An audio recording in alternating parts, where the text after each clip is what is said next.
You're fucking kidding. Huh? There's 3 fucking acts and a finale? Please tell me it's not that fucking long. Thank you for the follow, Grim Queen.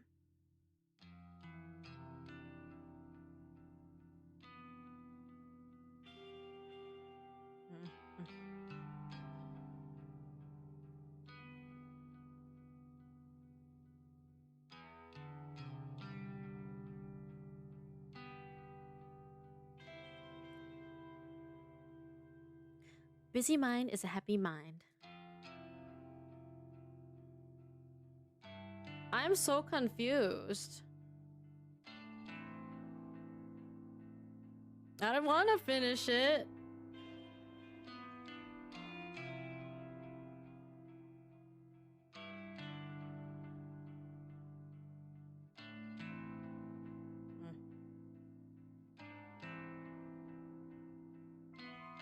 Act 1, clear Act 2.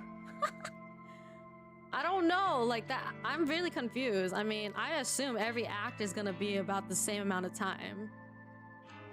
I like to assess myself like I'm judging my own life. Hojiro, 34. Not much more to me than my name. Done a lot of things, lots of things I regret, lots of things I don't. I'm happy overall, in a better place than I was a year ago. Stable job, small group of friends, couple of hobbies. The video I watched, or well, I didn't watch it, but I saw a video of gameplay of only 12 hours.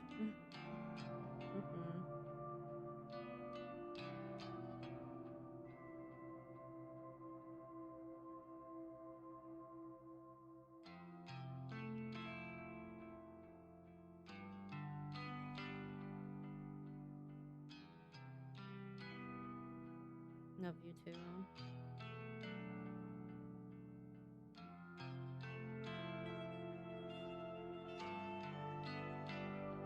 Was that 12 hour per act? I don't know. I mean, how can you really check the length without someone like telling you? Someone said they spent 8 hours on this game and then the videos were only 12 hours. So how can it be that we only did 1 act? Well, maybe the acts were short. Maybe the first act was just really long. We should already be 10 hours in, like close.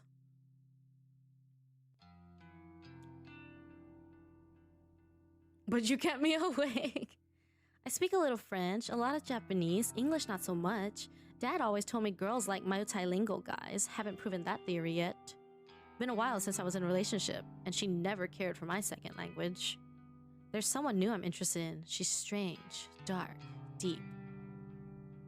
Act 1 is meant to be like 1 hour. Nope, that wasn't fucking 1 hour at all. Not even if we sped ran that.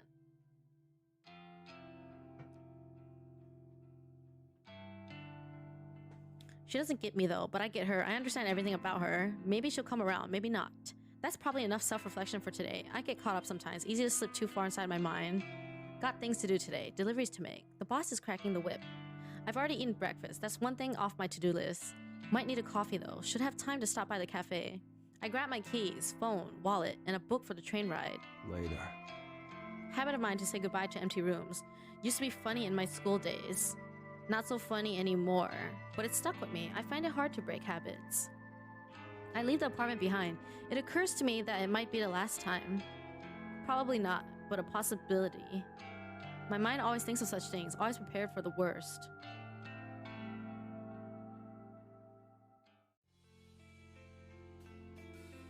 Benefit of living near the train station is not having to walk far, but the noise pierces my apartment. I've learned to sleep through it. The platform is quiet today. Must have beaten the rush. Going straight to the factory today. The blonde girl would drive from there. Tomoe? Always on the tip of my tongue. I like the factory. Spent a lot of time there with Dad. He worked hard, but he always had time for me. But the factory's different now, colder. It reminds me too much of the morgue. Not surprising, though, not since Noriko made it her home. She calls it the Quartz Factory. Not a fan of the name. I like morbid things, but Oh, just an FYI, I'm pretty sure we're reading from Kojito's point of view right now. The factory meant a lot to me. Now it means nothing.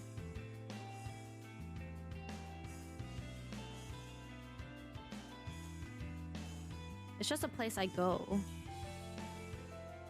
I still see Dad there sometimes. I picture him working away. I know he's not really there, just my mind remembering better times.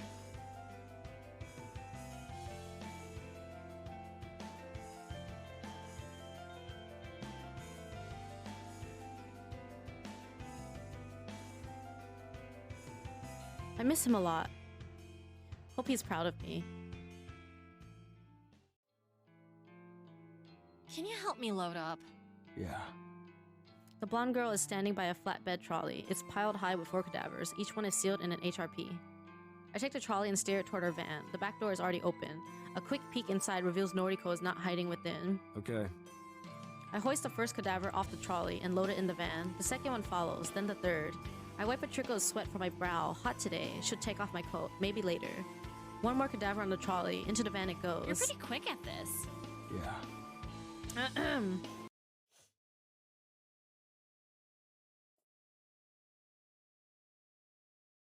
I gotta ask, why are you still helping her? Loyalty? Yeah, right. She means a lot to me. Even if I don't mean much to her. I don't think anyone means much to her anymore. Might be right. I look straight at the girl, not the type I normally associate with. Girls like her usually think I'm a freak or not normal, either or. But we've gotten to know each other a little. Wouldn't call her a friend yet. Why do you still hang around? Dunno. All this shit freaked me out from the start, but it's weird. Feels like we're achieving something, you know? Yeah. Even if it ain't right, just feels like I got a purpose now. Purpose. I can't count how many people have died because of us. The last month has been wild, but I don't even lose sleep over it anymore. Neither. Never did. Figures. I'm probably gonna go to hell. Hell. You know, for all the bad shit I've been doing. Even if I'm not actually killing people, I'm still enabling it. Don't you ever think we're gonna go to hell? Don't believe in the place. I never used to, but just been thinking lately. That's all. But between this and working at the office part-time, I can send some decent cash to my kid brother and sister, you know? Now that Noriko's paying us anyway. You're getting paid? Oh shit, you're not? Joking. I'm getting paid. Whew. That would have been awkward. The girl yawns and shuffles on the spot. She looks back to the factory. The roller door at the loading dock is wide open. Bring the trolley? Okay. She walks away. I grab the trolley and wheel it back to the loading dock. I abandon the trolley and step inside the factory. Jesus Christ. The outline of a sleeping body in the corner begins to stir. I make my way to the futon lying on the cold concrete floor. It's a worn out thing, frayed fabric, torn edges. Lying on top of it, covered by a thin blanket, is the girl of my dreams. Huh? What time is it? Time to get up. Come on. Got work to do. How many deliveries today? That's the other girl. I'm just the muscle. It sounds like Zhongli. You're still awake, Ian? My gosh. I reach my hand out to her the same way I do every morning. She never takes it. Instead, she slowly climbs to her feet without assistance. She's still wearing yesterday's clothes, yesterday's makeup, yesterday's sweat. She's gorgeous. When are you going back home? This is my home now. You need a shower. I'll pretend I didn't hear that. My place smells terrible. Like rotting flesh. I can't get the odor out. It's been getting worse since I first moved in there. This place smells too. Look at what's around you. I gesture towards the racks of cadavers that fill the factory. We acquired some warehouse racking some time ago. It didn't take long for us to fill most of the shelves with cadavers. The industrial air conditioner we installed staves off the decay for a little while, but not long enough. We try not to let each cadaver remain here for more than a few days. But sometimes we forget. And it's so cold here all the time. And it's not like Dad's factory at all. The stench could make anyone's eyes water. We just seem to be getting used to it. I like it here. The smell here is different. It's nice. Okay. You probably have requests to work on. Yeah, of course he's still awake. I'll leave Honestly, you you're be. both the same. You're all the same. Noriko doesn't say anything. A thoughtful expression covers her face. I make my way back towards the trolley. We've been overwhelmed with work lately. Seems like Corpse Girl's website has become the next big trend in Japan. Dozens of requests pour in every day. A lot of people are wanted dead. I don't care about the reasons why, I just do the work. It's all for Noriko. Couldn't care less about Corpse Girl's ambitions or whatever she normally says. I want to prove to her that I'm useful, good, worthy. This is the only way I can think of to earn her love. I told her I was doing it for corpses, wanted to get my hands on some for myself. But that was all lie. All of it. Why would I need her to acquire corpses? I work at a morgue. I've been stealing them for years. Just needed her to believe she could motivate me, bargain with me, control me. When she achieves her goal, whatever it may be, I'll talk to her, a heart to heart. Maybe I'll even propose. Can't let a girl like her slip away. She's too precious, too beautiful, too brooding and macabre. And I need her. It's as simple as that. Since the first time I laid eyes on her over a year ago, that day she moved into her apartment, I've kept close by ever since. I must have her. I will have her. I'll do anything for Noriko.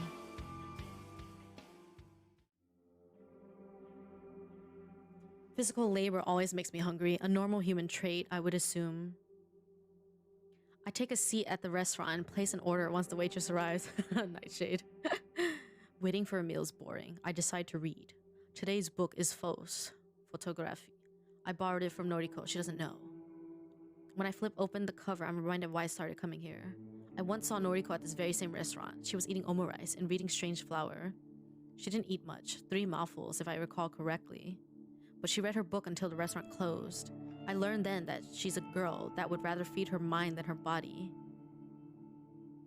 Coke. Welcome back. I'm personally the opposite. I love to eat. But I find Noriko's traits endearing. It's hard not to fall for someone in love with educating herself. Well, since Noriko is like super skinny and probably looks like a corpse, he probably does have a corpse kink. It also touched my heart that she chose to read the book I lent her. Come to think of it, I never did get that back from her. It's probably overdue at the library now. Maybe I shouldn't have shown my face there again. Added to the list of places I can't visit anymore. My meal arrives. Omurice. I dig in. It's tasty. I assume this is Noriko's favorite. Funnily enough, it was Dad's favorite too. I devoured a dish in a few minutes. I like to lick the plate clean. Always earns a funny look from the staff.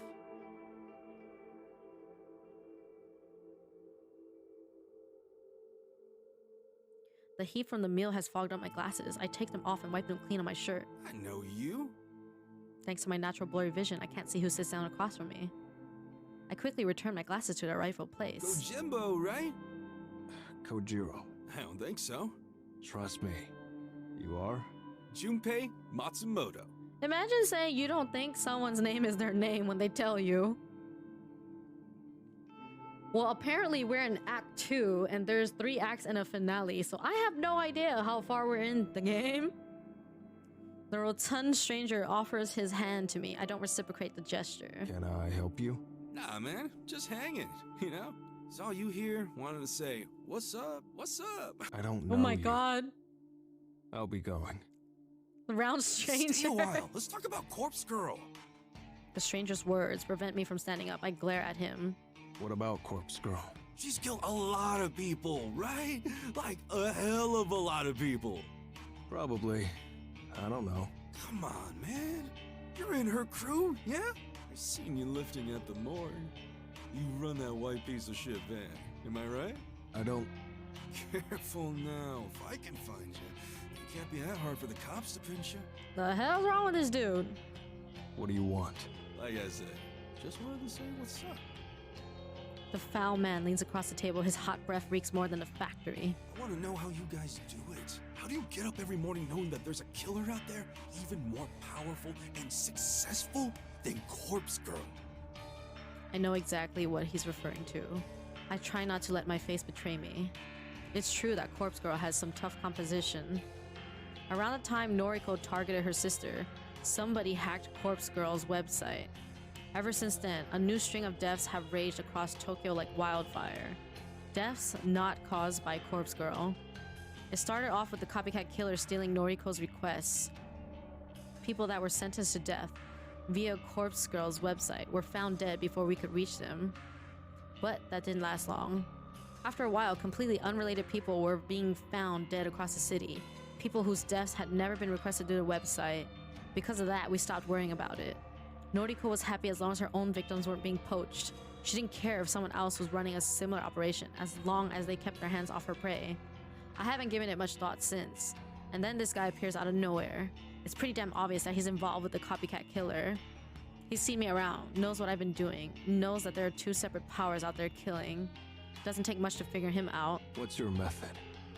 Excuse me? You kill faster than Corpse Girl. How? Whoa there, buddy. I don't kill anyone. Here, check this shit. The guy shows me his phone. There's a web page on the screen. We remove unwanted human beings.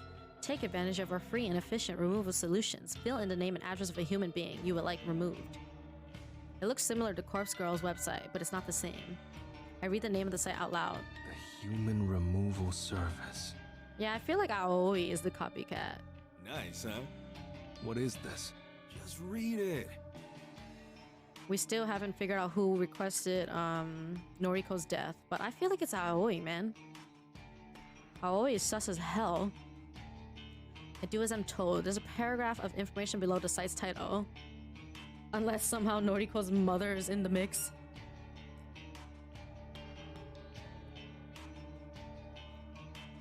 I think I get it. This is the copycat's own website.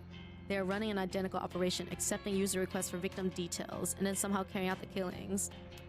So like the thing is, can't the police literally just track their IP address and things?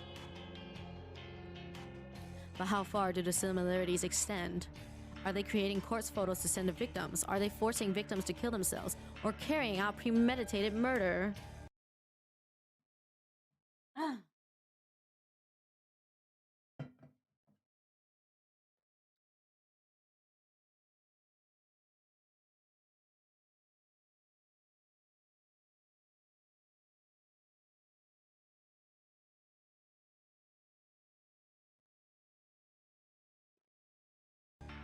Are they delivering corpses to victims? You involved with this? Trying to get comfortable now. Nah, just a fan. That's what Used they to all be a say. Corpse Girl fanboy. That shit was wild. That's what they all say. Then I discovered this site. It's so much cooler, more profesh, you know? The guy leans in once more. I even used this site once. Oh? What happened?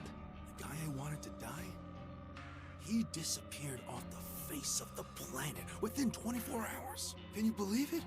And they're offering the service for free. There's no doubt about it. This guy is involved with the copycat and this website. He's here to taunt me, pressure me. He knows who I am. But what's his endgame? Can I try the site? Sure, man. Type the web address into your phone. I retrieve my phone from my pocket and enter the site's address. It loads quickly, the human removal service. I bookmark the site, then scroll down to fill in the name field. Was it Matsumoto?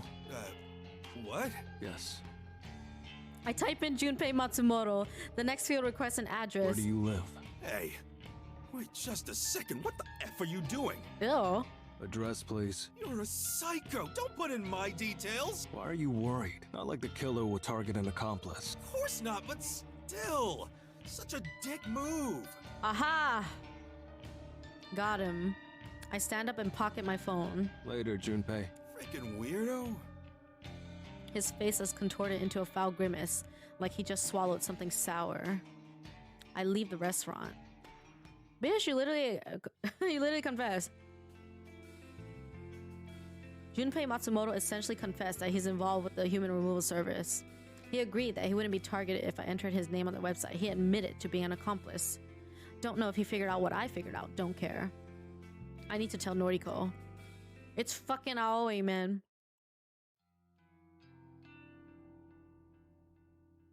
Crazy ass bitches everywhere. She's asleep in the corner as usual. Her laptop is beside her. The power cable is plugged into a portable generator. She's still in the same clothes, still wearing the same old makeup. Rin! Hi, Rin. How are you? I wouldn't change a thing about her. How I wish I could lay next to her. Wake up. She stirs. I extend my hand. Kojiro? It's still early.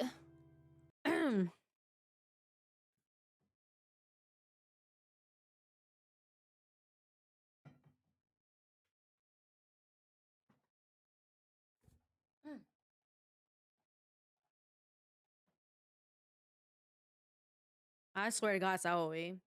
Doing good. Thank you for the hydrate. And Need to talk. the stretch. Yeah, I'm just drinking water and stuff. Don't worry.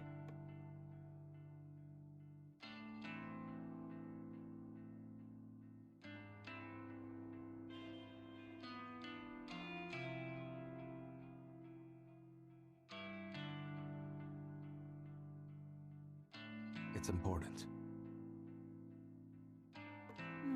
What is it? Look,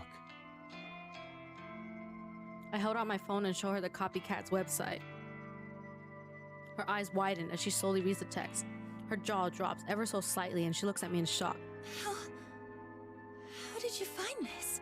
I've been searching for weeks. I've tried so hard to find how the copycat is choosing victims. But there's absolutely nothing about this anywhere. met a guy yesterday. Someone involved with the site. You're kidding. Serious. Junpei Matsumoto. Big guy.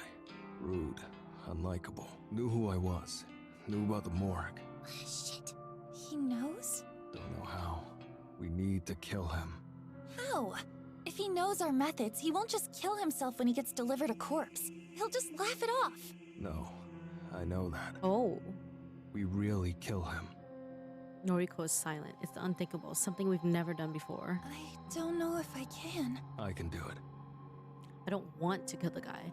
I need to kill him. It's for our own safety. With him alive, our secrets are compromised. He knows me. He may very well know Noriko. Junpei Matsumoto? Why does that name sound so familiar? Check his profile. Noriko doesn't waste any time in bringing up his noise profile. Oh, shit!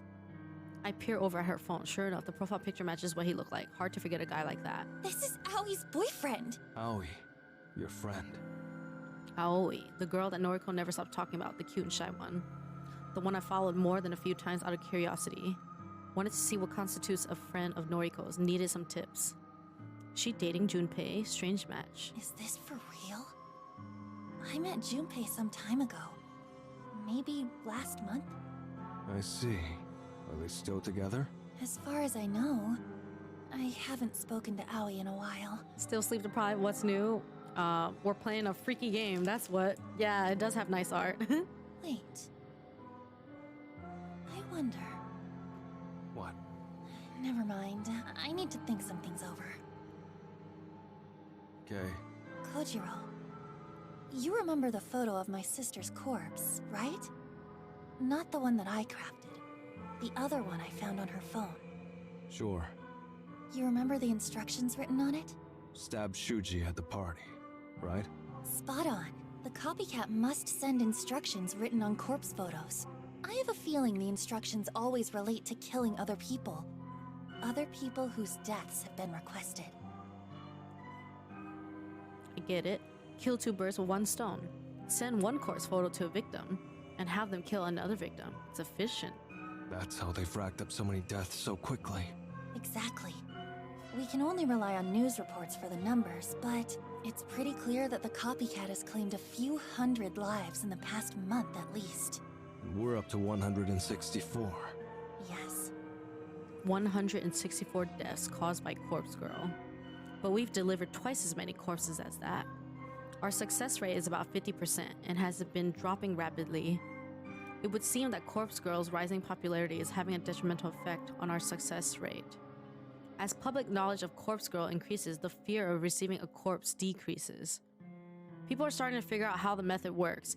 If they don't cave into the fear, they don't kill themselves. It's that simple. In most cases in which the victim has survived, they simply brush off the attempt on their life. They call the police, have the corpse removed, they go on with life. We haven't been doing so well lately, but the deaths across Tokyo, the ones unrelated to us, are expanding at an exponential rate. Seems that way. Then our rival has a more foolproof method of killing. Is it as simple as adding instructions to a corpse photo? Threatening someone with death unless they carry out the instructions? And then, if victim A receives a corpse photo, follows the instructions, and kills victim B, how does victim A also end up dead? Surely it's not suicide at that point. Why follow the instructions to spare your life and then kill yourself anyway? It doesn't add up. Maybe they're just all killing each other. How are they killing so many people so quickly? Don't know. But the funny thing is, Noriko told Kotomi Ida to kill somebody. That's the first scenario. I pride myself on always being in the know, but this is beyond even me. However, I do know how to find out. Maybe I'll pay Junpei a visit. See what information I can extract. I don't like it, but it may be our only chance. Get as much information as you can from him. Then, dispose of him. Her words cause a flare of adrenaline inside me. I won't let her down. She has given me a task, an important task. I'll show her what I can do. On it. Good luck, Kojiro. And be careful. Of course. Later. I'm thankful that Noriko looks away just before a smirk splits my face in half. I take my leave.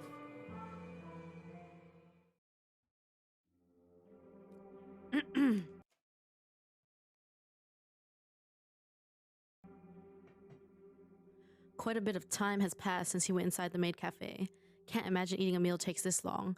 Unless there's something shady going on. He should have come out by now. Thank you for the follow, Poison Mage. What a kink he has. This game wildin'. My knees are beginning to hurt from crouching. I could stand up, but then I'd be more visible. Crouching at the corner of this alley suits me just fine. My knees should hold. I have a perfect view of the entrance. Taken note of every single person entering and exiting. But he hasn't come back out. His noise post from earlier was right on the money. He said he would visit the maid cafe, and sure enough, I watched him enter. Could be he knows I'm telling him. Whole thing could be a ruse. He might have an escape route. But I already scoped out the alley behind the cafe. There's no other exit, front only. Could he have climbed out a window? Doubt it. Big guy, not very fit. Even if he'd attempt such a feat, I surely would have overheard the struggle. I'll keep watch here, can't be that much longer. According to Noise, he comes here often, his favorite place. Likely where he met Aoi. She still works here, according to Noriko. What does Aoi see in him? What does Noriko see in Aoi, for that matter? The girl is boring. Cute, sure, but no outward personality. I don't know. Maybe I'm missing something. Hard to tell when you only watch from afar. There he is. I'll have to follow him. Can't confront him here. Looks like he's heading toward the station. Easy. Here goes.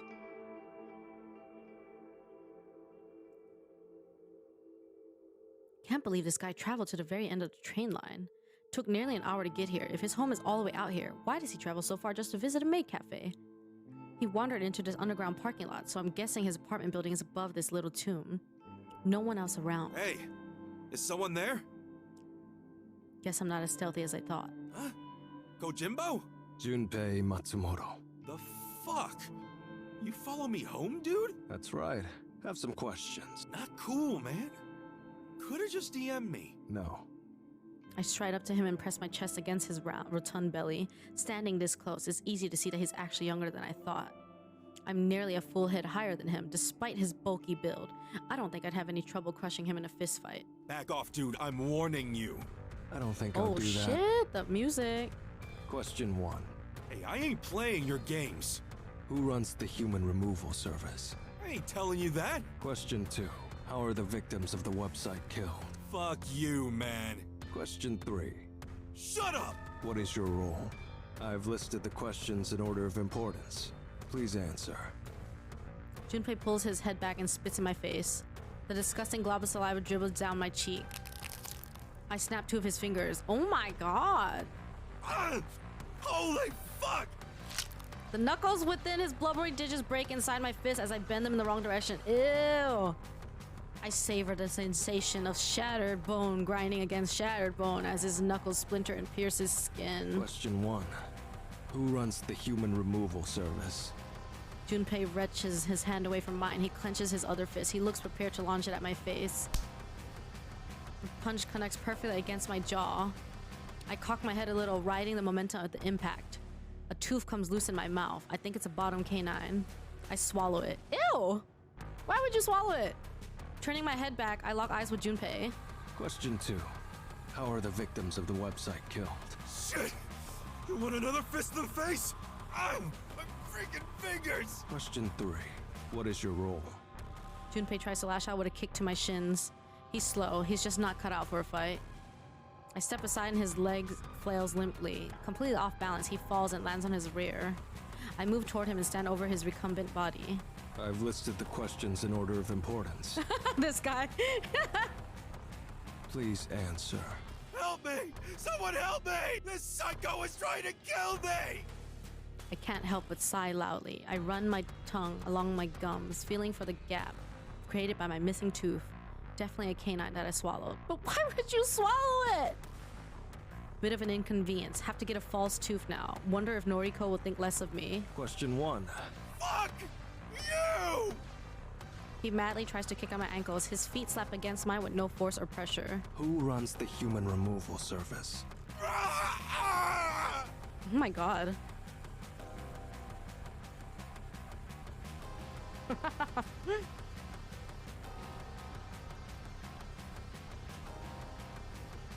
Jeez.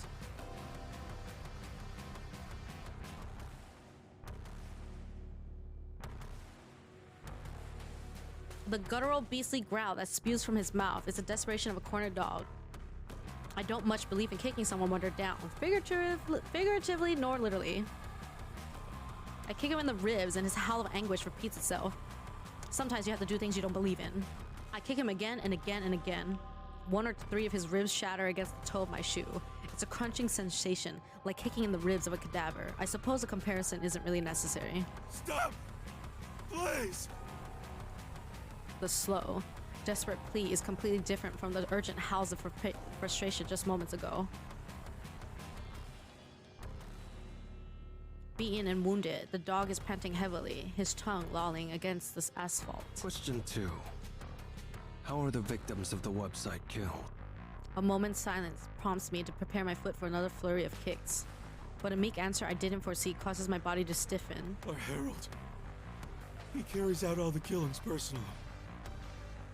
I frown and the motion causes a sharp pain to shoot through my bleeding gums. Your herald. The dog spits blood down his shirt and groans. He's a visionary, a prophet, and he's immortal. What? He's more powerful than Corpse Girl ever was. Oh my. Every person targeted by the human removal service is removed by the Herald's hand.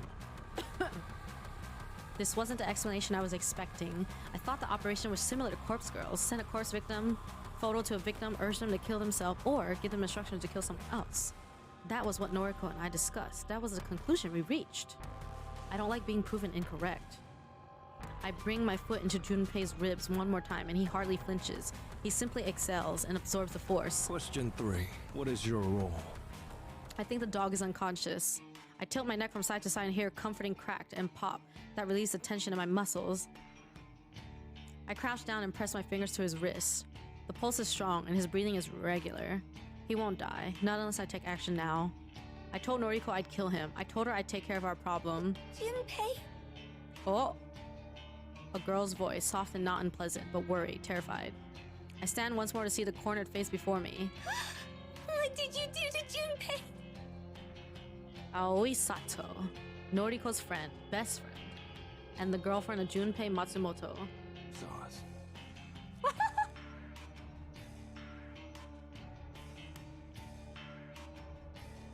Not the fucking saws. Oh my god.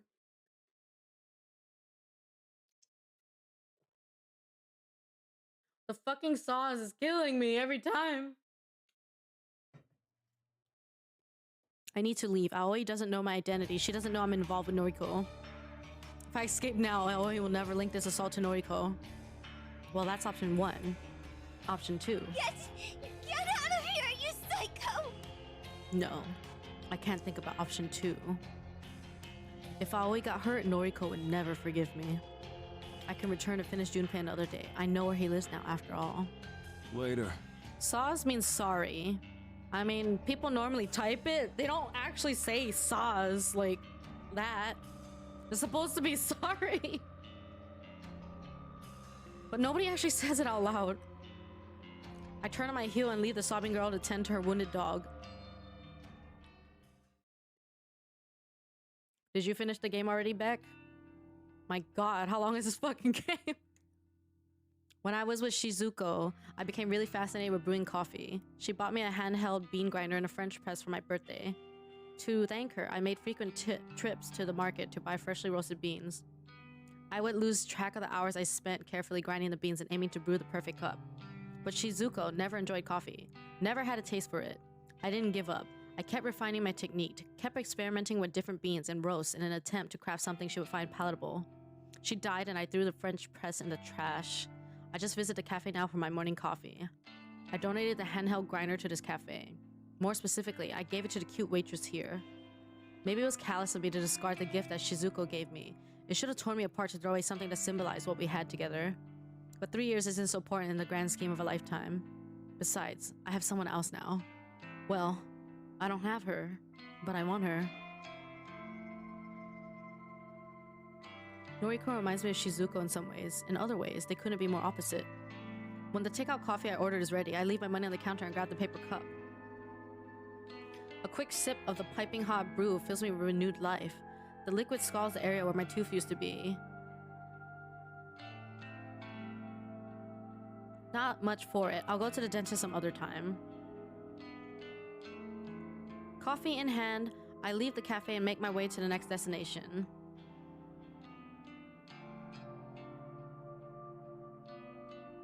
Public libraries don't get the credit they deserve in this age. They're quiet, calm, soothing. That doesn't always do it for me, but it's nice to escape the bustle of the city. Plus, they always carry works by my favorite authors, but the librarians don't pay me any mind. I think they're at a loss to recommend books that fit my taste. I don't feel judged here. Nobody looks at me and wonders if I'm a creep. Nobody cares about my unshaven face or crinkled clothes.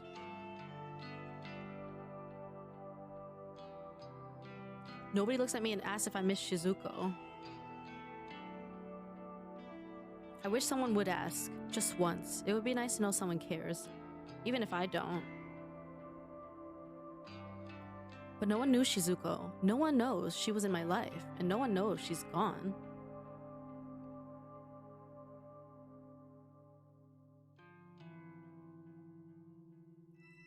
I haven't even told Noriko about her. I think she has enough on her mind right now. I'll tell her when the time is right. After wandering around the library aisles aimlessly, I pick a tome from the shelf at random and find a couch to sit on.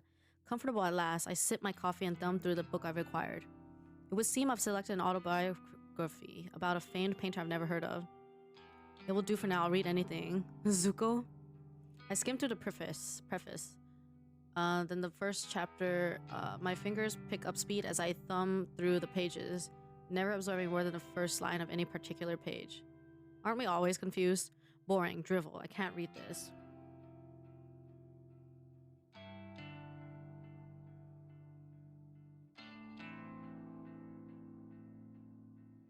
I toss the book aside and rest a closed fist underneath my chin. I'm not normally this restless. Usually I'm focused and driven. But it's my birthday, and Shizuko isn't here to get me a gift. Perhaps I regret throwing away the French press. It was the most awful birthday gift I've ever received. Perhaps I just regret losing Shizuko. I don't know. If this were any other day, I wouldn't waste my time dwelling on the past. I thought I was above giving this day more significance than any other. 35. Fuck. Where do the years go? Time really does slip through your fingers. Hell, it's even been more than a year since I met Noriko, technically. I doubt she remembers our first meeting. I peer around the library and find a smile forming on my face. She probably thinks we met here just a few months ago. I asked her some trivial questions, something about Lovecraft or Cthulhu, then I introduced myself. But the first time we bumped into each other was at my apartment. Well, her apartment.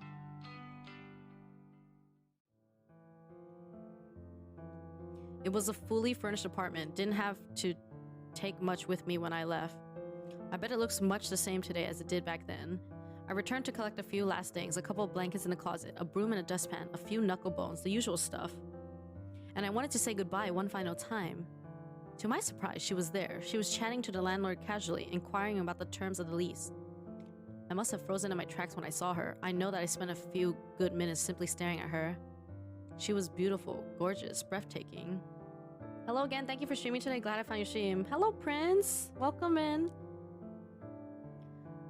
No problem. And she looked like Shizuko. She looked so much like Shizuko. She shook hands with the landlord. She said her name aloud. Noriko Kurosawa. Her name stuck in my mind. It replayed over and over in my head. The landlord accepted her offer for the apartment. Noriko would be moving in, making the place her home. My place. I must have bumped my shoulder into her by accident when I tried to squeeze past. She apologized. I apologized. Saz was just leaving. Not the saws. Oh, no, please. It was my fault. I'm very sorry. Did you live here? Yeah. I see. Thank you for taking care of the place. I'll be moving in soon. I see.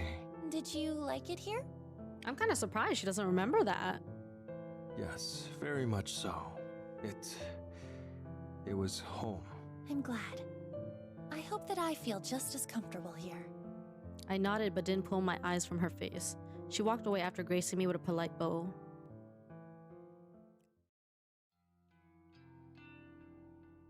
The Noriko from back then was healthier than the girl I know now. She's become little more than a skeleton, skin and bones, but her keen mind hasn't dulled, and she's still gorgeous, still takes my breath away just like Shizuko once did. But she refuses to leave the factory. She refuses to return to her apartment. Occasionally, Tomoe will go and fetch the things she needs, clothes, tiny portions of food, coffee mostly. Not the saws. At some point, I got delegated to selecting the most suitable cadavers from the morgue. Also, Noriko doesn't have to visit the morgue herself. She gives me a bunch of photos, and it's on me to pick and choose cadavers that best match them. Not my favorite work, it's tedious, and I don't have the eye for detail that she does. But I do what I can. Ouch. My phone begins vibrating violently in my back pocket. I didn't realize I was sitting on it. Yo. Where the hell are you? Library. Don't you have deliveries to make today? I'm just taking the morning off. You didn't ask me about that. I told Tomoe. Well, she didn't mention anything about it to me. Saz, I'll see you in a few hours Man, anyway. not the saws. I just wanted to chill this That's morning. too much. My birthday. It's your birthday? Yeah, I didn't know. Happy birthday. thanks. Okay, I'll see you this afternoon. Bye. Later. Man, it's gonna be a thing in this chat now, I swear to God. Months later, when we're done with this game, saws. She sounded mad at me. In my defense, I haven't taken a day off from Corpse Girl work for weeks. Didn't think taking this morning off would be too much to ask. Apparently, it rubbed her the wrong way. But juggling this work as well as my morgue duties is tiring. Don't get much time for myself. Don't get much time to think. Probably why Shizuko's face doesn't pop up in my mind as much as it used to, my theory anyway. I drained the remnants of my coffee cup. After returning the unread book to the shelf, I leave the library. That's a lot of I'm coffee. home. I close the front door behind me. My place is always dark. The tiniest sliver of sunlight filters in from a gap between the closed curtains. I like it this way. I spend countless nights underneath the unholy lights of the morgue. That fluorescent glow messes with my eyes. So I keep my apartment dark. It's comforting. The place is small. Smaller than my last apartment at any rate. Noriko's apartment. A tiny living space. One bedroom. A kitchenette. Oh, he said he doesn't do anything to the corpses. He just lied that he wanted corpses. He's doing all this just for Noriko, because he's hoping that she will return his love. The bathroom is pitiful, a half-sized tub with a shower head above it, a toilet, no sink. I need to use the kitchen sink after finishing my business. But it's home. Moving here after deciding to leave my old place was the change I needed after Shizuko died. I threw away so much of my life from back then. I'm almost a completely different person now. Almost. I've kept my habits, mannerisms, the parts of me people find weird or off-putting. Can't help it. That's just how I am. All those quirky attributes that Shizuko couldn't stand, they're still with me. She's gone and I'm still here. Come on. I shake my head at the sound of my own voice. What a birthday. What a pointless day. Dwelling on the past doesn't suit me. I move on from Shizuko a long time ago. I'm only stuck on her today because of my birthday, because this day reminds me of that damn French press she bought for me. But it's gone now and she's gone. All that remains is me. Thank you for the follow, Nezuko. That's the way it always has been. Probably the way it always will be. Enough. Time for work. I don't feel like staying in and relaxing. I shuffle toward the tall, narrow cabinet in the far corner of my living space. I hoist the door open and look at my clean white coat. It's not stained or dusty like the one I keep on display near the window. It's my good coat, the one I reserve for special days, like my birthday. The white coat is resting comfortably on a white mannequin inside the white cabinet. I hate the color white. It serves no purpose. Despite its usual color, a useless color, the mannequin holding the coat does serve a purpose. It carries my treasured possessions. Perhaps mannequin isn't the most fitting word for it, but it will do. As I grab my coat, the sleeve catches on the mannequin's fingers. I tug at it gently and manage to release the coat from the mannequin's bony limb. Later. Habit of mine to say goodbye to empty rooms. Used to be funny when rooms were truly empty. Not so funny anymore. Not when that face stares back at me from within the cabinet. Nothing to do about it.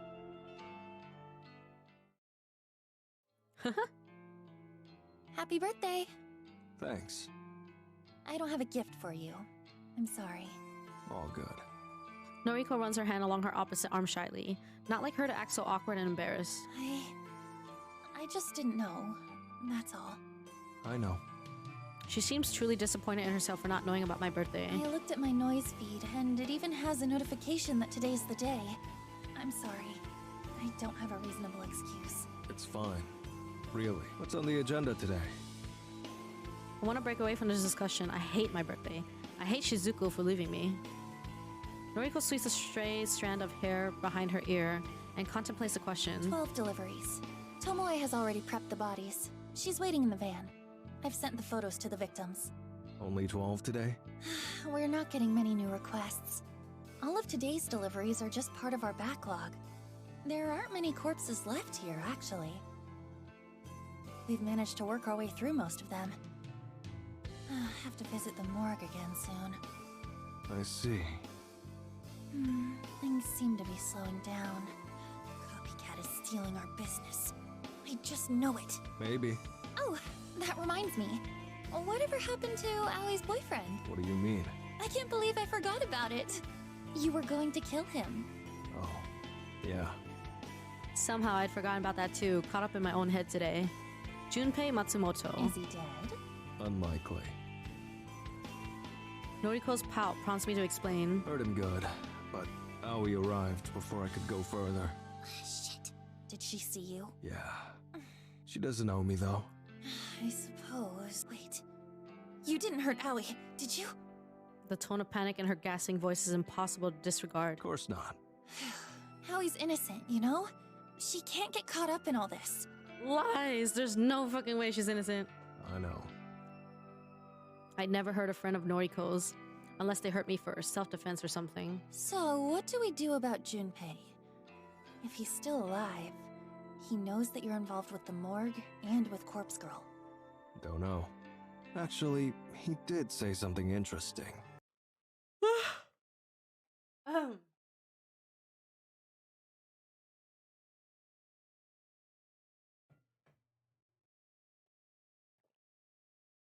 What did he say? I quote, "Every person targeted by the human removal service Thank is you removed for by the the hydrate, Herald's Kyle. hand." End quote. The And the Herald? stretch. Ooh. Who the fuck is the Herald? Did you mishear? Was it supposed to be Gerald? Herald. Apparently some prophet. A visionary. Junpei says he's immortal. Immortal? You're not serious. Every killing is carried out by him personally. What the hell? How is that even possible? How can someone kill so many people without getting caught? I shrug. My tongue subconsciously licks the gap where my tooth once was. Guess he's good. What a pain in the ass. Anyway, I'll take care of those deliveries. Thanks. I'm going to try and dig up something. Dig up? Not literally. Information. Online. Had me excited there for a moment. Don't worry. You'll be the first person I tell if I decide to go digging up bodies. Thanks. I throw Noriko a lazy wave and take my leave. You finally good to go? Yeah. Good. I want to get this over with. Okay. Oh, happy birthday, by the way. Thanks. It's funny to think that Tomoe knows about my birthday. I assume she read about it on Noise since we're now friends. Get any prezzies? Not one. Lame. What do you like? I'll buy you something. Really? You'd do that for me? Of course. He may be a creep, but birthdays are the best. Everyone Thank you deserves for the a follow, present. Angel. You may be a creep. I think she's being nice, not a fan of being called a creep. Well, I'd like a French press. Would I? What's that? A coffee press. Oh, I know those. Yeah, sure. I'll order you one. Cool? Cool. Thanks. Sure. Happy birthday, Kojiro. Surprisingly, she steps forward to give me a short hug. It feels nice. Contact. She's warm, not like Noriko, or the way I imagine Noriko to be. Her hair smells wonderful, like coconut. I'm not sniffing it on purpose. I'm not trying to play up to my reputation as a creep, but it's impossible not to smell it when we're this close. Her fingers tap against my back a few times and then she releases the hug. A smile as warm as her touch spreads across her face. Come on, let's get going. Yeah. Tomoe opens the van's driver's side door and scoots inside. As the door shuts behind her, I can't help but entertain the thought of what she would be like to have as a girlfriend, a partner, a lover. She's nicer than I originally thought, heart's in the right place. But she's not Noriko. I shake the fleeting thoughts from my mind and urge myself to get on with things. Delivery time.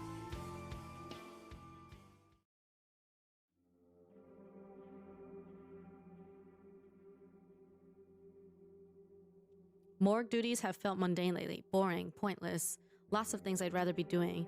Had to come in early today thanks to an influx of deceased patients from the hospital. Bodies get passed through the hospital halls and land in my lap unceremoniously. Hello, Nathan. They need tagging, need to be added to inventory, need to be stored. Cadavers are needier than some people. Yeah, I don't know how much longer is left. Don't know where I'm going to store this lot because I want to finish this today. Running out of room in this place, only a handful of cold chambers still available.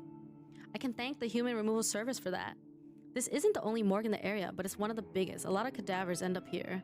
A lot of victims. Weeks ago, I used to smile every time one of Corpse Girl's victims entered this hallowed place. It was kind of poetic. Noriko cherry-picked corpses from this morgue. Those corpses were delivered to victims. The victims died and they ended up here as fresh cadavers. Yeah, me too. So hopefully we can actually finish it within some hours. Ready to repeat the cycle. It was beautiful, the circle of death. Now, it's rare for Corpse Girl's victims to arrive. More common are the victims of the human removal service. At least that's my speculation. When multiple homicide victims arrive on your doorstep every day, it's not hard to piece things together. Lacerations, dismembered limbs, rope marks, bludgeoned skulls, myriad mortal wounds inflicted on the flesh. I always suspected Corpse Girl's copycat was behind the sheer amount of deaths raging across Tokyo. Seeing the fruits of the copycat's labor firsthand has convinced me that we're not dealing with simple suicides. And Junpei Matsumoto's words still ring clearly in my ears. Our herald, he carries out all the killings personally. It all adds up. Corpse Girl has truly met her match. While the human removal service continues to claim countless lives, Corpse Girl's success is rapidly declining. Much to Noriko's chagrin, Corpse Girl has become so well known that the general public no longer fears her. Like a figure from folklore, or a fictional character, everybody knows the name Corpse Girl, but only the truly gullible believe she can kill people. I call it the Bloody Mary effect. If someone is predisposed to believe in a horrific entity, they will convince themselves that said entity truly exists. When targeted by Corpse Girl, such a person will succumb to suicide in an attempt to escape a potentially more grisly fate. In reality, they simply play right into the trap that Corpse Girl laid for them. Those that treat Corpse Girl as no more than an entertaining piece of folklore like Bloody Mary are immune to the fear.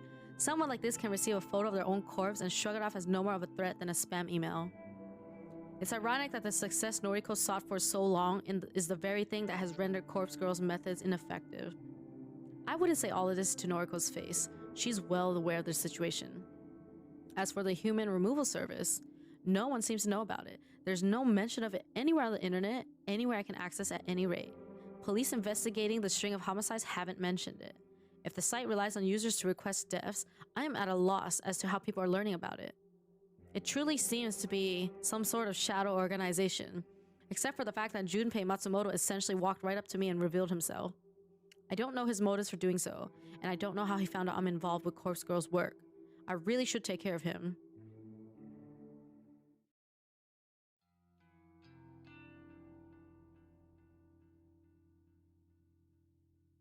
A knock at the door.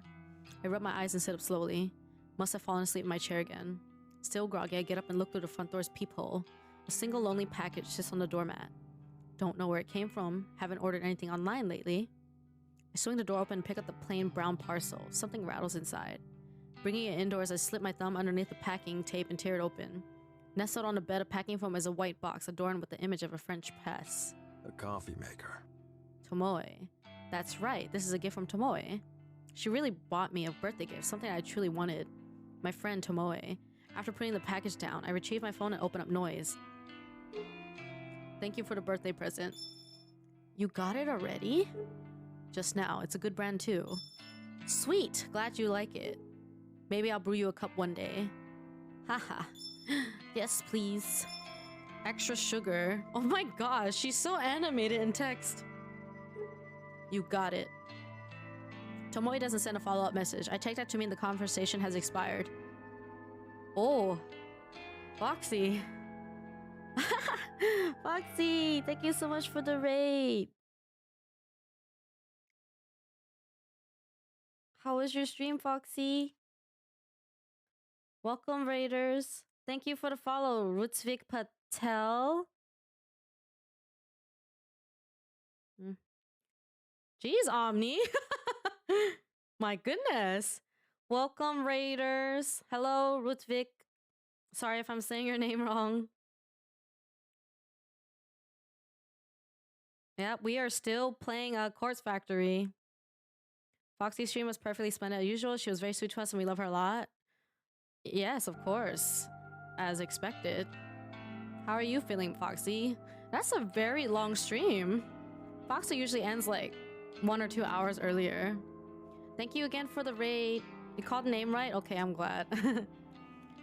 Yeah, I've been playing this visual novel like all day, so I don't know how much longer it is, but I'm hoping I can finish it within the next few hours or something. Hi. Hello, Catmans. She gave us extra people shy today. Can also call me Patel. Yeah, welcome in, Raiders. Well, I think pretty much everybody knows me, but for those of you who don't know, I'm Kisari. You can call me Kisa or Scarlet, or what most people like to call me, Mama or Mommy. And right now, I'm currently playing a visual novel called Corpse Factory. It's pretty interesting. It's very monka. I just had fun and didn't feel hunger, so decided to continue. Well, hopefully you eat something, even if you're not really hungry. Yeah, I'm glad that you're feeling better. Because I've read a little bit of your server when you weren't feeling that well. But yeah, if you guys haven't followed Little Wild Foxy yet, definitely go check her out.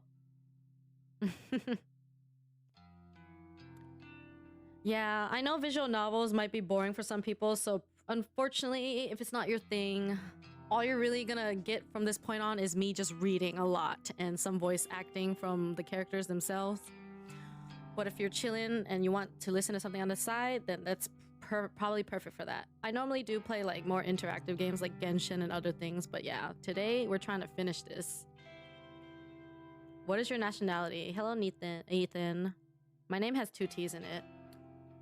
Always been a fan of VNs, but always had a hard time sitting through one to play or watch. Yeah, I understand. I am Chinese and Vietnamese. I am 100% Asian. Noriko, Tomoe, I don't care. If either of them would accept me, I would give them everything I am. I just don't want to be alone anymore.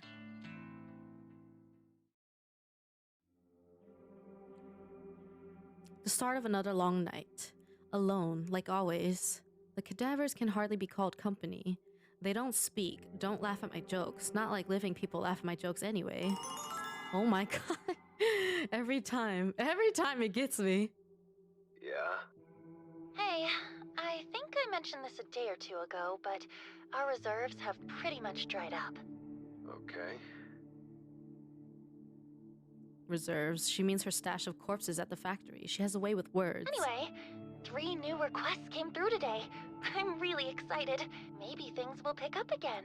Okay, have a good meal, Light. Maybe. I'll send through photos of the Vix. Can you select some corpses that resemble them? Tomoe will come by with the van. Okay. Thanks.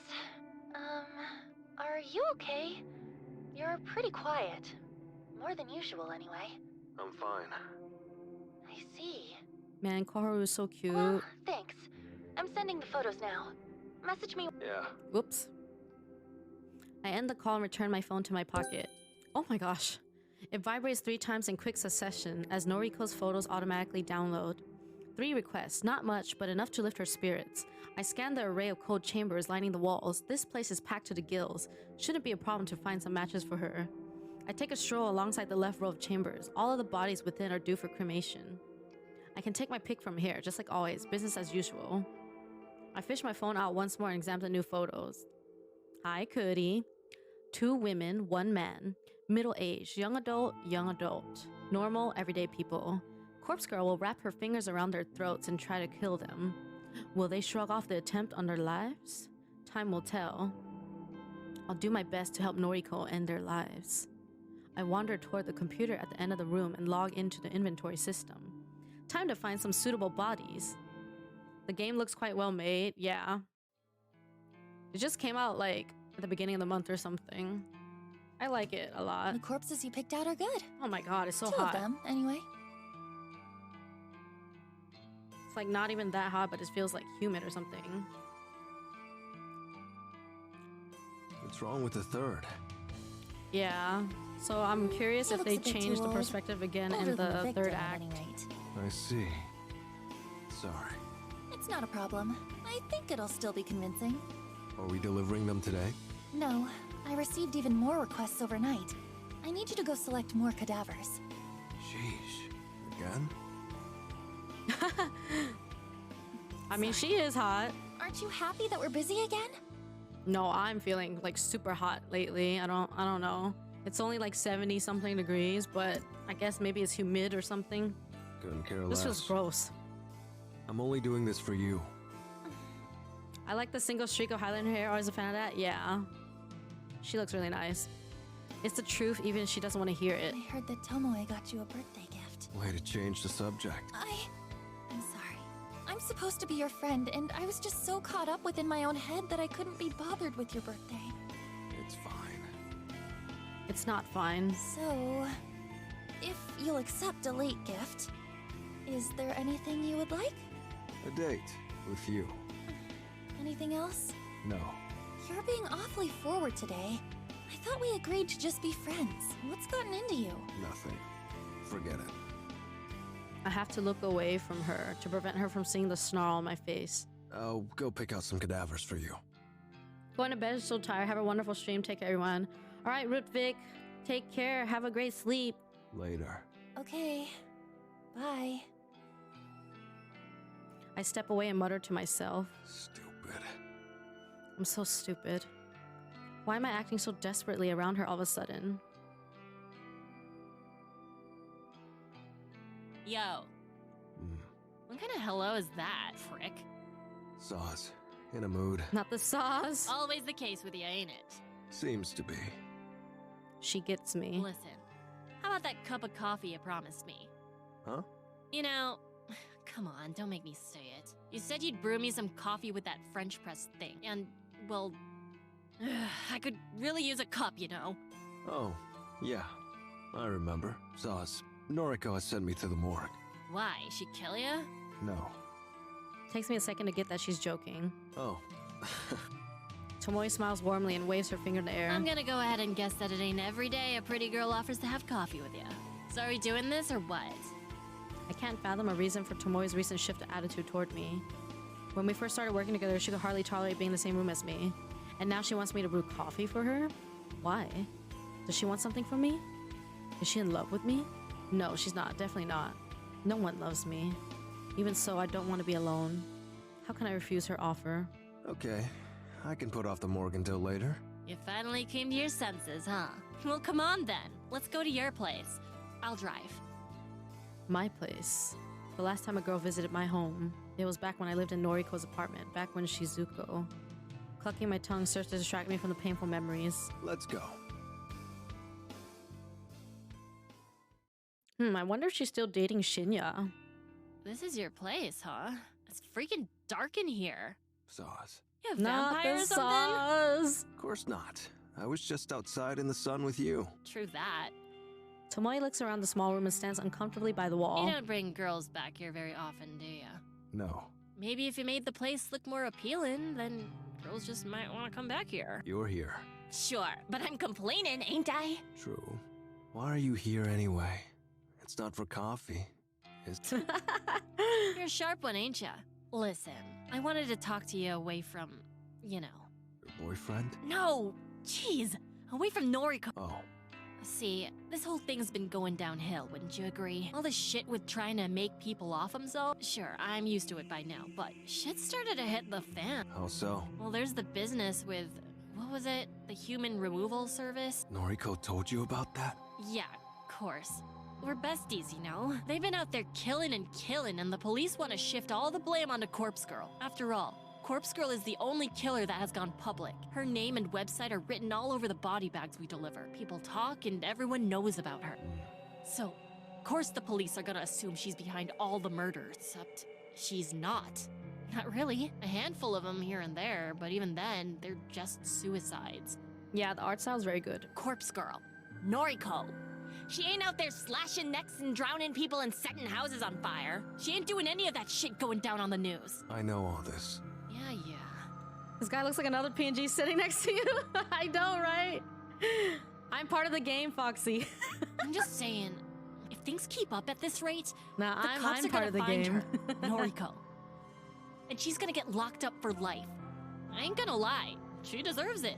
The stuff she's doing is messed up. Thing is, me and you, we're accomplished. Accomplices? Yeah, that. We're in neck deep. If Noriko gets put on ice, we get taken along with her. This game is so fucking long. I see. You're worried about There were going some to prison. scenes that kind of mistook you as a character in the game. Of course I am. I Dude, got people to take imagine care of. if I was cool enough to be in a game. What would Shinny do if I Wow. got locked up? What would he think of me? Not to mention my little brother and sister. Tomoe's crestfallen countenance makes the room feel darker than it truly is. Her watery eyes break away from mine and she tries hard to restrain herself from sobbing. I mean, I am the narrator. I can't. I am part of I it. can't do this anymore.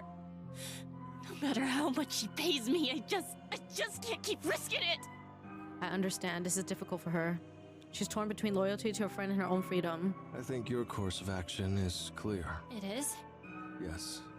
You need to step away from the game. Hello, Parific. It won't do us any Uba good if you're indeed. not totally invested. You can make a fatal mistake that has consequences for all of us. I'm glad we all agree, Booba.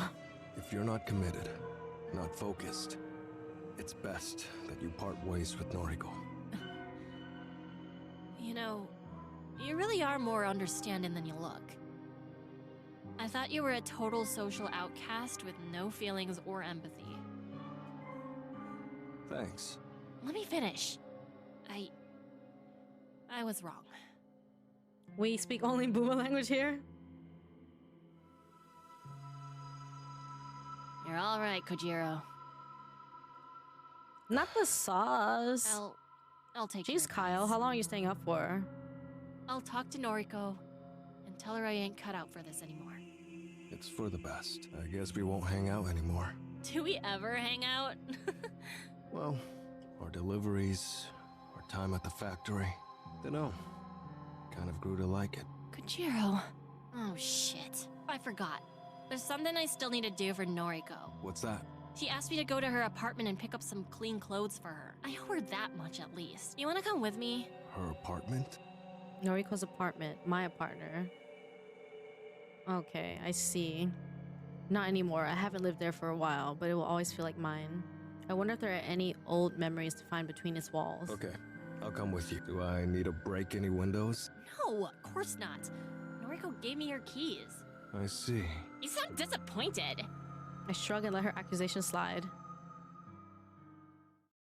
Thank you for the follow, Bunny Muffin. Welcome in. I didn't expect a flood of mundane recollections to drown my mind as soon as I started climbing the staircase. This place has such a hold over me. My past life, my life with Shizuko. It's so foggy, but so familiar. I don't even feel like the same person I was back then. But of course I'm the same. I'm still me. And the stench ingrained in these walls? Every time I come in here, it smells worse and worse. What is it? Don't know. Mold? Mildew? No, it's more sickening than that. It's something rotten. Yuck. Anyway, her place is up just a few more levels. I know. Oh, you've been here before? Huh. Tomoe abandons her thoughts in the air and continues to climb the stairs. When we reach the landing below Noriko's floor, a young girl's voice rings out. Hello? Daddy? It doesn't take long to identify the owner of the voice. A girl no older than 7 is knocking repeatedly on the door of an apartment. Huh? She notices our arrival. Who are you? Kojiro. Hello there. My name is Tomoe. What's your... Momo. Nice to meet you, Momo. Do you live here? Mm-hmm. The door's locked. I can't get inside. I see. Somehow the girl has locked herself outside her own apartment. Is your mommy or daddy home? I think Daddy is home, but he won't answer the Momo door. looks different than I remember. Let me try, okay? The young girl hesitantly nods, nervousness evident on her features. Tomoe slams her fist against the apartment door, unafraid of holding back her strength. Yo, anyone home up in here? Hello? Anyone there? After a good 30 seconds of pounding the door, Tomoe puts her hand on her hips. Are you sure your dad is home right now? I think so. He was here right before I went outside to play. Tomoe grimaces and looks me dead in the eyes. You don't think something happened, do you? Don't know. I crouch down and rest my weight on one knee so that I come face to face with the girl. What's your dad's name? It's Kenji. Kenji, huh? And what was he doing before you went to play? Momo twiddles her fingers uncomfortably. Her expression turns thoughtful as she tries to remember. He was watching TV. I see. Thank you. I stand back up and turn to Tomoe.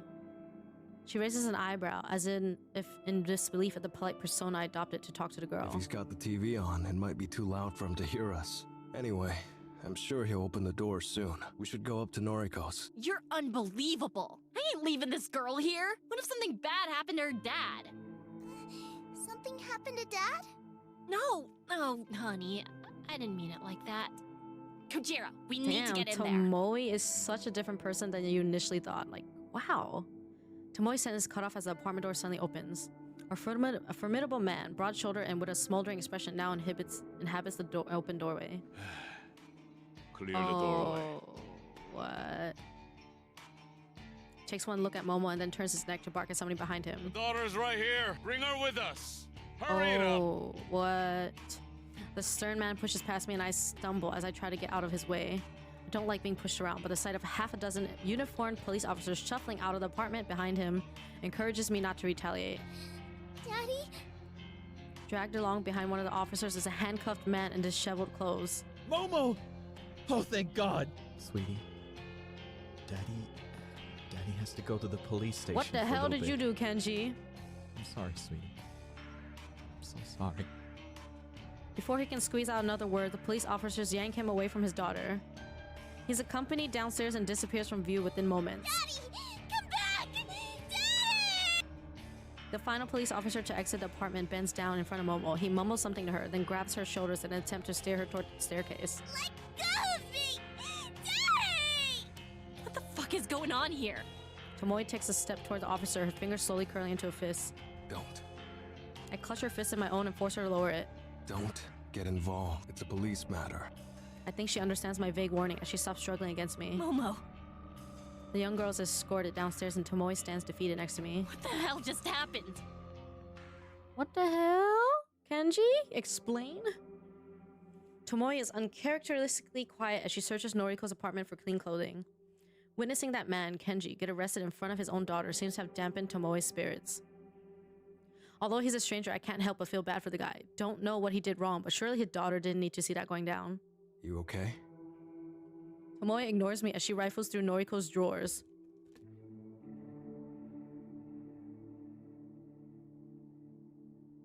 I decide to bite my tongue and simply take a seat on the edge of the bed. The first man to leave that apartment, the guy with broad shoulders. He looked familiar, very familiar. Seemed to be in charge of the officers. A detective? Yes, that's it. A police detective. I've seen him on TV a few times lately. He's the one heading up the investigation of the recent homicides. The one accusing Corpse Girl of being the culprit behind the Human Removal Service's string of murders. Interesting. Then, the man he apprehended, Kenji.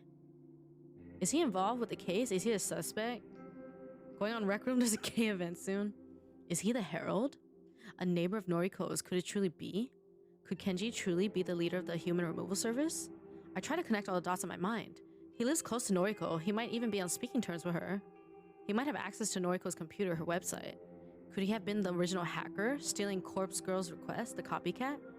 It all seems coincidental, but it almost makes sense. It's more likely than not that the copycat is someone who personally knows Noriko, someone who has an inside view of her life. But what's his motive? Look like a normal guy, just a father living with his daughter. What could have inspired him to embark on a killing spree? Actually, for that matter, what inspired Noriko to do the same in the first place? Never mind that, it's irrelevant now. Kenji, are you the one we've been looking for? Are you allied with Junpei Matsumoto? Are you the prophet, the herald, the one capable of standing toe-to-toe with Corpse Girl? Okay, I'm done. I blink a few times and look at Tomoe. She's standing with a pile of clothes neatly nestled in her arms. Can we get going? Yeah. Leaving now is for the best. I want to get home, want to spend some time with my thoughts. There's a lot of new information to sort through.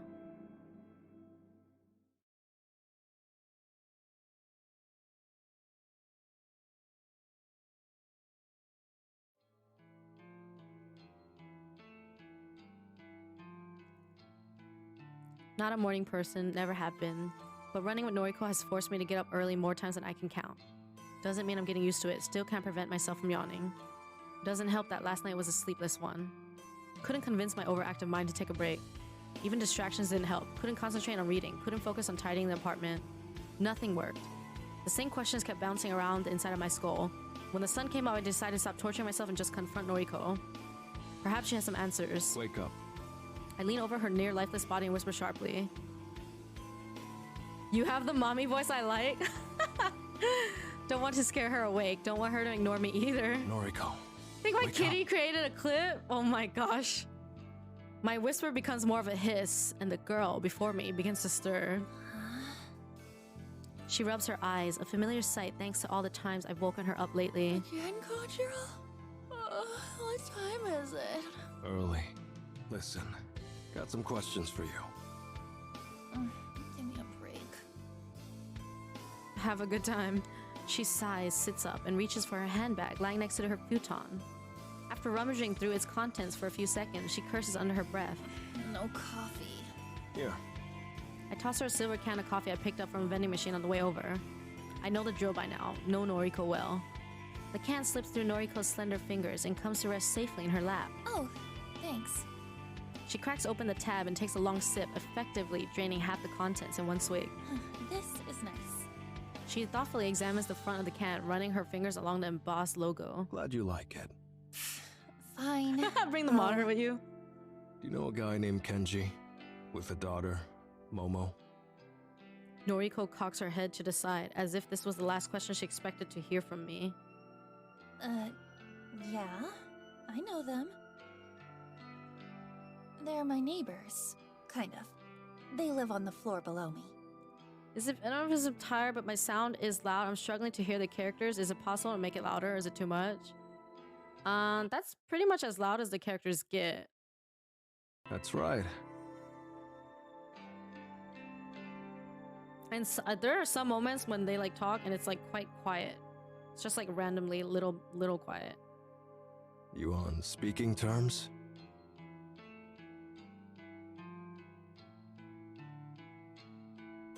More or less.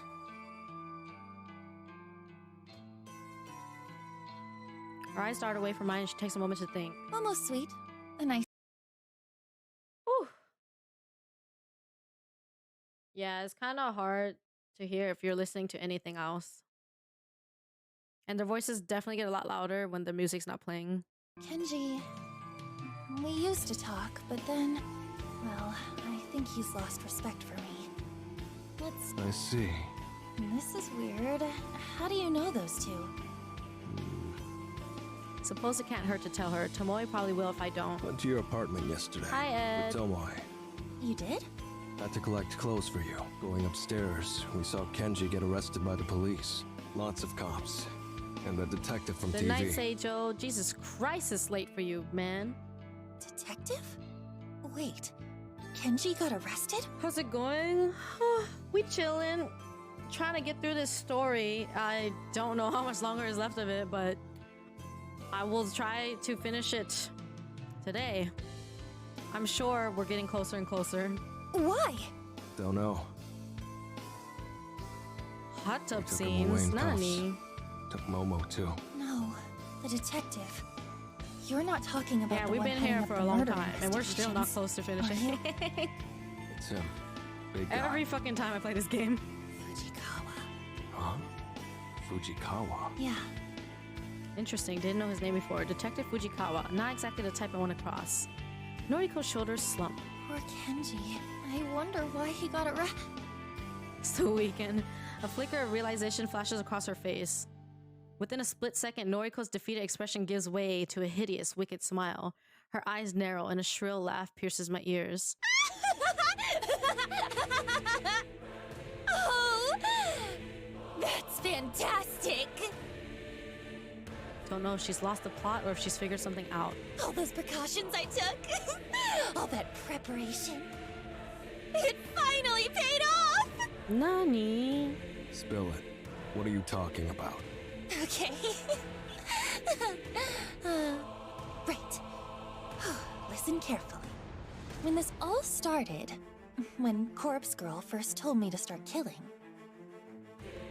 When Corpse Girl first told her, I thought she was Corpse Girl. That's what she's always referred to herself as. I knew that running the website from my apartment was a risk. Oh my god, did she like frame him or something? I knew accessing the database of the deceased could be tracked by anyone watching me. But why did he keep saying sorry as if he did something wrong? I took certain measures to protect myself. To protect Corpse Girl's work. What did you do? I pinned everything on Kenji Ogawa. I used his internet service, his Wi-Fi. I used his address for registering my Oh my website. god. I used his name for every service I signed up to. Everything I did created a trail of breadcrumbs that would point to Kenji in the event that the authorities ever came looking for Corpse Girl. But couldn't he literally just say that it was someone else in his building? Devious. Cunning. Noriko planned everything from the start with a great amount of forethought. More concerning is the fact that she wasn't afraid to throw her neighbor to the wolves in order to save her own skin. Still, if I take Noriko at her word, this rules Kenji out as the mastermind behind the human removal service. He couldn't be the hero that Junpei spoke of.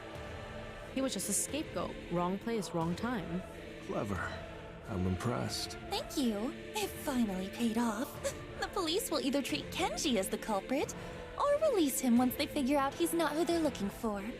Alright, have a good shower. Either way, they'll be back to square one. And I'm off the hook. Sure, if you say so. Hmm? That's all well and good, but you've been conducting a lot of work recently, since you stopped living in your apartment. What's your point? Been logging into Corpse Girl's website from here, from the factory. You've been accessing that database of the deceased, too. Don't you think if the authorities trace that, they'll just come looking for you here? I'm using my cell service to connect to the web. I'm not using a dedicated internet connection. And I'm running my connection through a proxy to mask my IP address. That can't be traced. Right? I shake my head. I'm pretty sure it can be tracked. Not my area of expertise, though. Oh no. But I'd be cautious if I were you. The cops will figure out Kenji's not guilty soon enough. Just you wait. Normal guy like that, he won't be able to give them any of the information they're looking for. Wouldn't be surprised if he gets released before the weekend. So? Hitting a dead end like that will only enrage the police. Especially that detective, Fujikawa. Don't you think they'll redouble their efforts after that? They'll surely do whatever it takes to catch the true culprit. Welcome back. Yeah, sure. I hear you, but Corpse Girl really isn't the one they're looking for. The human removal service is behind most of the recent deaths. They don't know that. They only have eyes for Corpse Girl. You made her famous. Made her known in every household across Tokyo. She's as much at fault as the human removal service. And you know it. If they catch you, let's just say you won't be let off the hook so easily. Noriko folds her arms across her chest angrily. Not my fault, she doesn't want to hear the truth. This whole conversation has given me a headache. All my assumptions on the identity of the Herald led me to a brick wall, but I did glean one interesting piece of information from Noriko's words, a phrase that loosed within my mind, verbatim. When Corpse Girl first told me to start killing, I rubbed my chin and thought, Gotta go. You good here? Noriko drains the rest of her coffee and tosses the can aside. Yeah, I'm fine. Right. Later then. Noriko doesn't speak another word. I leave in silence.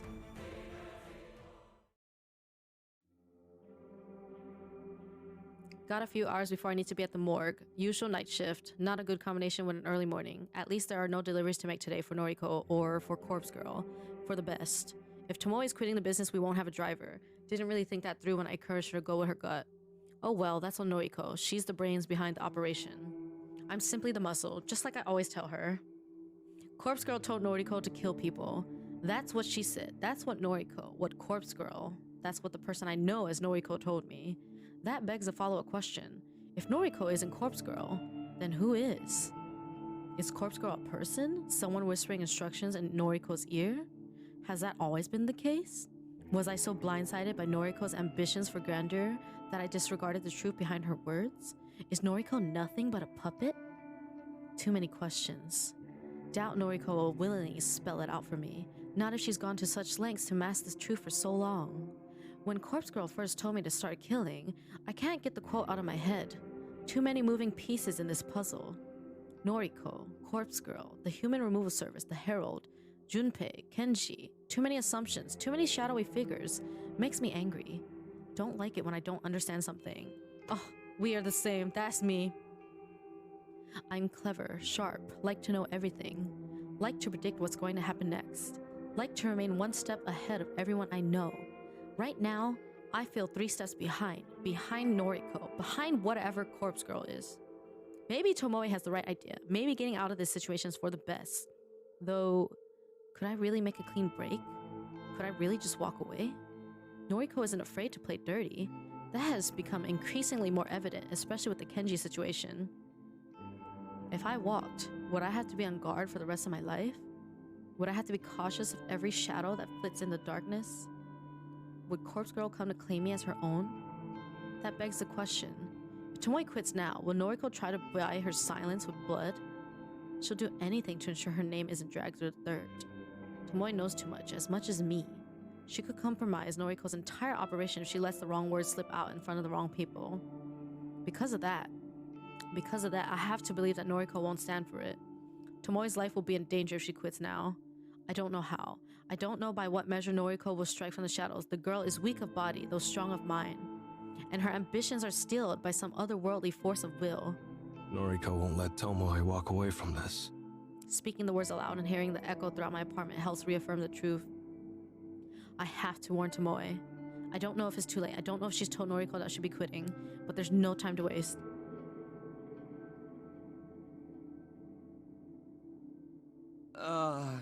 Can I help you? Tomoe in? She's, are you a friend of her? Yeah. This is an emergency. Really? Hang on. I'll go get her. I wait patiently as the guy, I assume Tomoe's boyfriend, goes to fetch her. It's fairly late now, the sun is setting. I might miss the start of my shift at the morgue. This is more urgent. Kojiro? What the fuck are you doing here? Bro. Need a word. Just so casually cursing. How'd you get my address? You know what? I'd rather not know.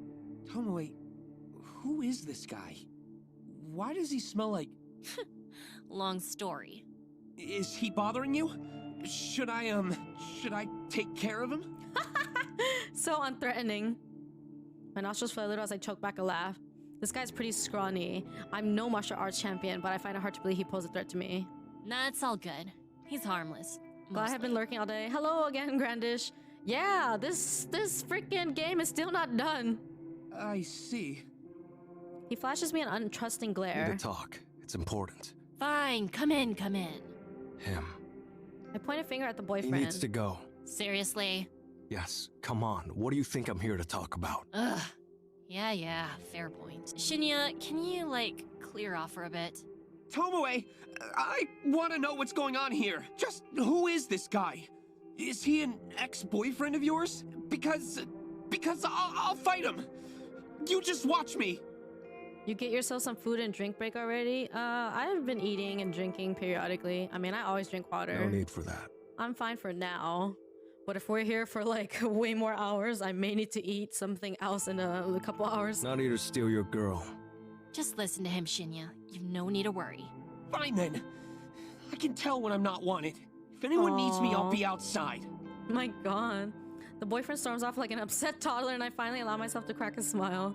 What a catch. Shut up. You don't know him like I do. Okay. Tomoe shuts the front door, leaving us alone in her apartment. So what the fuck is this all about? Yeah. Same goes to all of you. Make sure to take care of yourself and eat and stuff. Need to know. Have you told Noriko you're quitting? Nah, not yet. Surely you could have asked me that over noise. Proms. Thought you might be in danger already. Danger? Have a theory. Reckon Noriko will cut us up if we leave or marry Ban. Nah. Noriko and I are besties. She wouldn't hurt me. Don't act so certain. Noriko will do anything to protect herself. That neighbor of hers, the guy that got arrested, she set him up from the very start. Made him take the fall so she wouldn't become a suspect. You're shitting me. Dead serious. And I take a moment to consider the best way to announce my next theory. don't think Noriko's working alone. Tomoe simply frowns at what I consider to be a startling revelation. Well, of course she's not. We're working with her.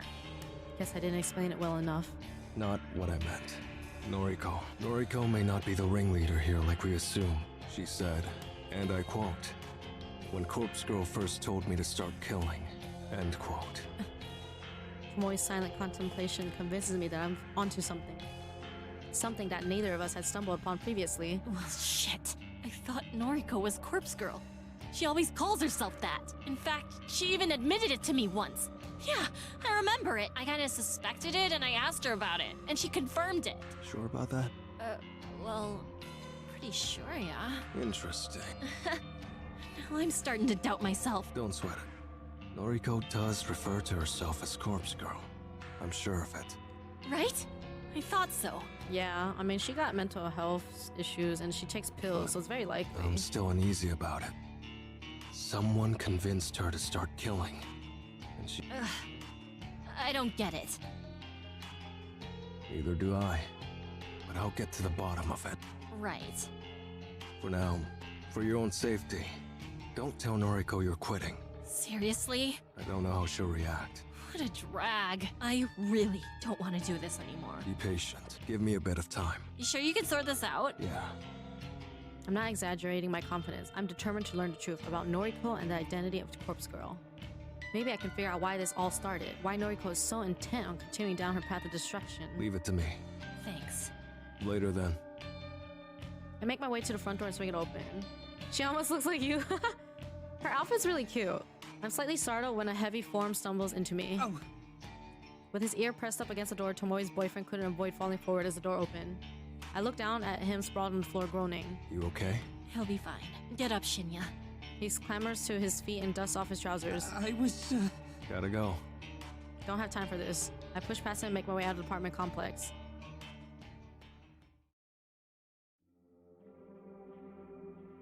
My late arrival at the morgue is not met by any form of chastisement. The place is empty, devoid of life, nothing out of the ordinary there. Though, something is off. It's too empty. Glancing around the walls of cold chambers, I immediately notice something suspicious. The majority of the chamber doors aren't shielded shut.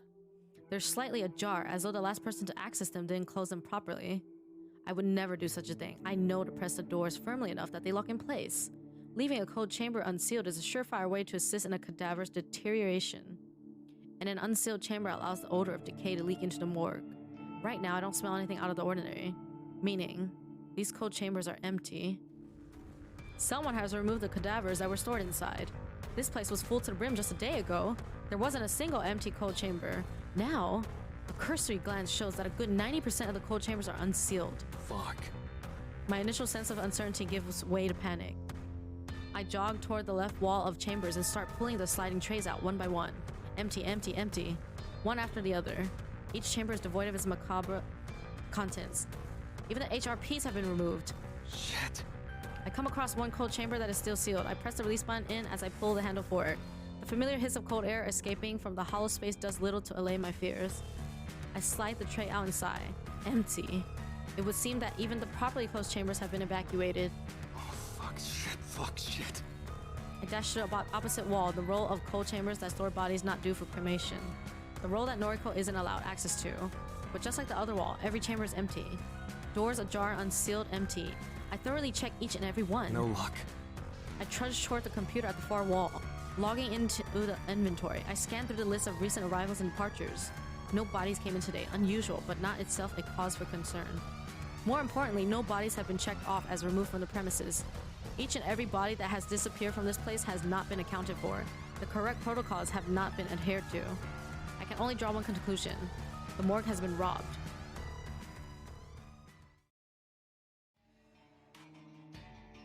Sorry to rock up so late. It's fine. I was awake. Okay. Bad news. Hit me. Morgue's been plundered. Plundered? What, are you a pirate now? Wait, your tone. You're not joking. No.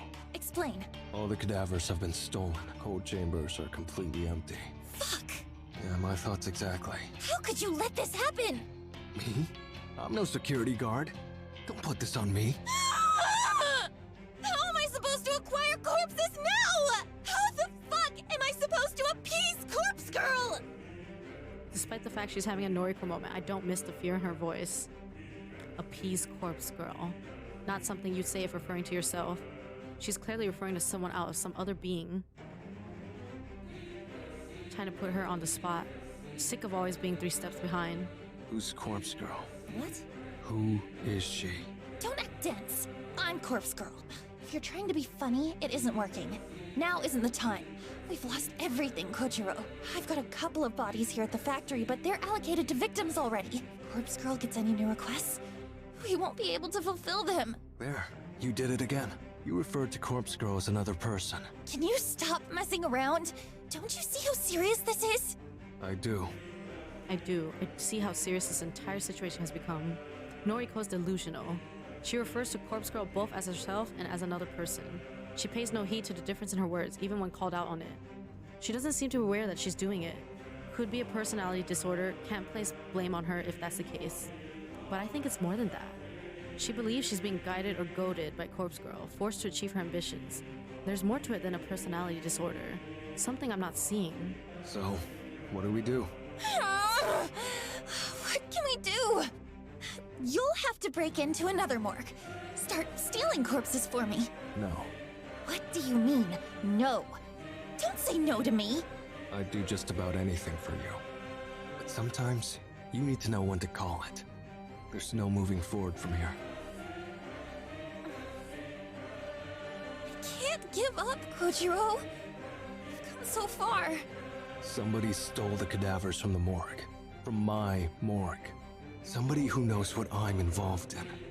It wasn't an attempt to stop what we're doing. What do you mean? It was a message. Whoever did it wanted to prove that they are more powerful than we are. Pulling several hundred stiffs from a morgue, all at once, without getting busted? That's something even we couldn't achieve.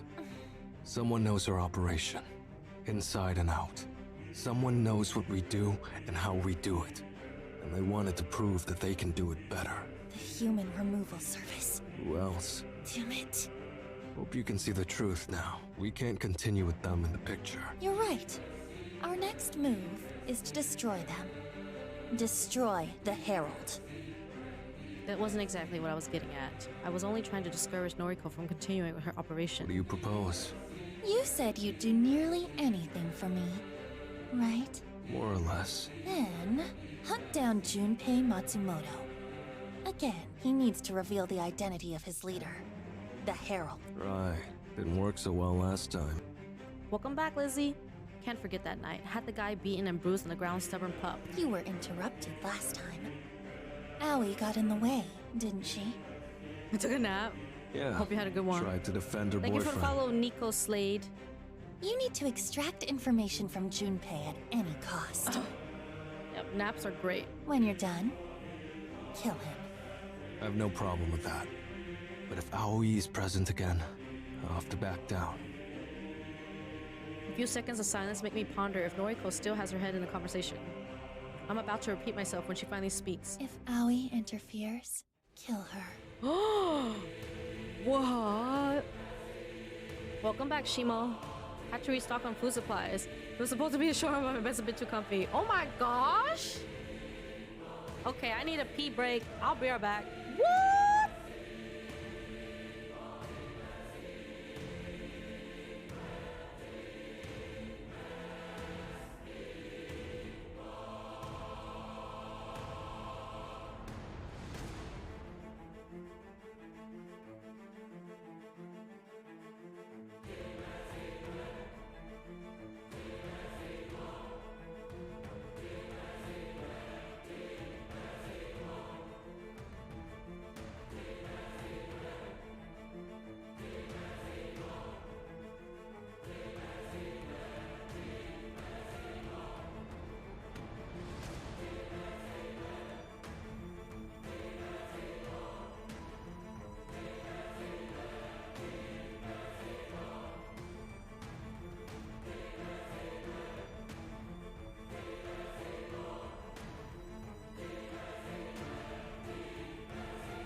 Okay, I'm back.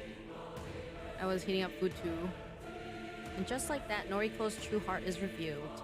She will stop at nothing to achieve her goals. I was right to fear for Tomoe's life earlier. I was right to fear for my own. Thank you, Kyle. If Noriko will cut down her best friend in the world, then she will show no mercy to anyone else.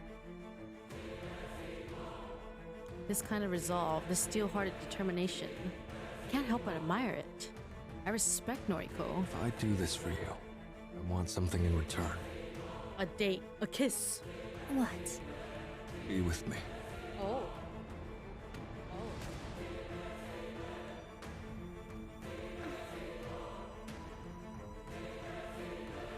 You still want me? Nani? Shot at fuck. I've never wanted you more. Oh my god. I'm in love with you, Noriko. It is getting spicy in here. In case that wasn't clear before. Oh my gosh.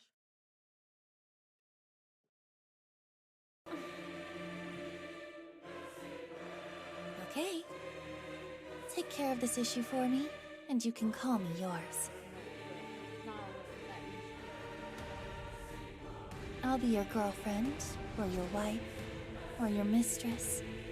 Whatever you want. No fucking way is that easy. My heart will be yours. That's all I wanted to hear. All I needed to hear. I don't want to be alone anymore. I don't want to feel lonely. Noriko, Shizuko, even Tomoe, it doesn't matter. I just want somebody to love me, to hold me. Okay, I'm on it. Leave it to me. Oh Thank you, my Kojiro. god. I'm putting my faith in you. I step back, turn around, look up, stare at the stars in the pollution-clouded sky. When we get together, perhaps we can live in Noriko's apartment, my old place. It will be like coming home after a long absence. Noriko will replace Shizuko in my heart, and life will go on. Oh my god! This is too much. I need to know.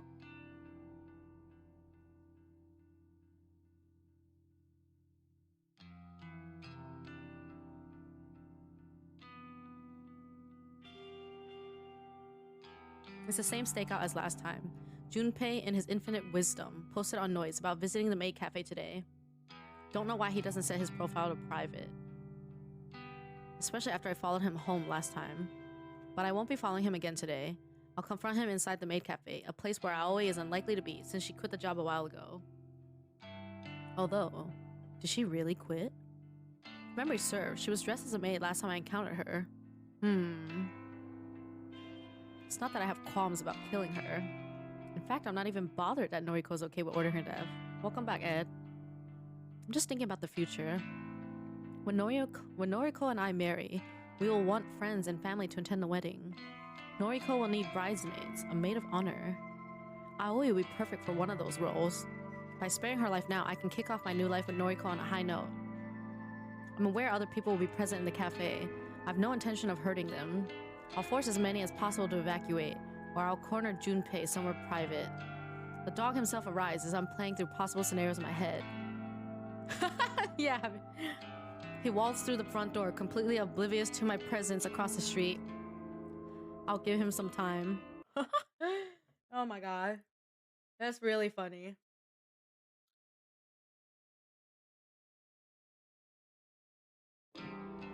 Dude's got issues. Let him get comfortable. Lori's guard. They got priorities. May I just say you have a lovely voice? Aw, thank you so much, Ghost Drinking Tea. That's very sweet of you.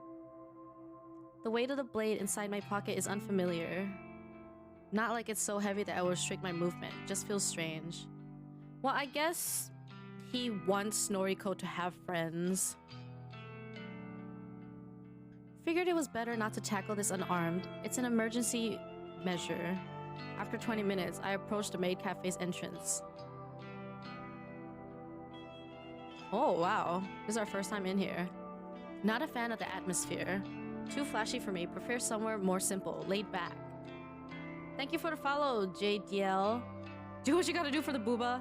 Gotta go get ready for work. I work decent hours. Oh my gosh. Good luck, Kevin. Junpei has a table near the far wall, alone. Not that I expected any different. A blonde maid trots over to refill his drink. He nods politely, but doesn't say a word. Oh my gosh, we're so close to 4K followers. 8 more. Hasn't seen me come in yet. Someone asks if I want a table. I don't respond. Someone else chimes in. Something about paying the cover charge. I don't know. My attention's on the dog. No one attempts to hold me back as I march toward my prey. He finally sees me, but I'm 5 steps away and it's too late. Oh, what the? Long time. You're crazy, man. Get away from me! Looking at him up close, he doesn't seem too worse for wear, considering our last encounter. I start to wonder if I went too easy on him. Can I sit here? Hell no! Get out of here! Thanks. I pull up a chair and sit directly across from him. The blonde maid from before offers me a menu. Then she gasps, and I hear something shatter on the floor. It's you! Strange, Aoi didn't quit her job after all. Did she lie to Noriko? Did Noriko lie to me? I'm 90% sure it's her anyway. Stay back, babe. I got this. Yep, it's her. Thought you quit? Huh? I thought you quit this job. What? How would you know that? I realized I shouldn't spill any details on my relationship with Noriko. Forget it. Oh, you think you're hot stuff, right? tailing me, beating me up. And now you're digging into my girl's business? The fuck is wrong with you, man? Excuse me for a second.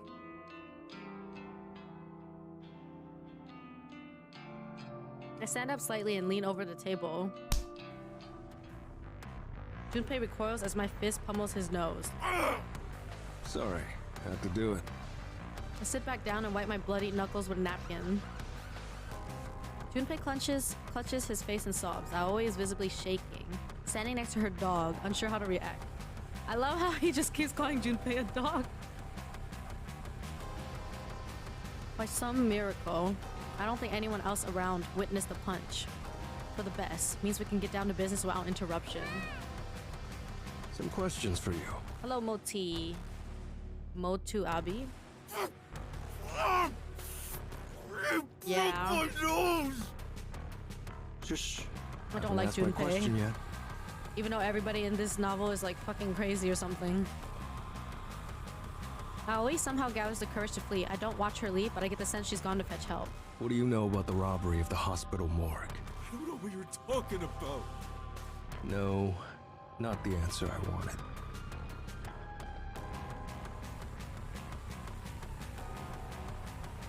Junpei makes the mistake of possessing fingers. Ooh! I jam a steel fork into the back of his left thumb and pin it to the wooden table. Oh god! You're going to give me the answers I want. Am I clear? You're a nutcase. You're psycho. No. For my next question, Oh my god! how did you find out about my involvement with Corpse Girl?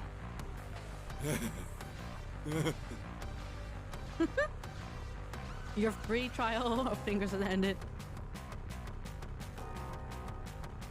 It seems that Junpei is carefully weighing his response for the first time.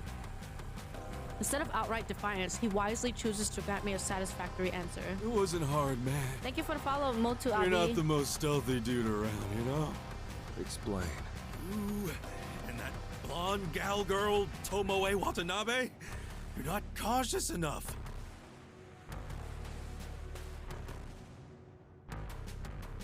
So, he knows Tomoe's identity and her involvement. This hound is truly a liability. It's not hard to tell you when you drive that hunk of shit van around town, dropping dead bodies off to Corpse Girl's targets. He knows a lot. Way too much.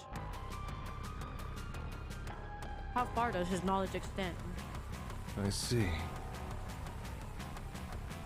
My next question, then. Do you know Corpse Girl's identity?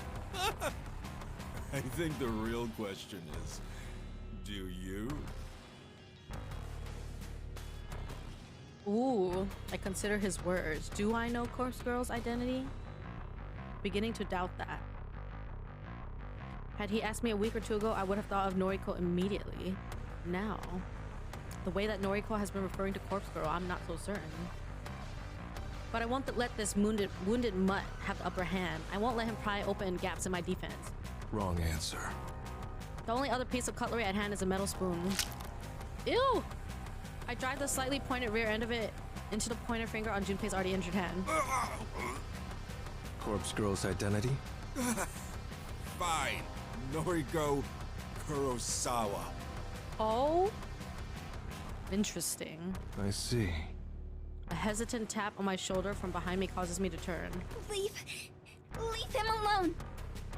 Aoi has somehow gathered a half dozen other bystanders. They're all glaring at me, fists clenched, ready to try and forcibly remove me from the premises. We're not done here. Come back later. Let my Junpei go. Stop hurting him. For an outwardly meek girl, Aoi has more courage than I expected. I stand up and stretch my neck. I'm not looking for a fight with a bunch of cafe patrons. Heaving a sigh, dip my hand into my pocket and withdraw the knife. Flashing in front of the mob says more than my words ever could. They all back off a few, letting out snivels of despair. Aoi, either out of bravery or fear, holds her ground. A single watery tear wailing in her left eye discloses her true feelings. Leave. Everyone. Now. Doesn't take more than this animalistic, primitive command to convince the crowd to disperse and rush for the door. Aoi is amongst the fleeing throng, and she mouths the word sorry as she catches Junpei's eye. Satisfied that we will not be interrupted further, I return my attention to Junpei. He sobbs vocally. Don't kill me, man. I'll do whatever you want, you know? Please, I'm begging you. I've got my whole life ahead of me. Oh my god, that change. Relax. Only one more question for you. What? What is it? Who runs the human removal service? Who is the Herald? I'm being completely honest with you, man. I don't know who he is. He wears this creepy-ass mask and never speaks. Can't quite tell if the dog is being sincere or lying through his teeth. I need more than that. Who would know his identity? Shit. Look, man. The Human Removal Service. It's only the two of us. Me and the Herald. He recruited me online, you know? It makes me do his legwork. So, if I don't know who he is, no one does. Except him, of course. Not good enough. Not the answer I'm looking for. I lean over the table once more, keeping my knife clearly within the dog's vision. Not happy with that answer. Take a finger. Shit, no, dude, seriously. Ask me a different question. Please, please. Kojiro, Oh? A voice I didn't expect to hear rings out from behind me. Noriko, enough. why are you here? Thank you for the follow, Zamgab. I overheard everything. It's enough information to use. Is it? Noriko strides forward. It's a little unnerving seeing her in the real world, away from the factory. She's been cooped up there for so long. Her pale skin looks almost otherworldly beneath the cafe's gaudy lights. For whatever reason, she's wearing her best clothes. They're almost clean, as though she recently did her own laundry. She walks with purpose, one foot in front of the other, but her gait is unsteady and she is visibly trembling. At the end of her pass, she rests her palms against Junpei's table and takes a calming breath. You stole the corpses from the morgue. No. Yes. Noriko doesn't miss a beat as she flashes her phone at Junpei. I can't see what's displayed on the screen, but the dog hangs his head almost immediately. It was me. I robbed the morgue. Noriko pockets her phone. She then tosses a small bundle of bandages onto the table. Bandages? Junpei hastily grabs the offering with his good hand. Get out of here. Get Aoi to bandage you up, and not a word of this to the police. Yes. With a great deal of effort and a grimace, Junpei plucks the cutlery from his pierced hand and yelps. Not daring to remain in my presence any longer, he bolts towards the door. We're just letting him go? Yes. Don't understand. You don't need to. Don't like that. Don't feel comfortable not knowing what's going on. What did you show him on your phone? Leave it, Kojiro. Put the knife away. We're leaving. I obey her orders, returning the knife to my pocket. I follow her unsteady lead and we exit the empty maid cafe. What is happening? Noriko gasps unhealthily as she quickly consumes her weight in water. With a loud swallow, she brings her sleeve to her lips and wipes her mouth dry. The empty water bottle clatters against the concrete and Noriko's gaze returns That's to a me. bit better. The visit to the maid cafe got the better of her. She spent too much energy intervening in the confrontation. But her motives for doing so remain unclear. Fill me in. Excuse me. There's no need to kill Junpei. Why?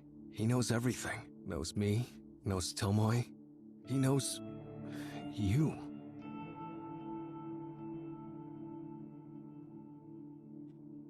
Noriko hesitates, but she doesn't flinch at the revelation. Something tells me she already knew this much. Junpei Matsumoto will be dead by sunrise. Oh my gosh.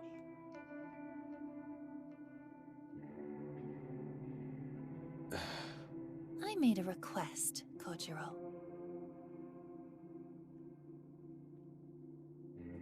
The first thought that jumps out at me is that she requested for Corpse Girl to kill Junpei. But that's a ridiculous notion, isn't it? I see. I don't think Corpse Girl can take care of him. He knows our whole operation. Noriko's raised eyebrow conveys her confusion. What? No, I didn't make a request through Corpse Girl's website. What would be the point of that? I shrug because I truly don't know what else she could have meant. I used the other website, the Human Removal Service. I made a request for the death of Junpei Matsumoto. Oh. But again, what good would that do? Junpei's an accomplice. If his colleague, the venerable, supposedly immortal Herald, receives a request to kill him, it will simply be ignored. Unless... a startling realization dawns on me. Shit, of course. Why didn't I suggest that? A haunting smirk is inscribed across Noriko's features. She knows that I have finally drawn the same conclusion. The Herald is ambitious. His convictions are strong. Absolute. Just like mine. Like Corpse Girl's. Corpse Girl's convictions. Huh. Corpse Girl would never reject a request. That's right. Junpei Matsumoto is disposable. A pawn, the Herald will deal death to him in the same manner as any other nameless victim. I see. But more important than Junpei being killed is what we will discover in the aftermath. Explain. By knowing that Junpei is the next to be targeted, we can observe him and witness the Herald's killing method firsthand. It's brilliant. Noriko has laid the perfect trap. By sparing Junpei's life today, we have set him up to be slaughtered by his own compatriot. And we can use his death as a means to uncover exactly how the Herald brings low his victims. Have to add it to you. This is a pretty fantastic plan. Bruh, but technically Kojiro didn't kill anybody, so she won't be with him. I know. A few things. You have doubts? Not doubts, exactly. Firstly, how do we know exactly when Junpei will be killed? Noriko sweeps her hair behind her ear and scoffs, as though the answer should be as clear to me as it is to her. I specifically requested the time of death. You can do that? The human removal service demands it. Interesting. Second topic. What if you're wrong? What? What if the Herald isn't willing to kill his own ally? In that case, it will prove something important. It will prove that we're dealing with a complete amateur. Someone whose convictions could never reach the strength of Corpse Girl's. And just like that, Noriko reaffirmed my earlier suspicions. Corpse Girl truly would destroy her own allies in order to see her ambitions fulfilled. Tomoe, myself, our souls are shackled to Corpse Girl's own black void, yet we are not safe from her wrath. Should Noriko will it, our flames will be snuffed out in moments. We are nothing to her. Dirt, dust, ash. We will be blown away like the useless incinerated remains of a cadaver. Understood. Let's uncover the secrets behind the human removal service.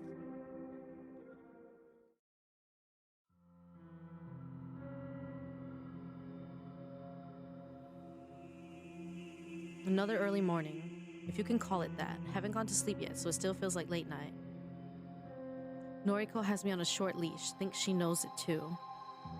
Apparently she specified this as the place of Junpei's death. Don't know how she knew of it. This parking complex belongs to Junpei's apartment building. It extends 2 or 3 levels underground. Again, Noriko specified the exact location of the death. The human removal service seems to take user requests very seriously. How much further in? Shh. Keep your voice down. I'm just looking for a good vantage point that we can hide. Her words are severed by a violent gasp. Unable to speak another word, she simply points. My eyes obediently follow the direction of her slender finger. Oh. Aoi? It's a girl. Disappointing. Missed the main event. Junpei is already dead. He's floating in a sea of his own lifeblood. Vicious stab wounds practically glow red along his back. After examining his remains, I turn my attention to the less interesting figure standing motionless behind him. It has to be Aoi. You. The masked stranger looks like the villain from a B-rated slasher film. He's covered from head to toe in dark clothing, a zipped-up jacket with extra long sleeves, a hood, a skirt. The cut of the figure's clothes combined with his physique gives me the impression that he may, in fact, be female. Is this the Herald we've been searching for? The bloody corpse at her feet would suggest that it is so. That mask.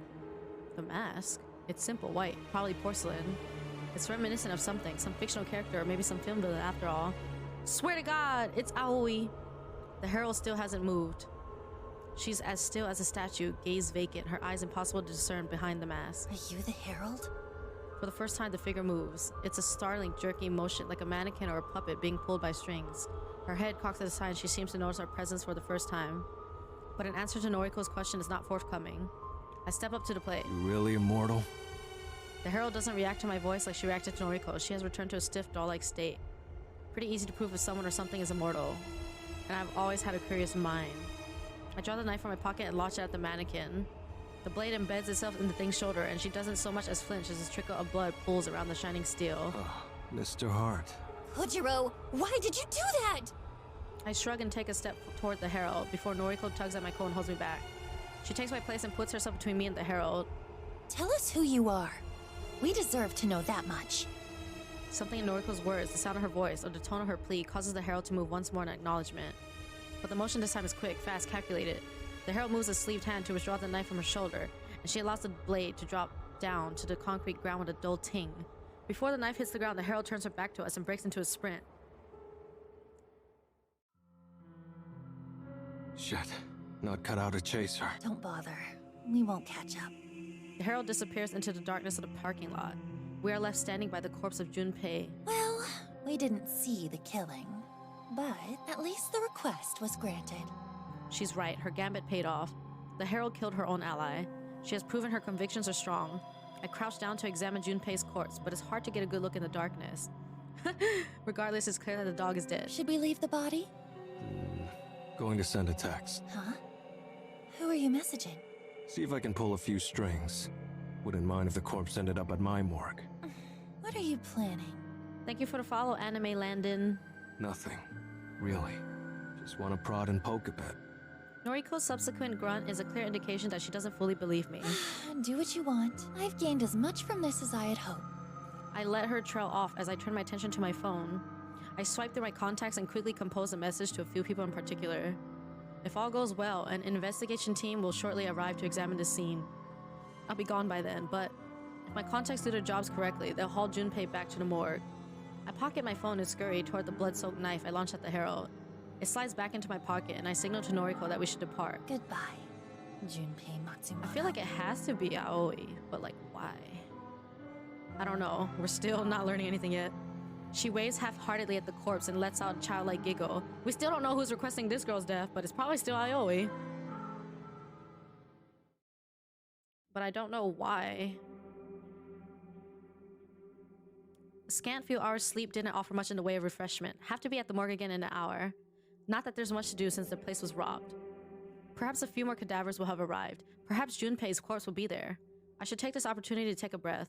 Been a while since life slowed down like this. No requests coming through for Corpse Girl. No bodies to haul around town with Tomoe. No cadavers to catalog at the morgue. Life should be good. I'm still alone. And Noriko may decide to discard me at any moment. Why does that make me want her more? Do I want to prove my worth, my value? Prove to her that I'm worth keeping around? Don't know. Doesn't matter in the long run. After brewing myself a cup of coffee using the French press Tomoe gifted me, I take a seat in my chair. He's definitely masculine. Sitting alone in the darkness is somewhat depressing, but it's only temporary. I won't be alone forever. Soon Noriko will sit here with me. We'll be here together in the darkness. I'll make her see my worth. I'll make her love me the way that I love her. I'll make her feel the void that Shizuko left in my life. This is all starting to sound very familiar, don't you think?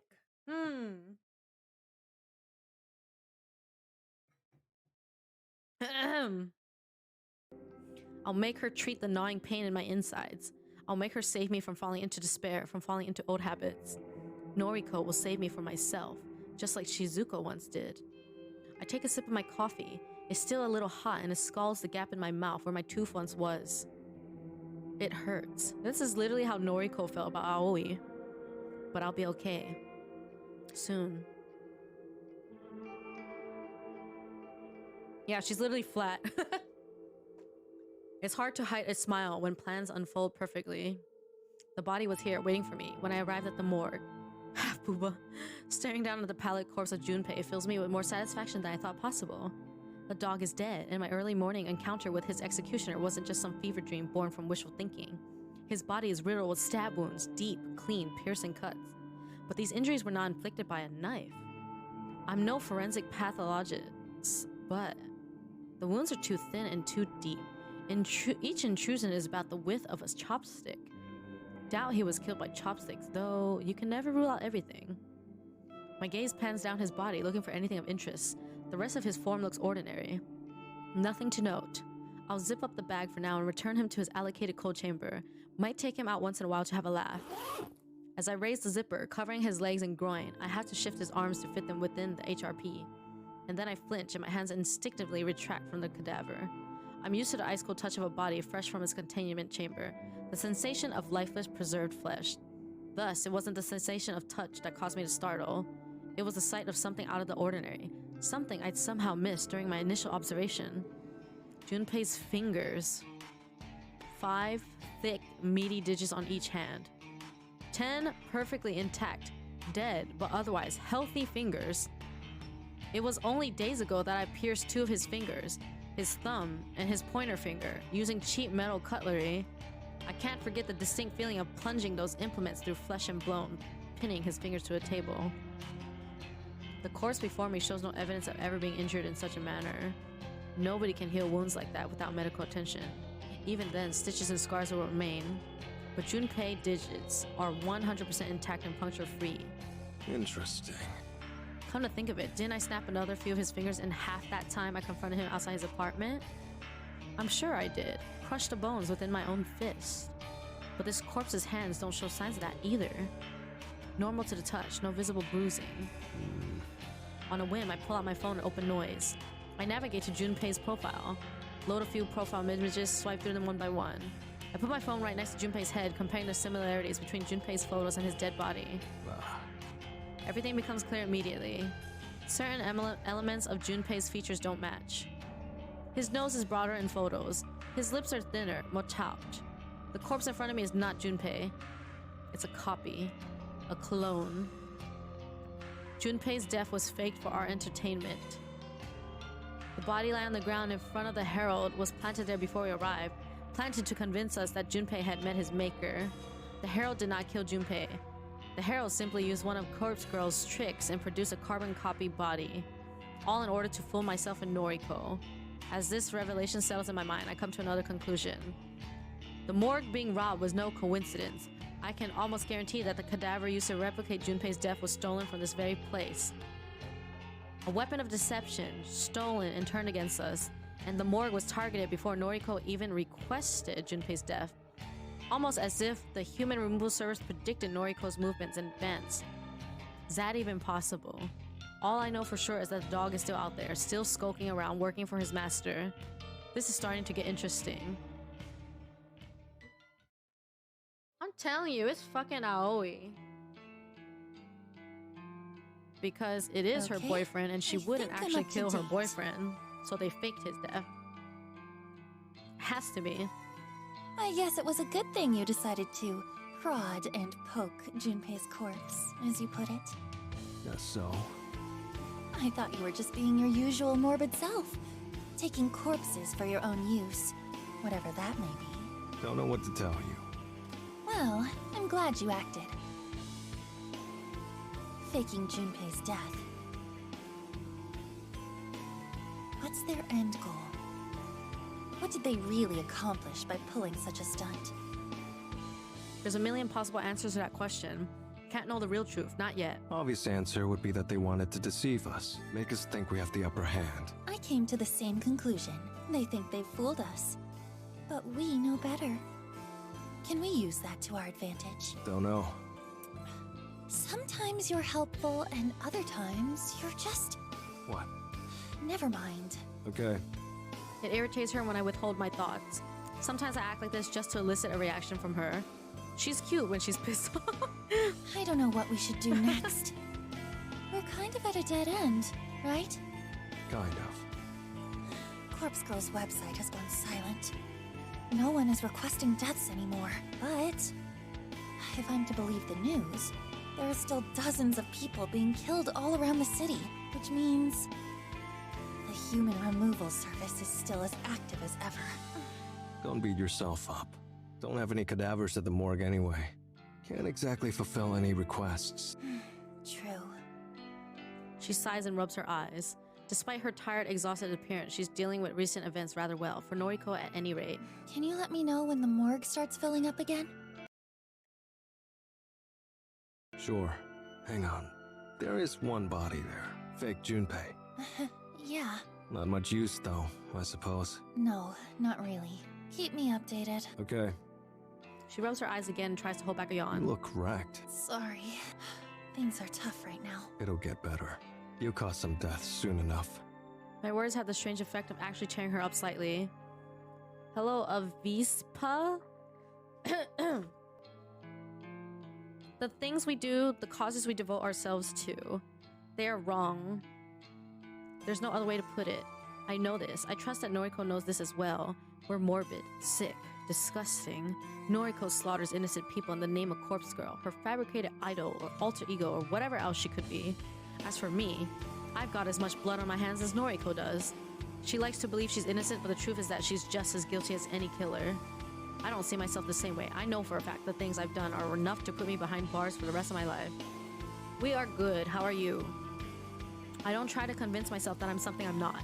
I'm a criminal, plain and simple. But Noriko is a kindred spirit. We're connected on some level that I don't expect the average person to understand. We're bonded by the things we've done, the death we've witnessed. Looking at her now, this tired girl worn thin by stress, I can't help but be reminded of Shizuko. I messed up with Shizuko. I didn't take the time we had together seriously. I took it all for granted. I won't make the same mistake with Noriko. I'll make her mine and I'll prove my love to her every day. Perhaps I will convince her to not discard me when I run out of use. Want something to eat? She glances at me and opens her mouth but weighs her words before speaking. Thanks, but you know me. I know. Of course I know. I know so much about her. She doesn't eat.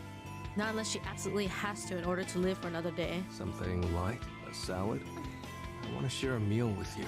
I can't. Okay. I understand. I do. I get it. It's Noriko. Her convictions are what I admire most about her. What would it say of her character if I could break her convictions with a simple invitation? We should get married. Huh? A few days ago, you said you'd be mine. I told you something like that, yeah. But that had a condition. You had to kill Junpei. She's right. I didn't manage to kill him. Does that mean I don't deserve her? Maybe there's something else I could do? Let me prove that I'm a man you can love. I'll think about it. Okay. I'll take that. It's better than an outright no. Maybe you should get going for now. I need to sleep. Okay. I'll leave her be. Should get some sleep myself. Later. Bye, Kojiro. Thank you for the follow, Yumiko. Something about the way she says my name sends a chill down my spine. It's not a pleasant sensation. It's not a feeling of elation or excitement. It's uncomfortable, disconcerting. I shrug it off and leave the factory. What the fuck? I have an uncannily vivid recollection of dragging Shizuko's corpse through the streets on the night she was killed. I had witnessed a collision. I watched speechless as the asshole who ran her down drove away like a coward. Wow, she does look like Noriko. Took me a while to gather the strength to collect her crumpled body from the asphalt. By then it was around 7 o'clock. The sun had set, but a sliver of light still peeked over the horizon, tinting the sky with an orange hue. I don't know what you're saying. People kept screaming at me. Wasn't doing anything wrong. Wasn't trying to smear Shizuko's blood on the sidewalk. Does that mean something bad? This is not the first time someone's asked me that today. So I'm feeling like that means something bad. Just wanted to take her home. She was hurt or dead. No point leaving her in the middle of the road. She didn't comment on my suit. Got all dressed up just for her. Didn't comment on the ring. Even as I slipped on her stiff finger, she didn't say a word about the size of the diamond. But she made a unique sound as we walked. It rings in my ears now and then, especially when I catch myself in quiet moments. What the Didn't know what it was at the time. It punctured the silence between my heavy footsteps. Turns out the sound was caused by the fabric of her dress stretching and ripping against the coarse texture of the sidewalk. She made that sound for the entire journey home. My footsteps. Thud, thud. Shizuko. Shh. Shh. People screaming. Ah! Yeah! The cacophony of irritating noise assaulted us during the entire expedition. Silence didn't rear its head until we arrived at our destination. It wasn't easy getting her up the stairs to my apartment. I'd carried her in my arms dozens of times, always effortlessly. But during that final ascent, Shizuko's weight exceeded the limit of my muscles. Had no choice but to drag her up slowly, a single step at a time. Wasn't my fault her head cracked against every step. Once we were inside, I finally had the opportunity to examine the damage. Her limbs were flattened, her chest had caved in, ribs crushed and ground into a fine dust. Remarkably, her beautiful face remained unmarred. She looked at peace, despite having died in pure agony not long before. And that was the last time I kissed her. I planted my lips on hers and found comfort in the slight warmth that still remained. And then I closed her eyes.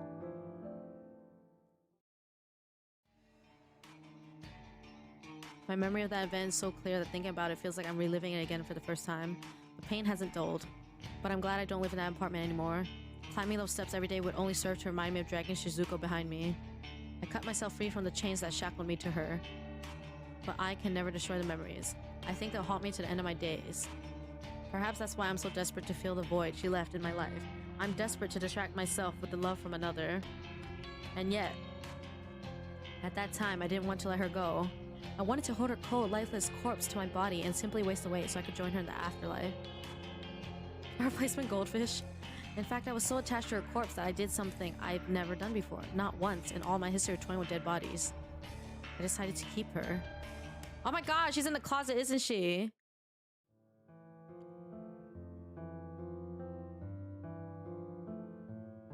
Don't know whether it was out of despair or depression or desperation. Well, at least it doesn't look disgusting. Don't truly know why I decided to do such an odd thing.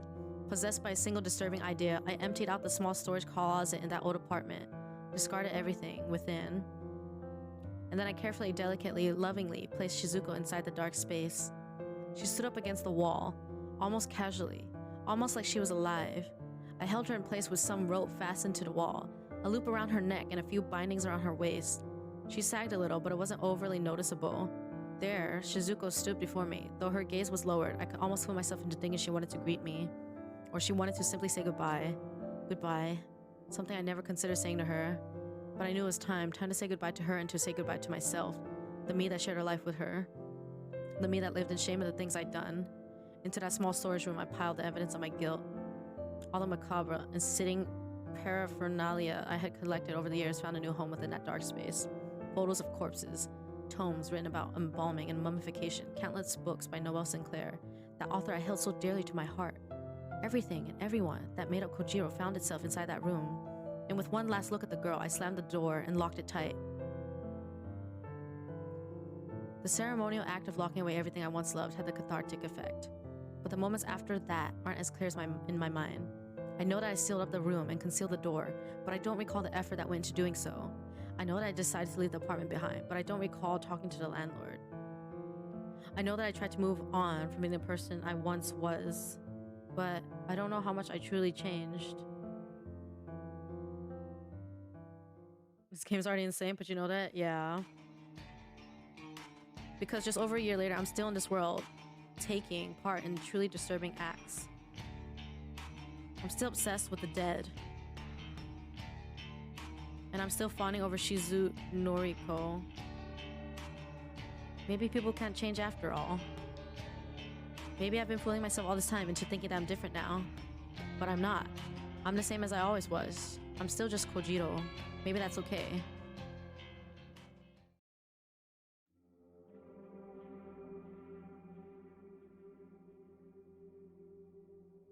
Some good news for you. Really? What is it? A few new cadavers were in the morgue when I arrived tonight. Ah, Also, I was thinking what about? something funny. We went to such lengths to make sure we didn't get caught stealing cadavers from here. And? Well, it's amusing that the entire place was ransacked by the human removal service, but no one ever investigated. No one here seemed to really care. We tried so hard to cover our tracks, being careful about every single corpse we lifted. Then those assholes just waltzed in and stole everything without any repercussions. Yeah. It makes me sick. I want to bring them down. Yeah.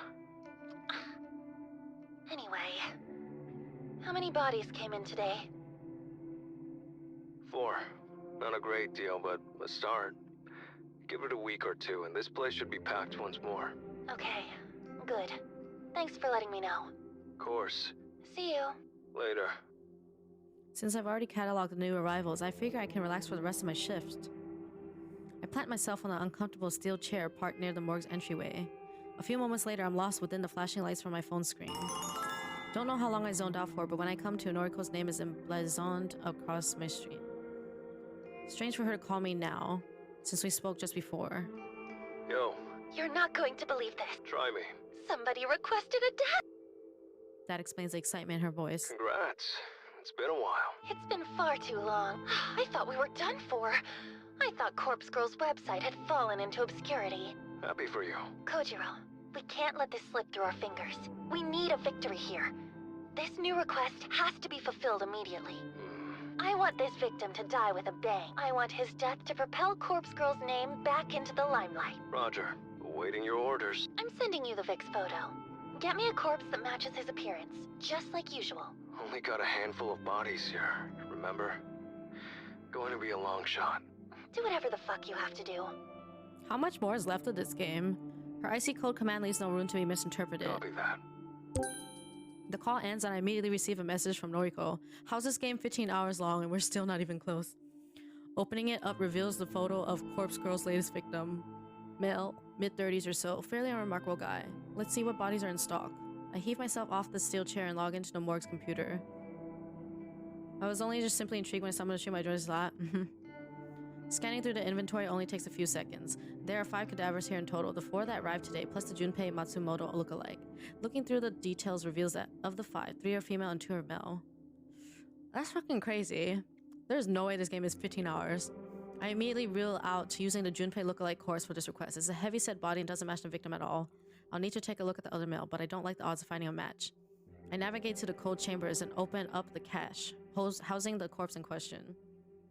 Maybe it's enough to leave the rest for another stream? That's what I'm wondering. It says this is a 15-hour game, but we have streamed so many hours of it already. The cold air spewing forth from the open compartment fogs up my glasses. I calmly remove them, wipe them against my coat, and return them to the rightful place. I didn't know you had been streaming for so long. I mean, I didn't start today playing this, but we've still been on this game a majority of the day. After unzipping the body bag, I'm met with the face of death, a sight I have become more than accustomed to after many long years working here. How many more hours do you think are left in this since you played it? Yeah, I know, we're literally only in Act 2, which is insane. There's an Act 3 and a finale. This guy is just as average looking as Corpse Girl's victim. Seems like the type of person you wouldn't notice in a crowd. He'd simply be a blur against the sea of bodies. Might be exactly what we need. I compare his features to those of the victim in the photo. He looks similar, couldn't exactly mistake him for a relative, but maybe with a bit of Noriko's makeup handiwork, he might pass off as a close enough copy. Only one problem. Unzipping the body bag further reveals that this guy only has one arm. Enough for a whole average stream anyone would do? So you're saying there's still 5 to 8 hours left of this? Oh my gosh. His left arm has been severed just below the elbow, leaving a surgical stump. It's something that he has clearly lived with for years because the area in question is clean. Probably had a prosthetic limb before being moved to the morgue. This particular feature is a deal breaker, too hard to convince the victim that this is his own corpse if it's missing a limb. Although, perhaps Noriko could factor the missing limb into the cause of death. I mean, if this is like maybe 2 or 3 hours longer, I could probably just finish it now. If I bloodied the stump a bit, it could be made to look like he lost an arm before he died. I reach for my phone and call Noriko back, getting sick of the chit-chat. You find a suitable corpse? Almost. Got a guy about the same age and build. Plain face. Needs some work, but could do the job. Great! I'll send Tomoe over with the van right away. Just one thing. What? The body is missing an arm. Oh, that is a problem. Yeah. Can you edit the corpse photo so that the victim is missing an arm? I mean, I've been kind of speedrunning, reading through it. We're not really talking too much. Thank you for the follow recently. That way, when he receives the actual corpse, he'll be expecting a missing limb. No. No? Thanks for introducing me to this game, by the way. I really love this. You're welcome. Changing it now. Thank Little Wild Foxy, my friend who gifted me this for my birthday. Then I don't know what to tell you. And I love shit like this. Don't have any other suitable bodies. Make it work, Kojiro. So I'm happy. That venomous tone again. What can I do? Not going to roam the street and kill someone that looks like the Vic. Come up with something else then. Hell, chop your own arm off and attach it to the corpse. I don't care what you do, but I need the body within the hour. If you let me down, I'll never be with you. Our relationship is tied to Corpse Girl's fate. If you let her down, You let me down, and I don't like being let I down. wonder if the soul of Shizuko is Corpse Girl or something. Love the kind of horror that twists its way into your mind, makes you wonder if you're going nuts. I know, right? My phone beeps twice as if to protest Noriko abruptly ending the call. Fantastic. I mean, I'm willing to be here for like 2 or 3 more hours. If we finish it in that time, then we will see. She likes backing me into corners. What am I supposed to do? It's clear that she doesn't really have any intention of being with me. She's using me, dangling the promise of something I desire right in front of me. And yet, I need to have her. I need to prove to her that she should be with me. I lower my glasses and gently rub my brow with my fingers. Shit. Thank you for the follow, Sweaty Lean Toast. I've got an idea, but I can't believe I'm about to do this. I slide my glasses back up and adjust them so they're comfortable once more. I fetched a mobile mortuary lift and angle it underneath the tray protruding from the open cold chamber. With a great deal of effort, I detach the tray from the chamber. It rests upon the top of the mortuary lift, allowing me to wheel the corpse across the morgue. After pushing it halfway across the open room, I let the wheels come to a stop, directly underneath one of the ceiling's glaring fluorescent lights. With that done, I turn and rummage around in a cabinet. I sort through a number of tools until I find what I'm looking for. Clutching the sterile implement in a shaking hand, I return to the corpse lying atop the steel tray. I roll up the sleeves of my coat. For Noriko. Here goes. Ah, don't look! If you don't like gore and violence, look away! Oh god! You motherfucker, you really did! You really did that! When the metal bone saw digs into the soft flesh of my arm, I have to get my teeth to refrain from screaming.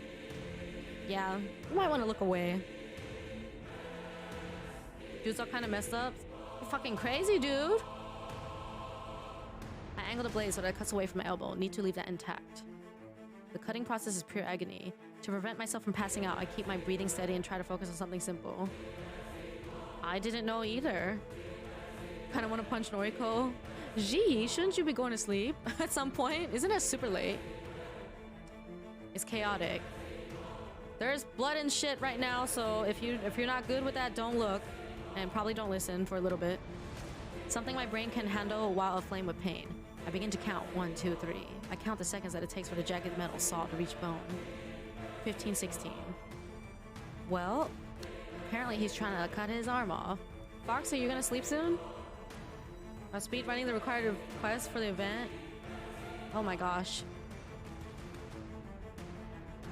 Think I reached it after 20%, but I tell blah blah blah.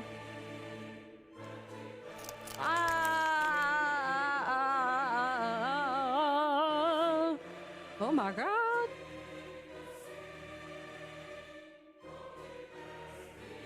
Oh my god. You're too hyped. Oh my god. I mean, he's just talking about it, so there's really no need for me to read it. Is it because I love her? No. Noriko. It's for Noriko. Actually, it's for Corpse Girl. I have to prove I'm worthy of her. Yeah, there was no need for us to read all that. I have to be loved by her. There's nothing else for me. 97, 98. As my count reaches 99 seconds, my right arm falls. Blech. I let out a groan of what can only be called relief, and I slump in on myself, resting in the pool of foul liquid. My vision is blurry. My breathing is ragged. The sane part of my consciousness knows that I need to treat my wound. It's insane that this is exactly the type of game I fuck with. Now this is my kind of game. I need to apply a tourniquet, cauterize that, blah blah blah.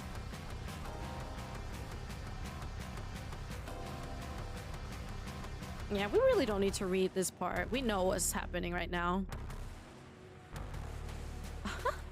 Thank you for the follow, Ganeek. Got some girls you gotta pick. Yeah. Oh yeah, he's definitely obsessed. Of course I can't attach my arm to this corpse. The corpse is missing its left arm. I cut off my right arm. You motherfucker! Thank you for the follow, MK. Oh my god, you couldn't even do that right! Good one. Oh my god. Accompanying my laughter is the laughter of somebody else nearby. I have to listen really intently to confirm that I'm not just hallucinating. but I'm certain that somebody just walked into my line of vision, even if they're nothing more than a dark, blurred silhouette. Yo, bro. You don't look so Fucking hot. Junpei. What'd you do? Cut off your own arm? Want me to take the pain away? I give anything to remove the pain. I can't voice my consent. My mouth is dry, my jaw locked in place. Here. Nothing a little fire can't fix. The figure comes closer. He smells foul, like a dog that has bathed in gasoline. A dog. The heavyset figure that I now assume is Junpei is crouched over me. The smell of gasoline intensifies as he pours some sort of cold liquid all over my clothes. Pity I gotta light this place up. But you guys didn't get the hint when we stole all of your corpses. Well, you ain't gonna be nothing without your precious Morn. And Corpse Girl is gonna wither away without her right hand man. Right hand. Get it, Kojimbo? The way he deliberately mispronounces my name really bothers me. It bothers me so much that the anger boiling inside me gives me the strength to open my mouth once more. It's Kojiro. Sure, bro. Sleep tight. The dog lifts his body and disappears into oblivion beyond my sight. The unmistakable sound of a match being struck should fill me with panic, but I feel strangely calm. Warm, glowing tendrils of flame flicker around the outskirts of my vision. Fire. The entire morgue is alight. The acrid smell of smoke quickly covers up the odor of gasoline. Fire. I lost my family to fire so many years ago. Maybe it's fitting that I should perish in the same way. Fire. I hate fire. I hate it and fear it. Fire. It's everywhere, surrounding me. The sickening stench of burning flesh permeates my nostrils, and I realize I smell my severed arm being incinerated behind me. Fire. I close my eyes. Really sleepy right now. Lost a lot of blood after all. Sorry, Noriko. Sorry I loved you. Oh my gosh. Just like that, huh? No way. Well, there's Act 2 cleared. I'm happy you liking this game. It's amazing. It's literally like on the same level as like all this stuff. Aoi Sato. Yeah, I think he died. I'm pretty sure he died. Another month?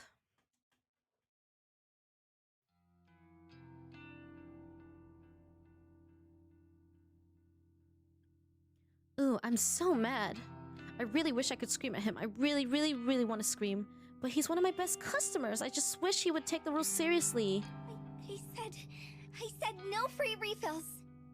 The squeak of my voice surprises even me. Gosh, I've never yelled at a customer before. It feels so liberating. I feel free. The customer hangs his head. He looks as guilty as I feel on the inside. Aww. Take care, Tyrea. Oh gosh, I shouldn't have raised my voice at him. Stupid, stupid, stupid! I'm going to get fired for this, I just know it. Sorry, Miss Aoi.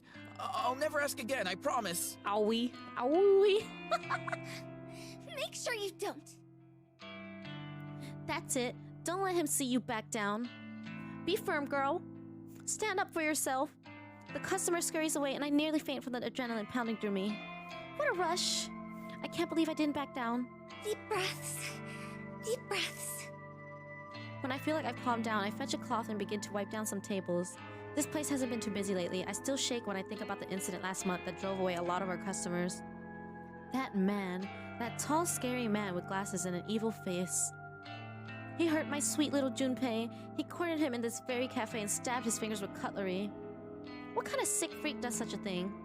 I know there's something between those two. I can't ever forget the time that man left Junpei all bruised and broken on the ground outside his apartment. I hate that man. Who does he think he is, bullying my sweetheart? A pleasant little chime rings out from my pocket and I recognize it as a notification I set to let me know when the cafe is closing. Phew. Guess I better get going. Luckily for me, I'm not on closing duty tonight. My coworkers will take care of all of that. All I need to do is sign on the employee app on my phone and my full shift will be automatically recorded. Then I'll get paid on time just like usual. Bye, everyone. I wave farewell to the other girls and duck out the front door.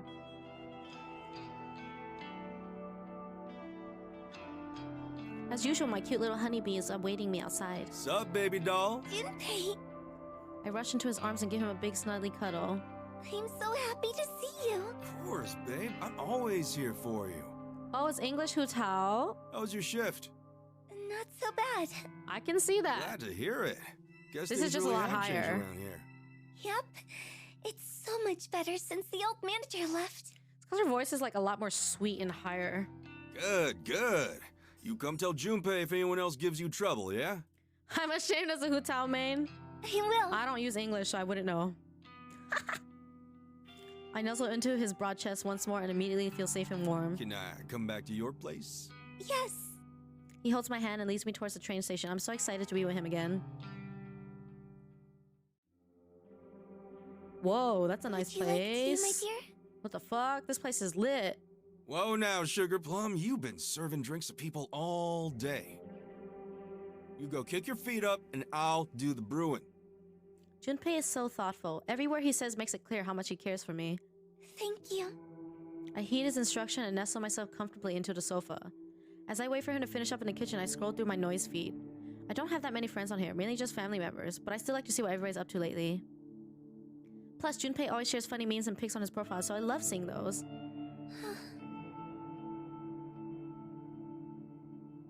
After scrolling for a minute, I come across a status update from a friend I haven't heard from in a while. Noriko Kurosawa. Huh? What does that mean? Her entire post is short and meaningless. It just says, "Hey 3." What on earth could she mean by that? When was the last time I talked to Noriko anyway? She used to call me all the time. I used to call her too. But somewhere along the line, we fell out of touch. After I introduced her to Junpei, I kinda got the feeling she was jealous. Jealous. Noriko always had feelings for me. Maybe being introduced to my boyfriend really hurt her. Oh, now I feel terrible. Your tea, my love! Junpei sets down 2 teacups on a small coffee table in front of the sofa. Steam rises slowly from both cups. The sight and scent immediately relaxes me. Thank you, Pumpkin. Hi, Glesher. You are part of chat, so... you know you're cute, too. Junpei scoots onto the sofa right next to me, and he leans his head on my shoulder. I raise a hand and run it through his hair as I continue scrolling through noise in my other hand. A post from a guy I went to high school with.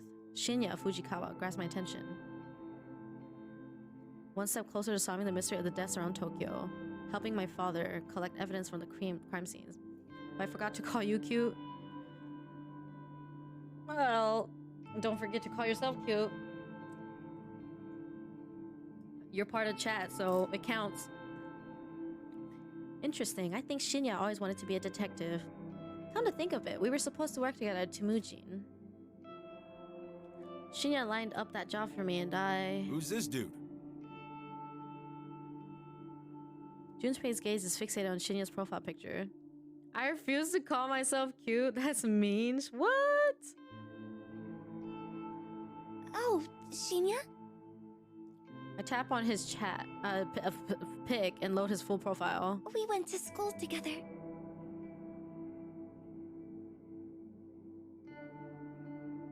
I scan through his profile and read some more of his recent posts.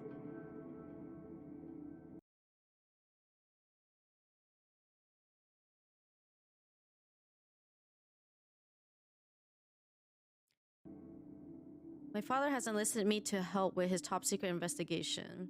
Can't divulge any further information. My lips are sealed, top secret.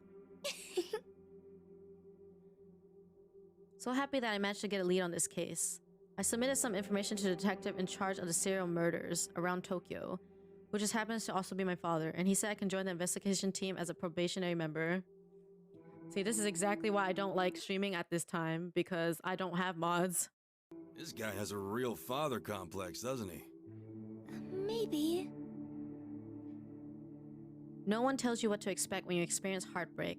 No one tells you how hollow and empty you will feel. It's important to throw yourself into your work. I will do so. Heartbreak? Something about this dude tells me he's never had a girlfriend in his life. Huh. I wonder... Farewell, my love. I'm sorry I couldn't be the man you wanted me to be. To Tomoe Watanabe, my soulmate, my other half, my one and everything. Please forgive me. Jeez. Have some dignity, dude. Oh my god, what happened? Wow. He really likes to share everything, doesn't he? I swear, he never used to be this dramatic. It's because your cutest mod isn't here. Well, apparently none of my mods are here. Well, they're here, but they're not actively paying attention to chat to mod. So it's basically the same thing as not being here, I guess. And this is why I don't like streaming at this time. Junpei yawns and puts his arm around me. A classic move. He's so sweet and romantic. I put my phone down and snuggle into his body. He's like a big, soft teddy bear. I should get going once I finish this cup of tea. Really? Do you have to go? Yeah, sorry, babe. I gotta check in on Mom tonight. Oh, okay. I tell everybody I purposely don't like streaming during the afternoon for many reasons, and they all promise that they'll be around and stuff, but they're never here. You'll be okay, right? The thought of being alone forms a pit in my stomach. Don't worry. I'll help you out before I leave. Thank you. Well, thankfully, nothing is too crazy for me to handle. Junpei takes one last sip of his tea and gets to his feet. I'll check the usual stuff. Yes, please. He walks behind the sofa and ruffles my hair with his rough hand. The bandages wrapped around his fingers feel coarse against my scalp. As he wanders around my small apartment, he calls out to me. Oven and stovetop are both switched off. The kitchen tap is off, no drips. He moves into the bathroom and his voice echoes against the tiled wall. Tap is off in here too. And the shower is off. Finally, he moves to the front door. I'll lock this door properly when I walk out. You just have to put the deadbolt in place, okay? Okay. Thank you. Anytime, sugar. I'll see you tomorrow, okay? Okay. Love. With that, Junpei walks out the door and closes it behind him.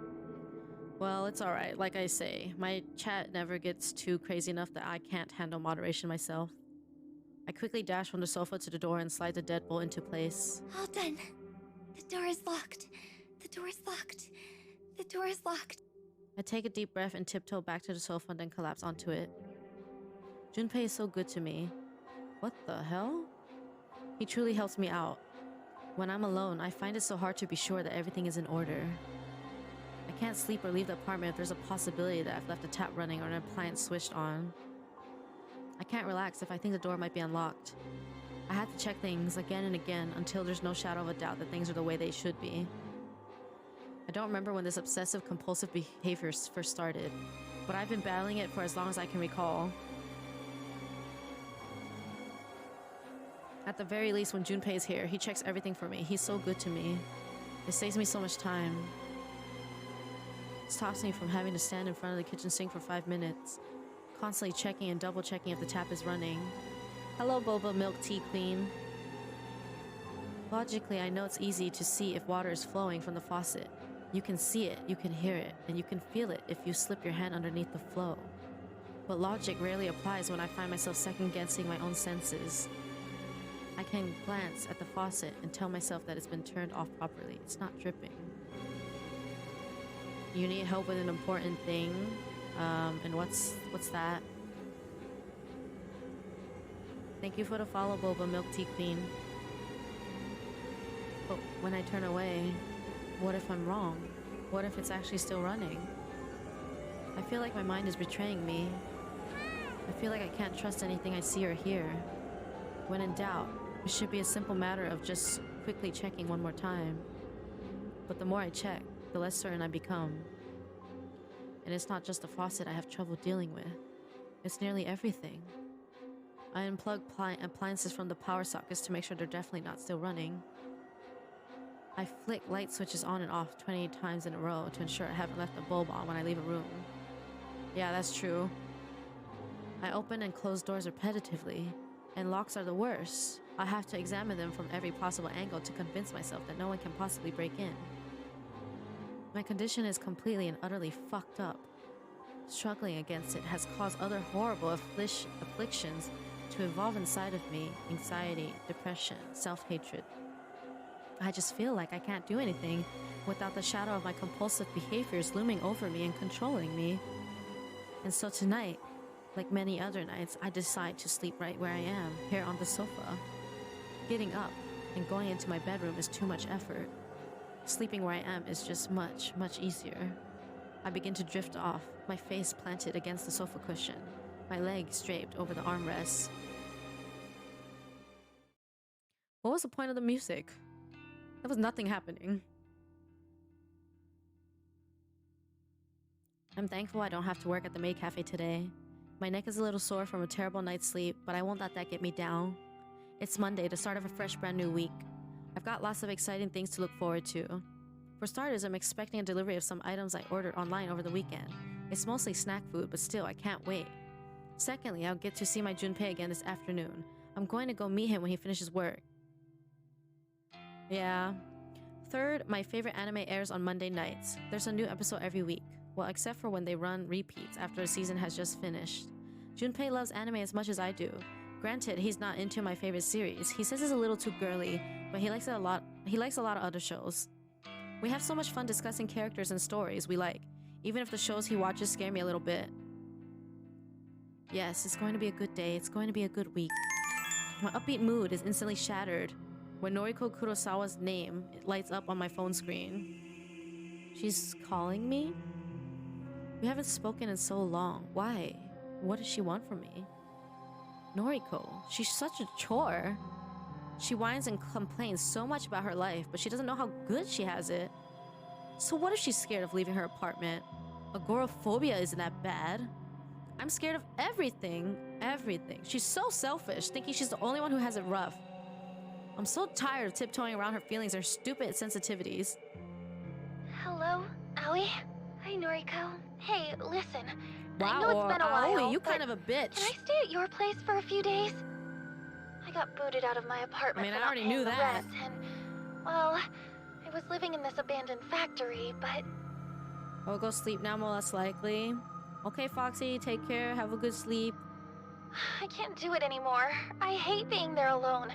The guy I was spending time with just disappeared, and now... No, Kojiro. Aoi? Are you there? Is this crazy bitch for real? She hasn't spoken to me for weeks, for months, and now she wants to live in my apartment? Aoi? Sorry. Sorry, Noriko. You can't stay here. Well, fuck you too. Oh, damn. My phone beeps twice and the call abruptly ends. What the hell is her problem? Before I can even blink, she calls me again. I'm hesitant to answer this time, but... Noriko? Sorry, I overreacted. I think I'm in trouble. I think Corpse Girl is trying to kill me, and I need somewhere safe to stay. Corpse Girl is trying to kill her? I think Noriko has finally lost the plot. Whatever sliver of sanity she once held onto has finally slipped between her fingers. Noriko? Corpse Girl isn't trying to kill you. What? How would you know? You are Corpse Girl. Remember? What? How do you... I'm the one who wants to kill you. I'm going to fucking murder you in your sleep. Noriko's silence convinces me that her memory is returning. Perhaps she called me in some delirious state or because of some fevered dream. Shit. The call disconnects as she curses. That stupid bitch. Did she seriously forget who she was talking to? I've had it up to here with her. As soon as Junpei works out the location of her factory, I'm gonna go there myself and slit her throat open with my fingernails. I'll let her bleed out all over me and tell her that she never meant a thing to me. I don't care how much she loves me. I'll end her life quickly before she has a chance to confess her feelings with one last gasping, dying breath. Once Noriko is dead, the human removal service will no longer have any competition. And I'll finally be able to take her place as Corpse Girl.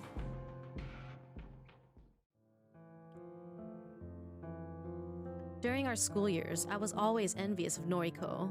She was so beautiful, so slim and graceful, and she had a wonderful family, parents that loved her more than anything. I never had any of that. I wanted so badly to be her. I struggled with my weight back then, but that wasn't the worst of it. I had an abusive mother and a father that essentially ignored my existence. Well, until he killed me by splitting my neck open. I would have given anything to trade places with Noriko and feel alive again. It didn't matter to me that Noriko complained about every aspect of her life. She moaned about how much she despised her delinquent sister. She griped about how her father walked out on her, but still sent her a birthday card every year. She lamented over the fact her mother tried to kill herself in front of her and her sister, how her mother hung from the ceiling barely alive for hours and hours until Yuriko figured out how to call for an ambulance. But I would have taken all of that trauma over my own upbringing. I'd have traded my life for hers without a second thought. Noriko had no idea how lucky she was. Even after all these years, I never really overcame my envy of her. I even went so far as to request her death through Corpse Girl's website, Bingo. Of course she didn't die. How could she have? Junpei figured it out before I did. He forced his way into Corpse Girl's website and viewed all of the death requests. Someone, Noriko, had placed a comment on the request I submitted. A single line of text, never intended to be seen by other eyes. That's me, bitch. Knowing that she had become Corpse Girl made my jealousy grow. I wanted to take her place. I wanted people to fear me, just like they feared her. I wanted any other life, anything that would let me escape my own hellish half-existence. Thanks to trawling through her website, Junpei soon figured out the whole thing was essentially a hoax. Corpse Girl had no ability to cause death. Noriko was simply trying to con people into ending their own lives. It was pathetic and made me laugh. I decided I would play along with Noriko's delusions in order to ensure her downfall.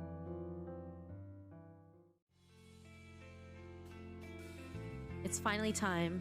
I get to meet Junpei at the station, walk him home, yay. The Noise Corporation office is within walking distance from Shinjuku train station. Getting there is a breeze. Junpei works on the 30th floor of the massive office complex. He's one of the top dogs. He's worked really hard to get to where he is. I'm so proud of him. Man, Aoi's backstory and like the shit she's saying about Noriko, how she never cared about herself, is triggering me. It's kind of funny to think that I almost got a job near here. The Temujin building is so close to Junpei's office. Noriko and Shinya hooked me up, but I completely bailed on them. Oh well. At that time, I had no idea the love of my life worked nearby. No, I'm literally getting triggered by like my own past experience. I think I'm right on time, so Junpei should be here any second. As I wait patiently, a familiar-looking girl climbs the stairs and wanders past me. Her outfit is kind of unprofessional. I wonder if she's an office employee. She looks a bit like a troublemaker. Where have I seen her before? She caught me staring at her. Oh no, she's walking toward me. Hey, don't I know you from somewhere? No time to run away. She's right in front of me. Yeah, you're Noriko's friend, right? Aoi? Hi, cool Mike. I didn't have like any Monka-esque sort of experience. It's just the type of things that Aoi is saying about Noriko. It's just kind of triggering some memories and stuff that I think from the past. Like, you know how you think someone's your friend, but I guess if they're thinking that sort of shit about you, I guess they really aren't your friend. Everything's always about fucking Noriko. Yes, and you are? The brash girl swoops her hair out of her face and leers at me. Tomoe, a friend of hers as well. Yeah, Oh. you're my friend. Yep. I mean, I'm not triggered by the gore or anything like that. Like, I mean, that's expected. It's literally expected playing this game, but it's just Aoi literally just actually being this fucked up and just like talking all this shit about Noriko and how she never really actually cared about her and all this type of shit. And going so far as to even wanting her to die. Like, it just feels like, wow. And she always only ever thought of you as a friend and loved you. I don't know. I suddenly remember where I've seen Tomoe before. I think she was in some of Shinya's photos. That just kind of hits a little too close to home for me. Is she the girl that Shinya was dating and broke up with? How is Noriko? Dunno. Was hoping you could tell me. Like, relating to Noriko Haven't seen that stank in and everybody weeks. else was fine, but just seeing Aoi say those things about Noriko was just oof. I see. I haven't seen her either. Cause she's basically just a fake ass bitch. Righto. Well, I'll see you around. At least everybody else is quite transparent. Just like that, the girl brushes past me and doesn't even look back. Bye. I watch her as she wanders along the platform. Oh, babe!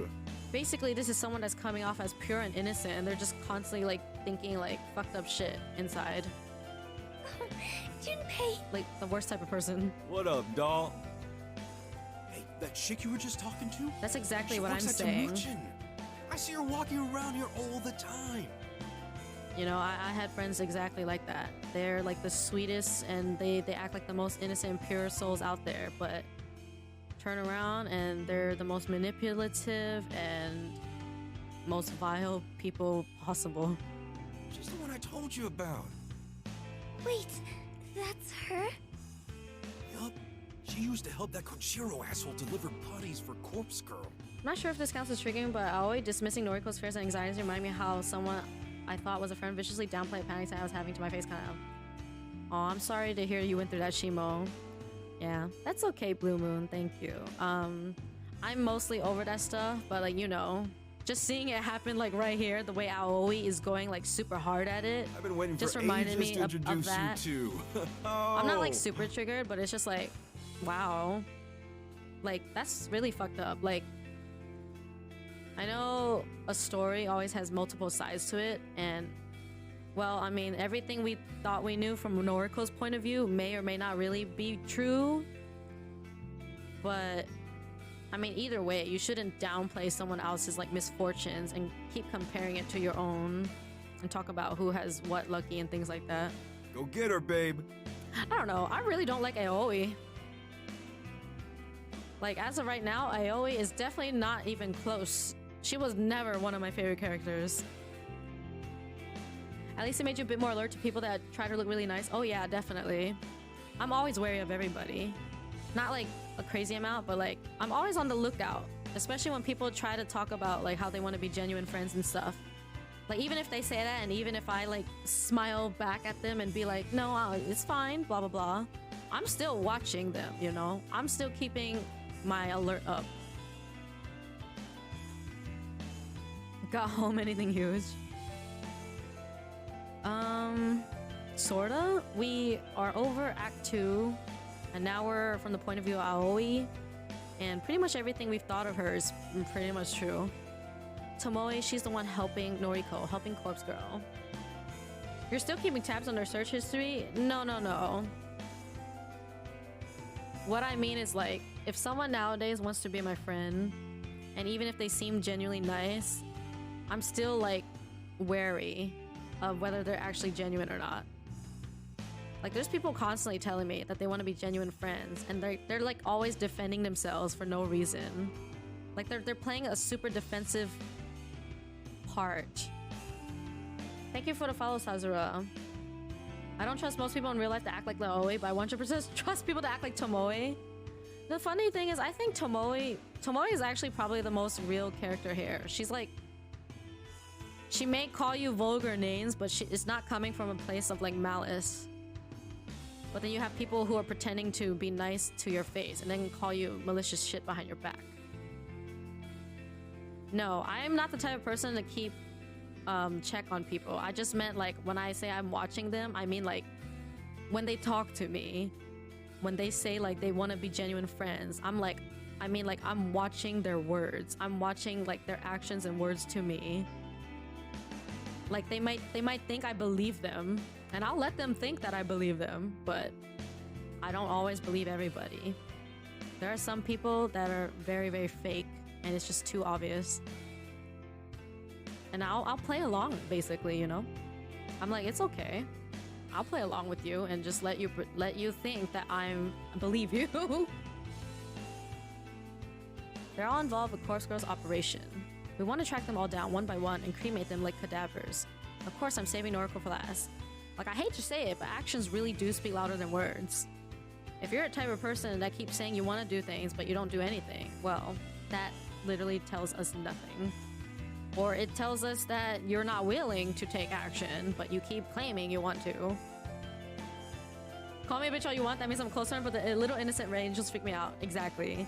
I mean, me and my friends all call each other a bitch. Well, we say bish and all that stuff. But not like a lot. It's just usually like when we say things like, oh, did you eat yet? Or go to sleep, bish, or blah, blah, blah, blah. I'll assume her identity and live her life and leave my own painful existence behind. I wouldn't go as far as Tomoe, saying like all those S words and things. I race along as fast as my legs will let me. My feet pound against the train platform, and several people passing by stop to watch me out of curiosity. As long as Tomoe doesn't notice I'm tailing her, then I don't care who sees me. I follow her all the way to the end of the platform, then I blend into the crowd as we board the same train. I can't deny that I do get like quite a lot of like PTSD, like when a lot of things are familiar with my past, but I do try my best to just get over it. It wasn't like super recent, but it also wasn't too long ago, and It was just something really important in my life, you know? So of course it applies to like anything in my life right now that I can't really control. But I still try to like move over or move past. I knock on the door to what I can only assume is Tomoe's apartment. Well, at least I have very great people in my life right now. She answers after just a moment and shoots me a quizzical look. As soon as the door is all the way open, I dash forward and slam into Tomoe with the full force of my tiny body. What the fuck? We tumble into the apartment, though Tomoe doesn't even lose her balance. She's a lot bulkier than I am. She absorbs most of the impact and manages to remain standing. Noriko's rants and mental health states made me almost cry. This game has been brutal. Yeah, I understand.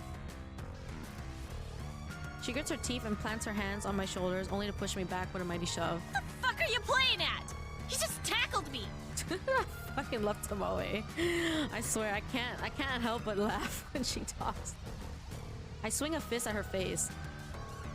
So, I think Aoi went to Tomoe's place and is like, I don't know, probably trying to kill her. She catches me off guard when she sidesteps my punch and brings her knee up into my gut. I reel back, but the injury doesn't bother me. Yeah, she better not die. Skank.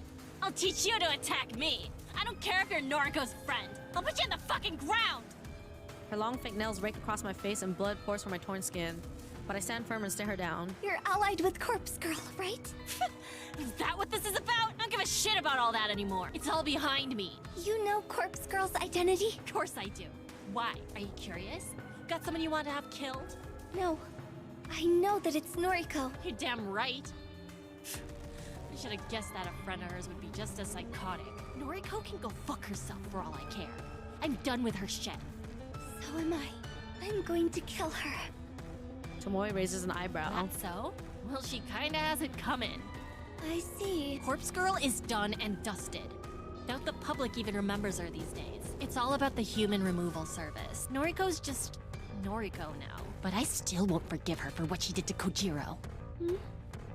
What is she talking about? Does she know something I don't? What happened to Kojiro? Do you even know who he is? I do. He warned me about her, you know? He said she'd discard us as soon as we weren't useful anymore. Sure enough, she had him killed. Fucking burned him alive. Interesting. Tomoe thinks Noriko killed Kojiro when in reality, Junpei took care of that freak. He burned the entire morgue down around him.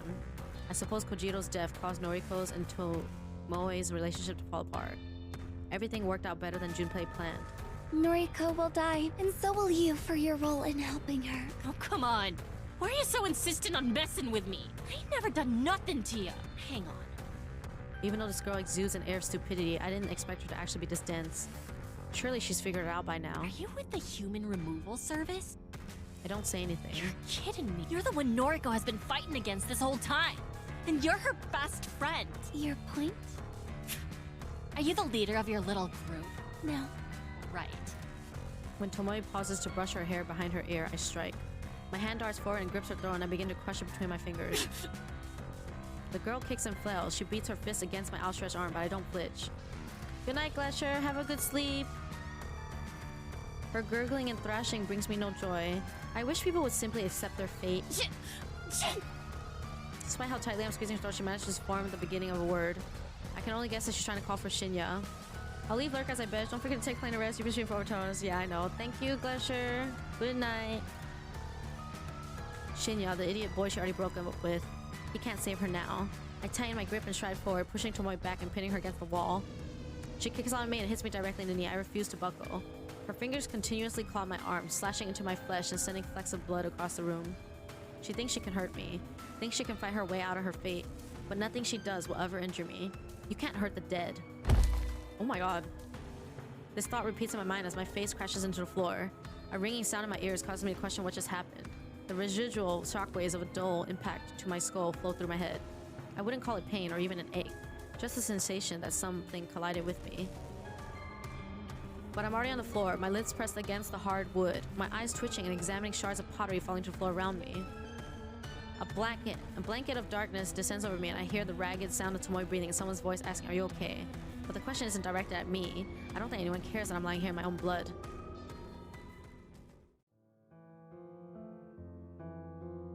I can't count how many movies I've seen where characters claim they've had an out-of-body experience. I've heard the stories in real life too. People on the brink of death or unconsciousness tell tales of how they could view their own body from a lofty spiritual perch. I never put much stock into such nonsense. How can someone dead or dying view the world with any form of clarity? When I died all those years ago, I didn't experience any such thing. It was kind of disappointing, even though I didn't expect much. Being clubbed across the head in Tomoe's apartment was a completely different experience than the time glass shards pierced my neck. I feel like I'm teetering on the edge of consciousness, writhing around on the hard floor.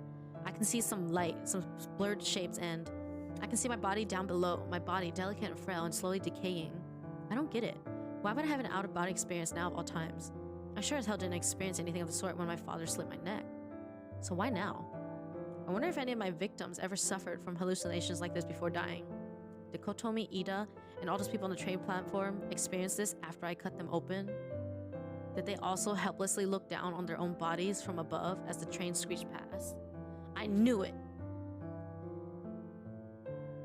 Emi Katsuno. Boy, did she scream when I pushed her over the balcony railing. Did her spirit leave her body to look down on her splattered corpse? What about the other nameless souls I've claimed from Noriko's website? There have been so many bodies piled up, countless gifts pledged in Corpse Girl's name. I didn't kill them because I wanted to shed blood. I did it to delude Noriko. That was the goal at the start anyway. Noriko never caught on to what I was doing. She took all the credit, thinking she was some all-powerful being in control of the fate of her victims. Hi, Neo! Welcome in. So Aoi has been doing this far from the start. I mean, I always sussed her the first time we saw her. She never even tried to understand the truth. I slaved away for her, cutting and strangling and slashing and slicing. I piled up bodies for Noriko, but Corpse Girl claimed all the kills. It was a pointless endeavor. I think she would have spiraled into madness even without the power trip. I suppose it doesn't matter now, things have changed. My only focus now is to kill Noriko. I should have done so right at the start. I'll kill her for wasting my time. As I look down on my body below, I see a girl too scared to go on, too scared to struggle anymore. It's a shame. If I wasn't killed years ago, I might have had the chance to live a normal life. Well, there's nothing else for it. I feel my spirit returning to my body. It's a strange sensation, because I know I'm not returning to life. How could I? I've been dead for too long. My only chance is to claim Noriko's life for my own. I'll become her and discard this rotting, walking corpse.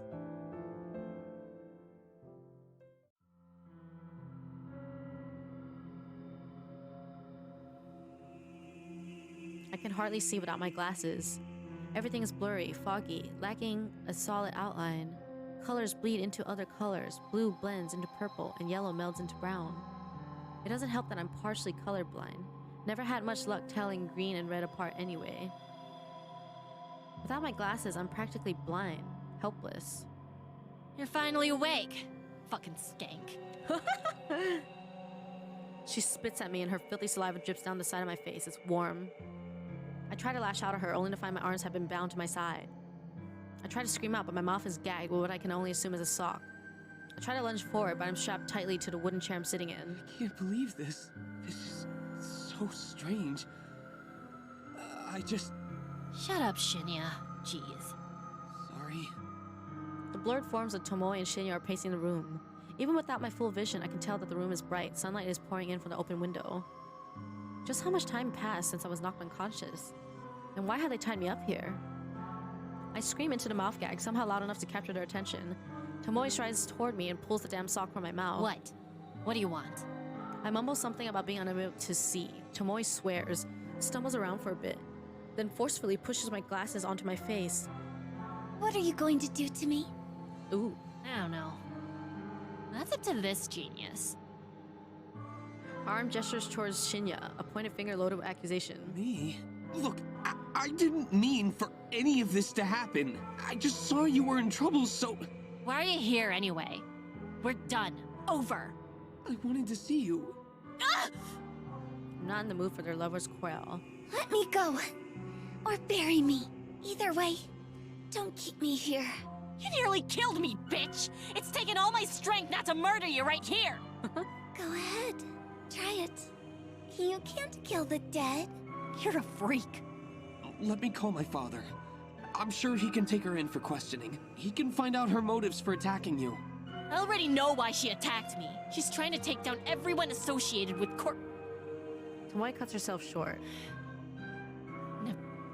I wonder, is Shinya not privy to Tomoe's relationship with Corpse Girl? Intriguing. As Tomoe's former boyfriend, I simply assumed he was a part of the operation. I thought he was an accomplice. If he doesn't know anything, then I don't need to kill him. One less person to deal with before I go after Noriko. However, I need to focus on getting out of here first. If you let me go, I'll never bother you again. A lie. Thank you for the follow, Shockwave. Welcome in. Why should I believe ya? You followed me to my freaking home! I'm sorry. Lie. Then I'll exchange information for my release. Yeah, I hate Aoi. I'll tell you anything you want to know. I'm sorry, but there's nothing that really makes me want to sympathize with you. I mean, I'm sorry you went through some trouble, but girl, that is not an excuse to trouble others. Lie, lie, lie. Like I care! I'm done with all the shit between Noriko and you! Noriko? Has she got something to do with this? Shut up, Shinya! Perhaps he's my ticket out of here. I turn my head to him and wait until he looks directly at me. Shinya, I'm so thirsty. Can I have some water? He pauses, but since Tomoe doesn't interfere, he ducks out of sight. He returns within seconds, holding a half-filled cup out to me. Here. I bob forward as best as I can within against my restraints and take a sip of the lukewarm tap water. Ew. Lukewarm. It's worth noting how easy he is to manipulate. He's the complete opposite of my Junpei, who's strong and independent and doesn't let anyone mess with him. So, about my offer. What are you doing still alive? Trying to finish this game, Cadence? Will you let me go? I really want to if finish I share it. information about I the don't human know how long removal it'll take service? though. Shinya's face turns pale. The human removal service? That's... I really couldn't care less about all of that. I told you. I'm done with everything. I see. Tomoe. She might have information that can assist with my investigation. I had my interview, ran errands and everything. Yeah, I know. We have to accept her offer. This game is fucking long, man. Oh, please. You're no cop as much as you fancy pretending to be one. I already told you that Father accepted me as part of the investigation team. It went well. I have to wait for a callback, but the guy told me he was impressed. I was very mature for my age. I think I got it. Oh, that sounds awesome. Hopefully things go well for you. Praying. Prage. Oh.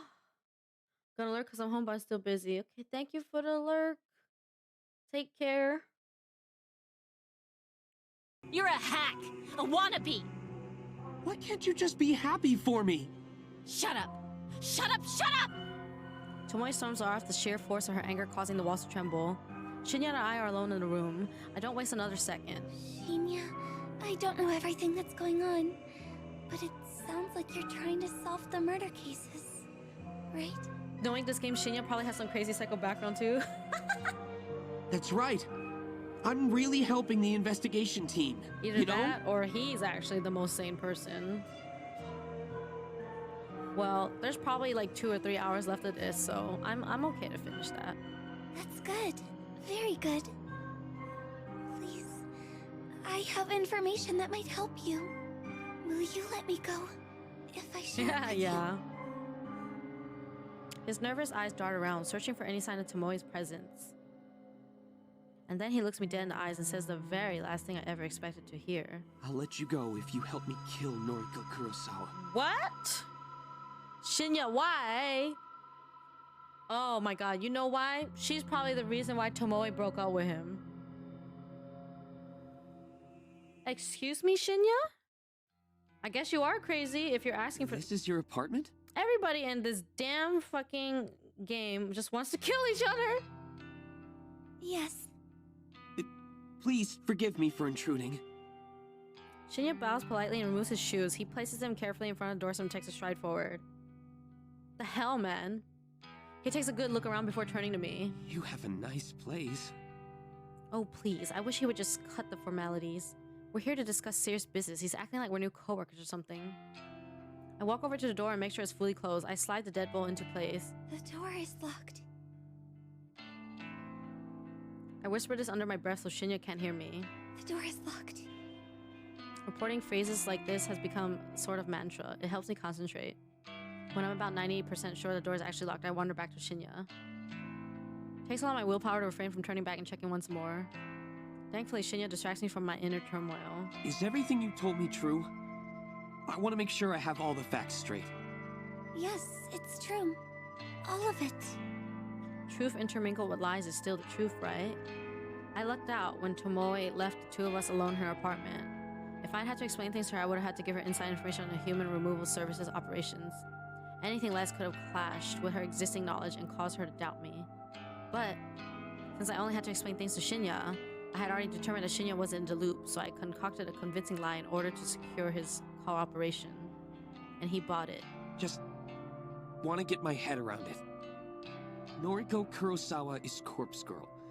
She's the one that was behind the initial string of murders across the city. She delivered photos and corpses to her victims in order to convince them that they would die soon. And that had the effect of causing people to kill themselves. Almost a self-fulfilling prophecy. Of course, all of this part is true. Kind of. Shinya doesn't need to know that I acted behind the scenes and brought the victims low by my own hand. Those acts of violence almost seem like a distant memory now. I was so committed to aiding Noriko that I couldn't think of anything else. In the end, my senses didn't help my own situation. I only propelled Noriko's egos into the stars and continued to suffer my cursed half-existence. But it wasn't long before another group started killing people in much the same way as Noriko did. A group called the Human Removal Service. They've killed hundreds, if not thousands of people in the past months. Again, all true, so far. And you were enslaved by Noriko? Forced against your will to infiltrate the Human Removal Service and bring them down from the inside? That's right. Bruh. He's a fucking idiot. That explains why you want to kill Noriko. You want to be free from her. Even if it isn't exactly the legal thing to do. Legal? What kind of pedestal is this guy standing on? He specifically requested assistance to do the exact same thing. He wants Noriko dead, just like I do.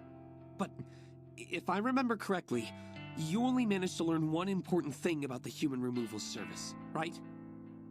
Yes. The group is made up of dozens of members. Dozens of people that all masquerade as the leader known as the Herald. There's no single person responsible for the murders. It's the joint effort of a large group, all striking across the city simultaneously. Am I correct? And there's the real kicker. He's absolutely spot on. I didn't mind sharing this tidbit of information with him. It does nothing to assist with his investigation. And wrapping the lie that I was Noriko's lackey in a blanket of truth makes everything all the more convincing. Yes, that's right. Phew, okay. I think I understand everything. Thank you for your help. There's one thing I'm not entirely comfortable about. Shinya hasn't been forthcoming with his reasons for wanting Noriko dead. If I don't answer the question, I feel like he will never address it. Can you tell me why you want to kill Noriko? He tries to back away from the question by twiddling his thumbs and pretending to examine the nearby wall. Shinya, I need to know. Otherwise, how can I trust you? Trust. It's a word that has always made me laugh. How can I trust anybody? I couldn't even trust my own parents, the people who swore to raise and protect me. My mother hit me when I misbehaved, when I overslept by 5 minutes, or raised my voice ever so slightly. I was a child. How could I ever trust her not to lash out at me? My father, how? How could I ever trust him after he killed me? And Noriko. Noriko, the one friend I opened up to, the one person who knew all about my struggles. She betrayed me. She kept her perfect life out of reach, taunted me with it, dangled it in front of me like a carrot on a string. And when I asked to share her life with her, she completely misinterpreted it. She told me she loved me. She told me she wanted to be with me. She wanted to shower me with gifts, hold my hand, be intimate with me. She wanted to be my girlfriend, but how could I ever be intimate with her after what I went through? She didn't understand me. She didn't understand that I wanted to be her, not be with her. She wouldn't trade lives with me, so how could I ever trust her? How could I trust her when she said she loved me but wasn't willing to make a sacrifice to make me happy? Everyone is full of shit, and I'll never trust anybody again. Junpei spends every day trying to prove his love to me.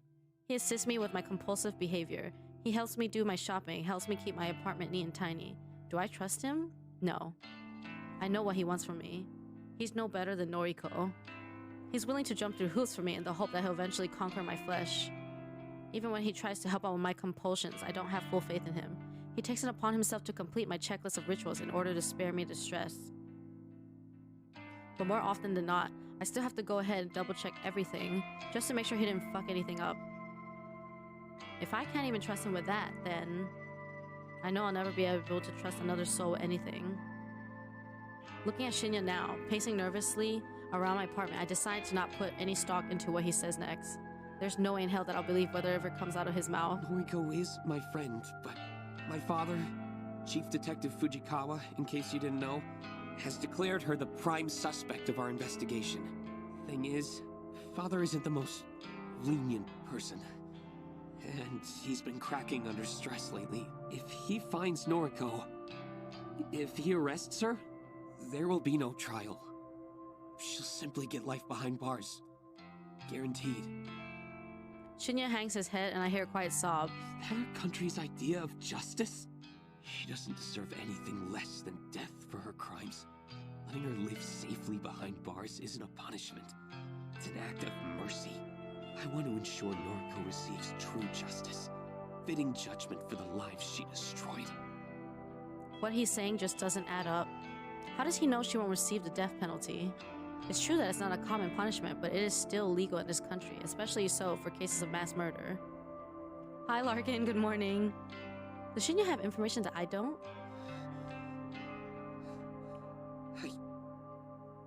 I need to find her. I need to hand her the justice that my father is too cowardly to deliver. Whatever. I'm already sick of this guy. He acts like he's been personally wronged by Noriko's crimes, like he's so high and mighty and knows what's best. I doubt he knew a single person that Noriko killed. Fine. To be honest, I don't really care about your reasons. As long as you want Noriko dead, then our goals are the same. But I have to ask, will you turn yourself into the police after you kill her? Once again, Shinya hangs his head. I'd be a hypocrite if I didn't. He leaves his sentence hanging in midair. It wasn't exactly confirmation. There's only one problem. I have no idea where Noriko's hiding. She doesn't live in her apartment anymore. She doesn't show up to her office. I know that she has a factory that she runs her operation from, but I can't find it. I see. I might be able to help. Tomoe and Noriko used to spend a lot of time together. Not sure what they used to get up to, but I checked the travel history on Tomoe's IC card, and she made a lot of trips to Shinokubo. Her IC card. For people traveling by train every day, buying single-use tickets is often a pain in the ass. Reusable IC cards are much more convenient. You can top them up with money and simply swipe them at the ticket gates to have your train fare automatically deducted. Best of all, they keep a record of your transaction history and the stations you traveled to recently. The fact that Shinya even thought to look at Tomoe's travel history makes me want to reconsider my initial assessment of the guy's detective skills. Shinokubo, you say? Yeah. Can't imagine what she was doing there, but all the dates she traveled to that station coincide with days she claimed to be hanging out with Noriko. I still don't think Shinya realizes that Tomoe was in on Noriko's operation. Regardless, this is valuable information. Chances are good that Noriko and Tomoe spent a lot of time together at their factory, and that factory may very well be located in Shinokubo. I'll feed this information to Junpei and see what he makes of it. Perhaps he knows something I don't. Thanks for the info. That's enough for today. I'll contact you when I locate Noriko. Oh, say, just one more thing. What is it? If you've been wanting to kill her, then why haven't you just called her and asked her to meet up with you? He thinks he's so clever. He thinks he has everything all worked out. He doesn't know shit. It's not that easy. I need to find where she's living and running her operation from. I want to destroy everything involved with Corpse Girl. I want to burn her factory to the ground. More lies, lies on top of lies. The truth of the matter is that Noriko knows perfectly well my intention for her, even if she temporarily forgets it during moments of delirium. She would never agree to meet up with me, not now. Things were different not so long ago, but I missed that opportunity.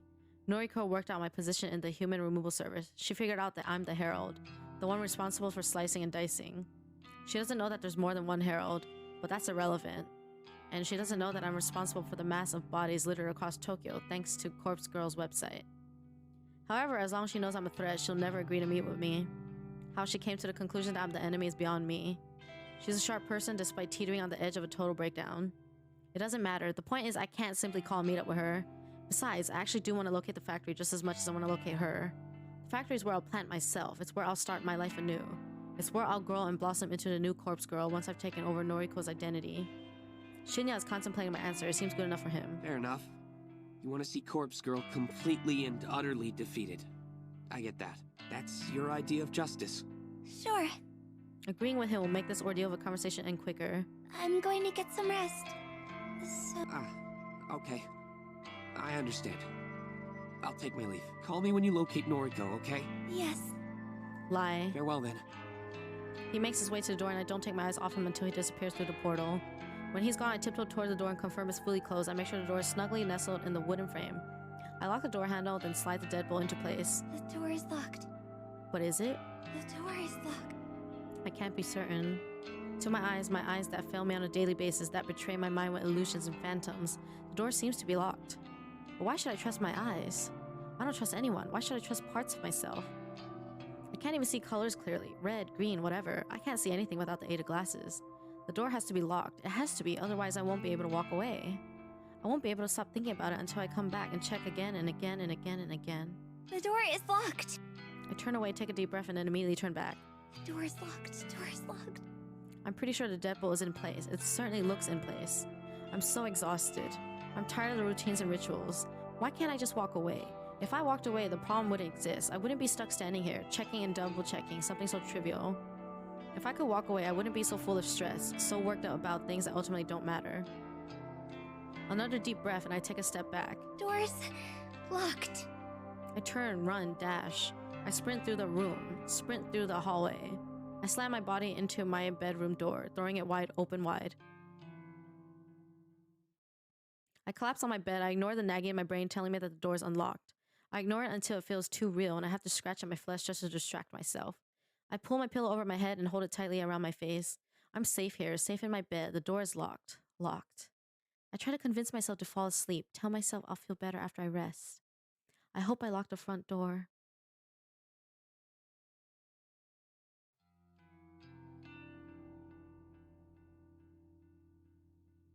So yeah, I reckon I'll have some work for you soon. The other heralds have been keeping the numbers up. There just haven't been any requests for this area lately, you know? Yeah. I'm only half listening to Junpei. He said something about why I haven't been tasked with killing anyone lately, but I don't really care about the reasons. Junpei's the only one in contact with the leader of the human removal service. I just take orders, like all the other heralds. Not that I've met any of them. Every herald has their own district, their own turf. If a request comes through our website, it gets allocated to the herald closest to the victim. It must have been a week since I last got to kill, maybe 2 weeks. It's not that I like the killing, it's not that I want to do it. I fulfill the request simply as a way to antagonize Noriko. It's my role to play in backing her into a corner and shutting down Corpse Girl. And so far, thanks to my contributions to the human removal service, we have been incredibly successful. Corpse Girl is all but a distant memory to the general public. If people really want to request somebody's death, they come to us, not to her. I don't plan on remaining with this group for much longer. After all, Noriko is pretty much already broken. She's a wreck. Once I find her, I'll possess her and quit this group.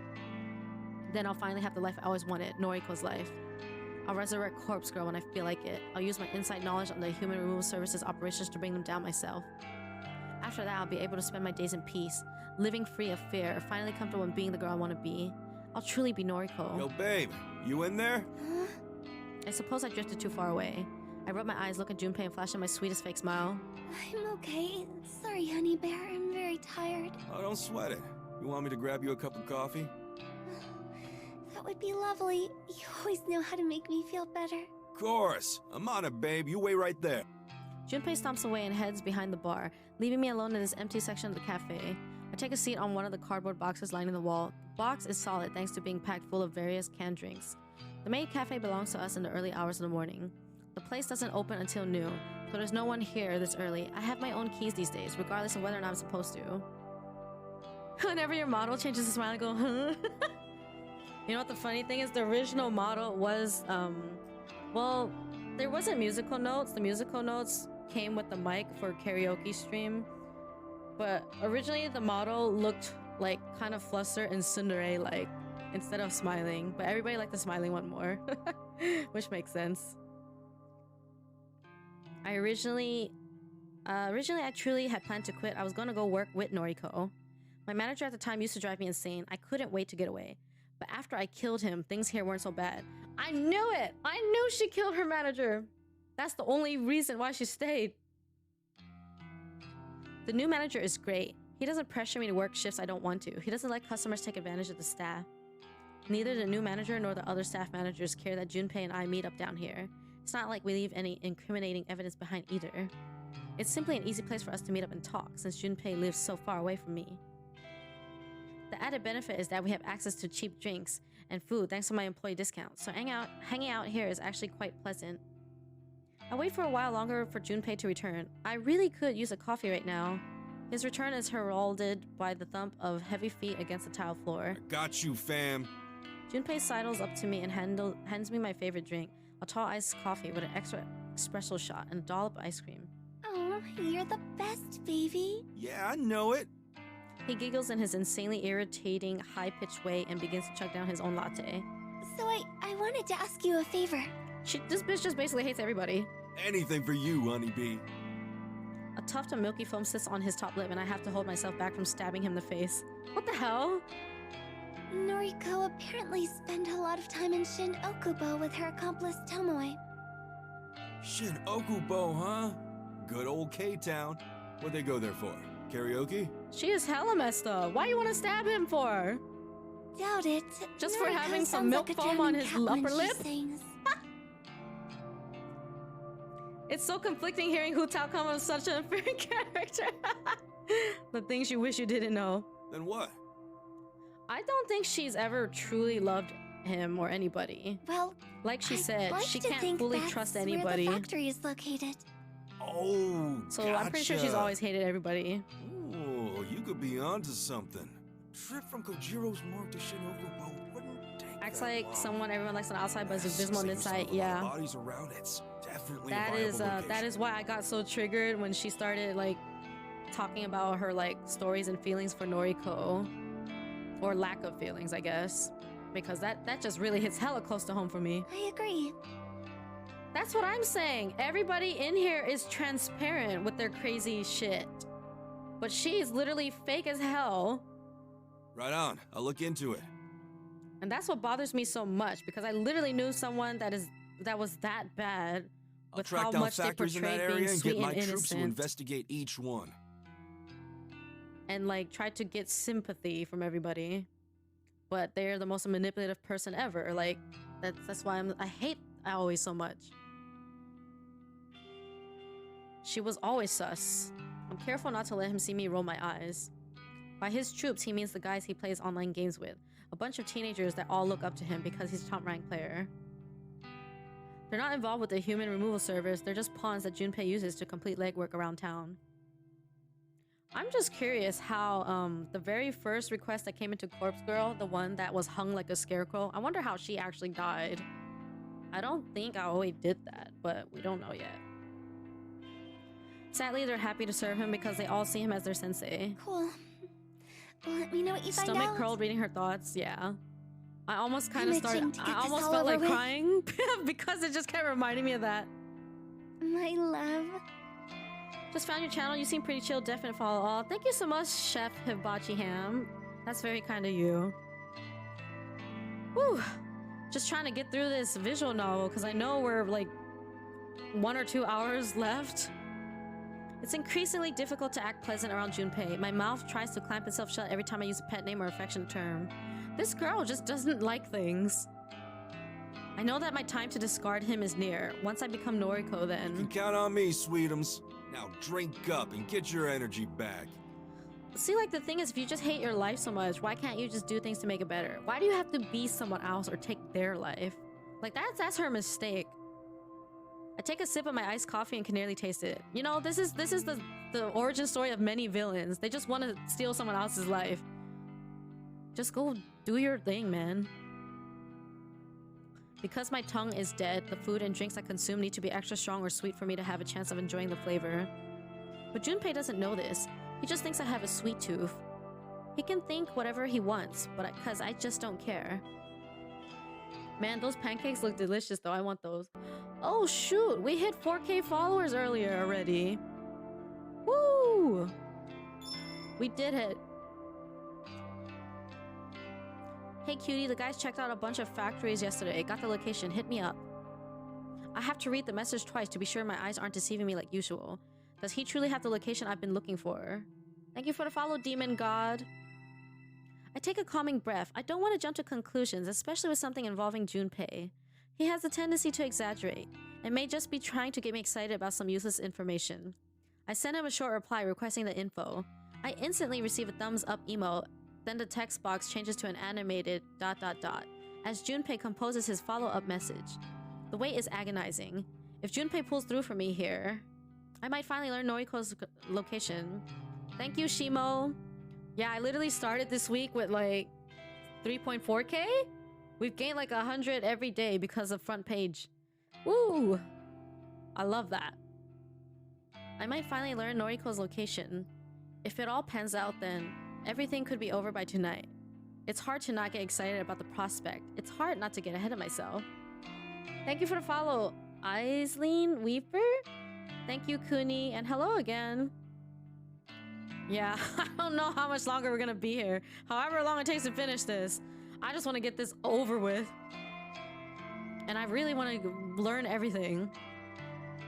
I could become Noriko and live the happy life she has been keeping to herself all these years. The message finally arrives on my screen. It's an address. Not that I expected anything else. A street name and a factory number in the Shin-Okubo area. One more message from Junpei comes through. My guys saw a chick matching Noriko's description inside that factory. They thought she was a zombie. Ha! Go check it. This is it. As long as this information is solid, I've located Noriko's factory. My entire body begins to shake. An icy chill washes over me as though I've just walked into a cold shower. It's a strange sensation for a dead girl to feel. Pain doesn't affect me, and yet the cold is something I can never banish from my bones. No time to focus on that. I have to stay calm. Need to concentrate and put myself together. I launch myself up from the couch and collect the backpack hanging over the coat rack. I unzip it, run my hands through its contents, and convince myself that everything I need is within. After swinging the bag over my shoulder, I throw open the apartment door and venture outside.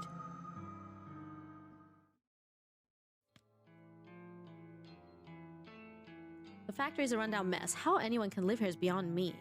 I suppose I'll just have to find a way to make it feel like home. Maybe once I'm inside Noriko's skin, I'll be able to understand why she's comfortable here.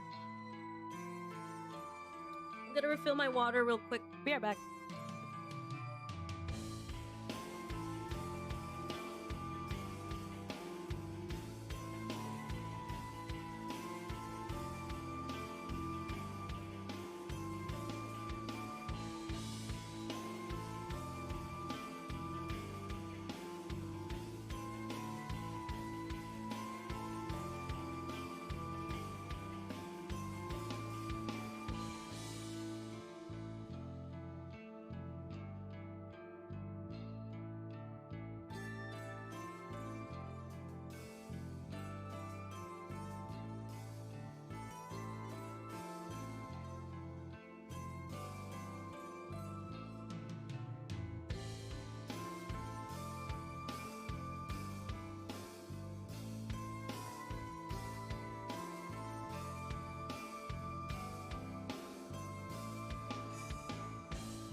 Okay, I'm back.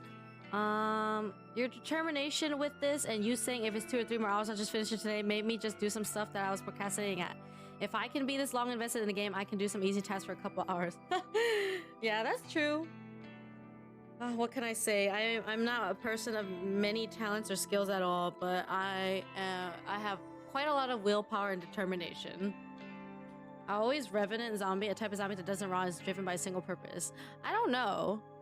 I don't know if she's really a zombie or if she's just saying that because she's living even though she got stabbed in the neck. I love patience too easily. This will be my home.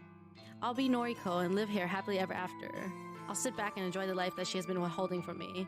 Honestly, I'm just so invested at this point, and I know we're like so close to the end that I just need to go on. And I don't really mind because my next stream isn't until tomorrow night. So technically I really could just sleep the whole night. And yeah. Tomorrow I'm gonna be streaming Stardew Valley with my friends. Might play something else after that, unless we just really play Stardew all night. I need to find somewhere to change my clothes. Safe to assume that people are just messed up in the head rather than having... yeah. I can't kill someone if I'm wearing my nice dress. That's just not acceptable. Though it is interesting how someone is alive after being stabbed in the neck. Finally, I passed out a little. It's 12 a.m. and I just woke up. Oh my gosh, Lizzie, you should get some like full-on sleep. It's 7 p.m. for me. I really get invested when I like a VN. I usually finish the whole thing as soon as possible. Yeah, I kind of feel that too, but like some VNs are just so long. Like, I only did one trial of Danganronpa, and that was a whole ass stream. That was like 8 hours for one stream. I'm interested even though I missed pretty much the other half. Yeah. And you did say it's kind of hard for you to kind of keep up with watching a VN2 AI. So that's how you know this shit is like super interesting. Fate Stay Night was a good long read. Danganronpa ain't for everyone. I like Danganronpa, but it's so fucking long. Like 8 hours just for that one trial. And I already knew what happened because I watched the anime. I did consider changing at home, but then I would have scored funny looks from people on the train ride over here. Once I get started, it's easier to keep going, but it's hard to get that interest. That's very true. Because I feel like most VNs are literally like a dating sim, so it's like, you know, the same sort of copy pasta. But then, if you do the psychological horror ones, then it's crazy. If you guys like psychological horror or don't mind it, I highly recommend playing Cooking Companions. It's pure visual novel, and it's way more psychological horror than this. Like, this one is kind of freaky and messed up. I feel like this one deals way more with mental issues than like freaky creepy shit though. Cooking Companions is one I played and there's way more freaky shit going on. I think it's about $15. Hi Miko. No, I'm not trying to do 24 hours. I'm just trying to finish this game. I love Danganronpa. Most VNs have better writing. Yeah, I can see that. I like games with romance as an underlying feature, but not necessarily the main focus. Yeah, I understand that. It's kind of like a movie. That's just like, kind of too much. I don't know, but I'm kind of interested in playing a girls love visual novel. I do have quite a few of them. And yeah, I've never tried Grisaya. I don't mind listening to someone do the long VN like now. That's around 10 my currency. Yeah, it's $15 USD, but I think it also depends on your Steam store country, because every country has different prices for Steam games. Like, it may be crazy cheaper, or it might be slightly expensive. But yeah, Cooking Companions is a psychological horror visual novel that I highly recommend. Girls love visual novel Pog. I know, right, Nathan? I like how Stardew has a relationship system, but it's not a system, but not a dating sim. Yeah. Have you played Doki Doki? Yes, Miko. I think Doki Doki was literally my introduction to like horrifying visual novels. I don't know how I decided to play it. I literally played it when it came out. I don't know how. Maybe I just happened to look at the Steam page at the right time. I literally played it immediately. I streamed it. Yeah, I like Yuri stuff, but there's not much. And it is Pride Month, so I feel like I got to do a girl's love at some point. I love another one called Saya no Uta. I can't remember if it's Twitch Tales friendly or not. Oh, good point. There is that one scene where Noriko was like naked, but it wasn't like really showing anything, but it was kind of monka for a moment because I wasn't sure if that would get me in trouble. Yeah, I need to plan out my schedule for next week because I know people wanted one just chatting stream, so we'll probably just watch a lot of YouTube and just talk, I guess. Just pure talking, not playing anything. Watching YouTube videos and I don't know, maybe reading stuff. I'd love to see a Doki Doki stream someday. Doki Doki is so long. The DLC, isn't the DLC just the same game, but maybe like slightly extra features? My closeted little gay self will love that. Media share get rickrolled. Yeah, well, I'll come up with a schedule, and I usually try to post it out at least by Monday morning. But yeah, tomorrow night I'm gonna be streaming Stardew Valley with my friends, so feel free to come through with that. That'll be 9 p.m. Eastern, so 2 hours from now, and then put that time for tomorrow. I always go out of my way to avoid uncomfortable situations. Perhaps that's just a remnant of the life I once knew, something that I can't quite leave behind. You would have to play the game again, but there's quite a few extra things. Yeah, that's what I've read about it. It's the same as my obsessive compulsions. They cling to me like carrion flies swarming over my corpse.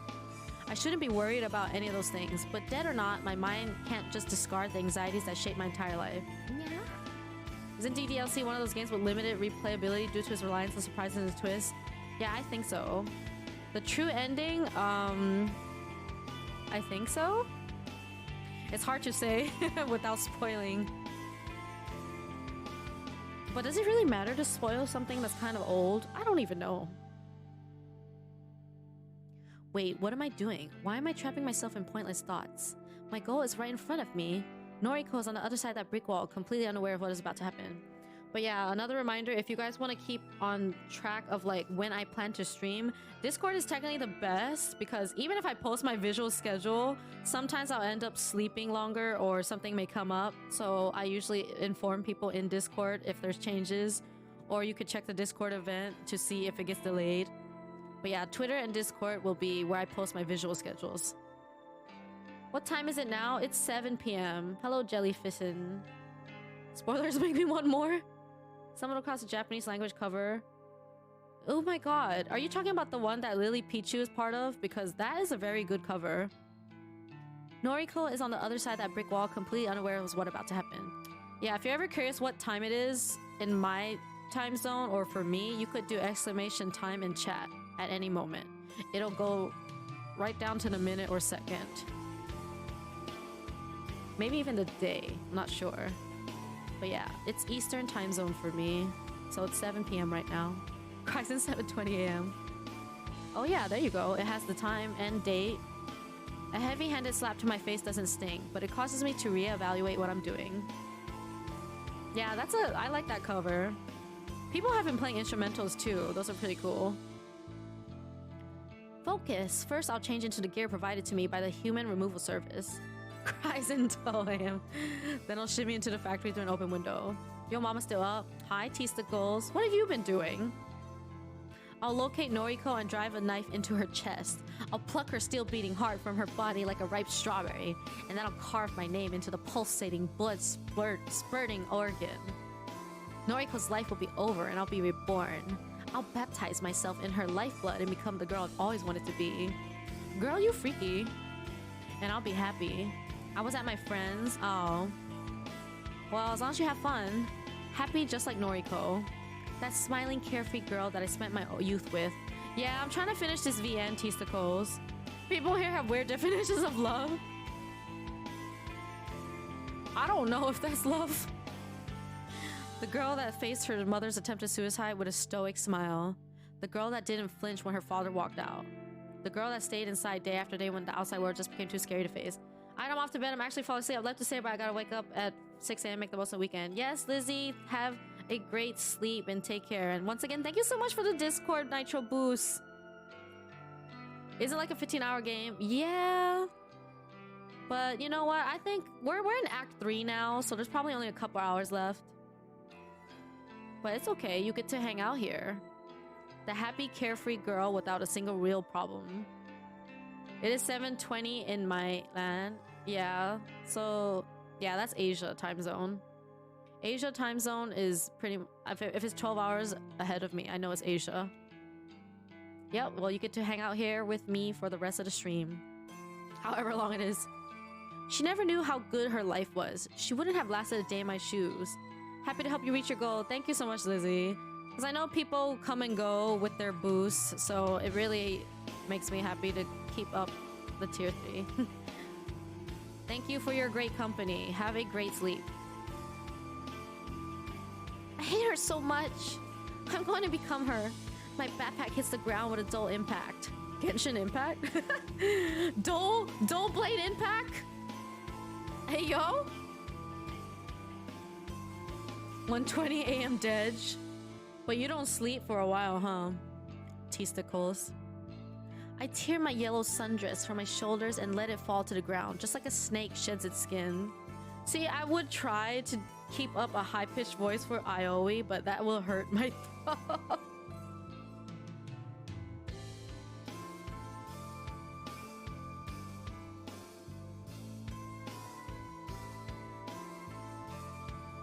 She had a much better life than her mom tried to sell to her dad walked away. I'm so jealous.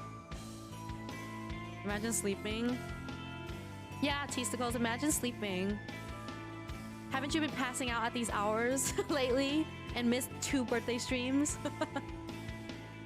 The cool afternoon breeze bites at my naked skin and makes the tiny hairs across my body stand on end.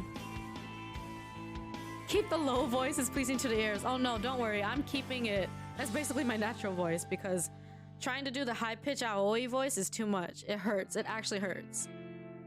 Why can the dead feel the cold? The dead shouldn't feel anything. I crouch and rummage through my backpack, withdrawing my change of clothes. Slowly, calmly, deliberately, I dress myself in the dark gear that marks me as a herald, one of many. You might know what it is when you reach it. I note the comforting weight of 4 knives concealed within my jacket. Sure. I mean, if it's not like too big of a spoiler. Feel free to inform me, or us. 1 in each sleeve and 2 against my chest. My English flunked an exam. Oh no. Just study harder for next time. It's important to be armed to the teeth. After donning every article, I pull a broad mask out of the bag. Might ruin it? Oh, okay. A mask in the likeness of Corpse Girl, my enemy and my future identity. I slide the mask over my face and a current of calm descends over me. I can tell you later, and it is true. Is there a final act after Act 3, or is Act 3 technically the last? I was basing it off the achievements, because every time I finished an act, I got an achievement. So I looked at achievements, and this says there's 3 acts and a final one. People usually hide the sad and painful parts of their lives, present themselves as having a better life than they're actually leading. It's very true. Either that, or they are very transparent about their lives and then come off as like negative, whiny people, or just sad people, and that you cannot help but sympathize with. It really depends on how someone like presents themselves.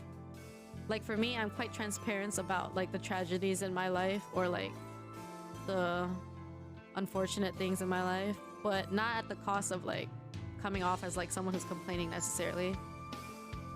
It's just a matter of fact sort of thing. It's like, oh yeah, my life is like this. That's it. This is the last time I march forward in the name of the Human Removal Service. Hey Josh, how are you? How are we enjoying the game? It's very good. This is the only reason I'm still here right now. Because this game is hella fucking long. But the story is just so intriguing. You can't look away. I hope you're doing good. I love your party hat. Thank you. I'm gonna wear it all month, I swear. I've been wearing it all week. I hope you had a great gym day. I need to work out. Like, I've been slacking all week because this has been a very busy week for us, a very important week, and wow. Yeah, I've been slacking on that because I've been mostly just sleeping. This is for my own personal agenda. The scheming of that rebellious group of killers no longer guides my hand. The time has come. I approached the factory's front entrance and tried the door, simply out of curiosity. I don't expect Noriko to have lowered her guard so much, and yet... The door swings open. She left it unlocked.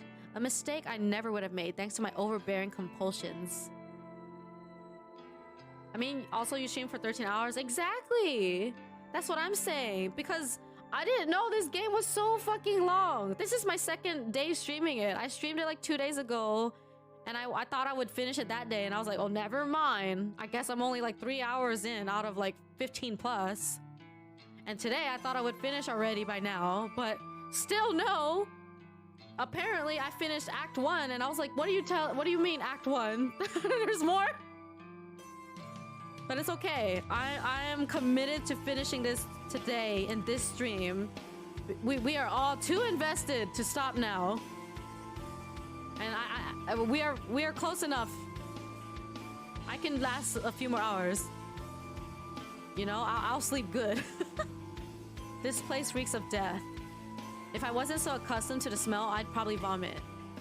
Oh yeah, for those of you again who don't know, there will be a live 2D model in the future. There is no estimated day for the debut because, you know, cannot predict like all the stuff that comes up. But we are currently working on my live 2D model. So far we've got the hair and eyes down and they are lovely. But now I'm starting to question whether my character's hair is actually silver or gray. Now that I think about it. I think it's more gray than silver, unless we think of it as a dark silver, like a steel color. You dragged me too deep, can't go back.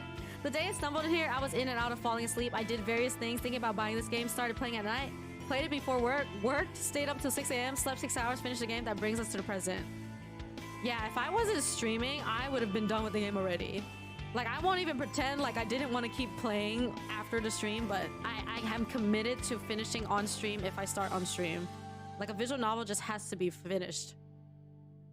Do dead girls vomit? Looking forward for the physics? Yes. Boing boing indeed. The dull, steady hum of an air conditioner registers in my consciousness, but doesn't distract me from examining the surroundings. Testicles, can you tell me the truth? Does my hair actually come off as silver to you? Because now that I think about it, silver hair is normally more on the white side. And I just realized how dark my hair is. But the thing is, silver and gray can be kind of similar. But I feel like it's more of a dark silver. You think it's silver? Man, I really want to show you guys. I love my hair and eyes for the model. But I gotta keep it a surprise from the general public. Looks white to me. Not my PNG AI. Testicles, are we both sipping copium to call it silver? Silver and white can be interchangeable. Yeah, the thing is, my models, the live 2D one that we're working on, I don't think it's really silver. I think it's more of a dark silver. Gray is a flat color and silver often has a reflective property. The problem is we can't change anymore, so. Just mommy. Hi again, Kuni. You know, it doesn't matter. It looks good, right, Testicles? As long as it looks good. Yeah, I think my hair is actually like a dark gray or dark silver or whatever. I don't think it's silver. I think it's actually gray. Oops. We thought it was silver, but then we kept making it darker and darker. But, I mean, it looks good. And the eyes are amazing. Countless empty body bags are strewn across the pock-marked concrete floor. Some are stained with brown blood and some are completely clean. Ew. I mean, don't get me wrong. I really like the whole red sweater look we got going on right now, but... yeah. Yeah, it's like a dark silver, dark gray. It's like steel colored. No. When I'm talking about the silver or gray thing, I'm talking about the model we're working on. The live 2D model, like the full-on moving VTuber model. Sorry, you'll be my first Prime sub. Oh, Kuni. You already have a sub though, but if you mean once your sub ends, then thank you. That's really nice of you. Are you going for something less? Oh, it's not that I'm going for something less. It's completely different. I have a completely different outfit. A series of shelves, almost like warehouse racks, run along the walls and across the floor in haphazard patterns. I've already showed a couple of my close friends. Yeah, it's gonna be a completely different look. Whoever planned this layout was out of their mind. However, this is home now. Like, don't get me wrong, I really love this like white-haired cat girl, red sweater thing. She looks really cute and stuff. And I mean, if you've seen my fan art, she looks amazing. But yeah, we're going for like a full-on different look with the actual like live 2D model. Very hot Mami-Kisa in the making, guys. Yeah, Tisacles knows what it looks like. And I trust Tisacles' taste and Foxy. Tisacles and Foxy have both liked everything so far. So I trust their taste. Striding forward, I weave between shelves and step over discarded body bags. So far, there has been no indication of Noriko's presence. It was never something I had envisioned, but I like where it's going. Thigh chokers. I mean, it can choke you with my thighs. Still, I draw a knife from inside my sleeve so that it rests in the palm of my hand. The metal handle is cold. Cold? Why do I feel cold? Josh. Okay, Win. Like I said, no ETA for the debut. The entire factory is like a freezer. How can Noriko live here? I hurt thighs. Alright, real talk. My IRL thighs are pretty hard. Like, I don't work them out on purpose, but you know, you just happen to do full body workouts and your thighs just get worked out. My torso twists in reaction to the monotone syllable. The quick movement sends a shooting pain across my chest. Pain. It's you. Because it's a Pride Month, I do have to behave a bit more, but normally the chat does get like 18 plus, usually. So if it seems mild now, it's because I'm purposely trying to behave for the remainder of this month. Because I have to. I literally have to. But once July comes, then I can resume the usual sussiness. Hello, Harold. I'm no stranger to sussy stuff. The Ryugasm. It took me a while, but I figured out what your mask is supposed to be. It's like an artistic representation of Corpse Yeah, Girl, well, hopefully you right? guys stick around. The Corpse For Girl all you new mascot people that just joined appears from on Front my Page website. Week, normally our chat is way sussier, but everybody's on their best behavior until July. Oh my god, that scared me. Noriko flashes her phone at me and I glare at the website displayed. That's totally copyright infringement. I don't know what to say to her. This isn't exactly how I imagined this encounter would play out. Why'd you fake Junpei Matsumoto's death? You know what I'm talking about, right? Yeah, I got really distracted by the convo. That time we met in the underground parking lot. You planted a look-alike corpse to fool us into thinking Junpei had died. Total Corpse Girl move, by the way.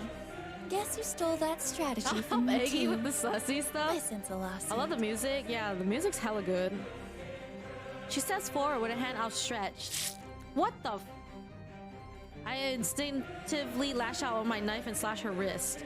But her hand comes to rest on my shoulder, the tiny nick from my inaccurate blade not even prompting a spurt of blood. Ouch! That stung a little. I love Noriko. The warmth of her hand seeps into my shoulder. It's almost comforting. Aoi, I miss you. I really miss you. Don't! Fuck Aoi! Can you take off the mask? Can we just talk? Fuck her! She's a bitch. I don't take off the mask. I don't know why I'm standing here listening to her. I don't know why her presence and her reassuring hand has caused me to lower my guard. She smiles. This is the happy, carefree Noriko I grew up with. You're so beautiful, Aoi. I'm really sad we can't be together. Oh god, not you saying that. How are things with your boyfriend? That single useless word crawls out of my rotting mouth like a diseased maggot. It's all I can bring myself to say. You can't tell me? That's okay. True. It could be a strategy. You used to be so open with me. And then, you died. We tried to keep our friendship going after that, but we've never really been the same since then. I wonder why they keep saying that. I hope you get the help you need, Aoi. I hope one day we can put all of this behind us. My fingers loosen, the grip of my knife weakening. It falls to the concrete ground. I don't need it anymore. I tense my arms and squeeze my hands together, desperately trying to crush Noriko's throat beneath my fingers. Her skin is warm and flushes red as my grip tightens. She kicks against me, but the pain doesn't register. She's weak and frail. Her strangled cry is drowned out by my own grunts of exertion. anemic fingers swipe at my arms, constantly only serving to irritate me. I could hold her neck in one hand and use my other to plunge a knife into her face. I could continue to strangle her until I crush her windpipe. Or I could slash her stomach open and let her intestines spill onto the ground. All of the options are appealing. All of the options can be put into motion within seconds. I take my right hand off her neck and slip it into my jacket, ready to pull out a knife. My left hand closes tighter on her neck, and Noriko closes the distance between us, causing my elbow to bend and allow her closer. Whoa! Her forehead slams into my own, and my neck recoils backward, slowly dragging me into the VN life. I'm falling to the ground, only able to blink once as I try to work out what just happened. Well, my community loves me reading, and VNs is just reading, so it works out. She somehow summoned the strength to headbutt me. Frail, weak, ghostly Noriko. She actually stood up for herself. She actually struck the person she loves. I'm dazed, but ultimately uninjured. I didn't even feel the impact of my skull against the concrete when I landed flat on my back. Ouch. Noriko towers over me and rubs her neck, her ragged breathing even louder than the drumming air conditioner. Sorry, Aoi. I had to defend myself. Aoi? Please, get up. Let's talk about things. That's like the only thing I got going for me, a nice voice, I guess. I get up. Oh my god. I slip the knife into her side and feel it slide neatly between two of her ribs. Her taut, thin skin does nothing to resist impalement. Noriko looks down at the wound and mumbles in surprise. Oh my gosh! I drive the knife in deeper, and with the flick of my wrist, I pull it sideways, slashing her belly open wide. An arcing stream of blood sprays from the savage wound and forms a macabre rainbow before me. Noriko coughs and gags as she frantically tries to stem the tide of blood with her hands. Corpse girl will... She falls to her knees. Get at you. No! Her empty threat falls where her and her face slams into the concrete. Noriko Kurosawa is dead. Say it isn't so. Using the very same knife that slashed her open, I cut along the seams of my jacket and skirt. I strip myself down with the blade until I'm standing cold and naked in the factory. It doesn't take long to strip Noriko down as well, but I'm extra careful with her clothes, and I don't use a knife this time. I simply pull her dress up and over her until it slides free from her motionless body. I hold the dress up against me, letting it press against my own form. I look down and admire the sight of myself, imagining what I'll look like when I wear it. I can finally become Noriko. I can wear her clothes, live in her factory, talk to her friends, work at her office. I can do all the things that she loved to do, all the things that made her happy. I slip the dress over my head and force my arms through the sleeves. It's a little long, but overall it fits me nicely. I'm Noriko Kurosawa. Yeah, they're all delusional.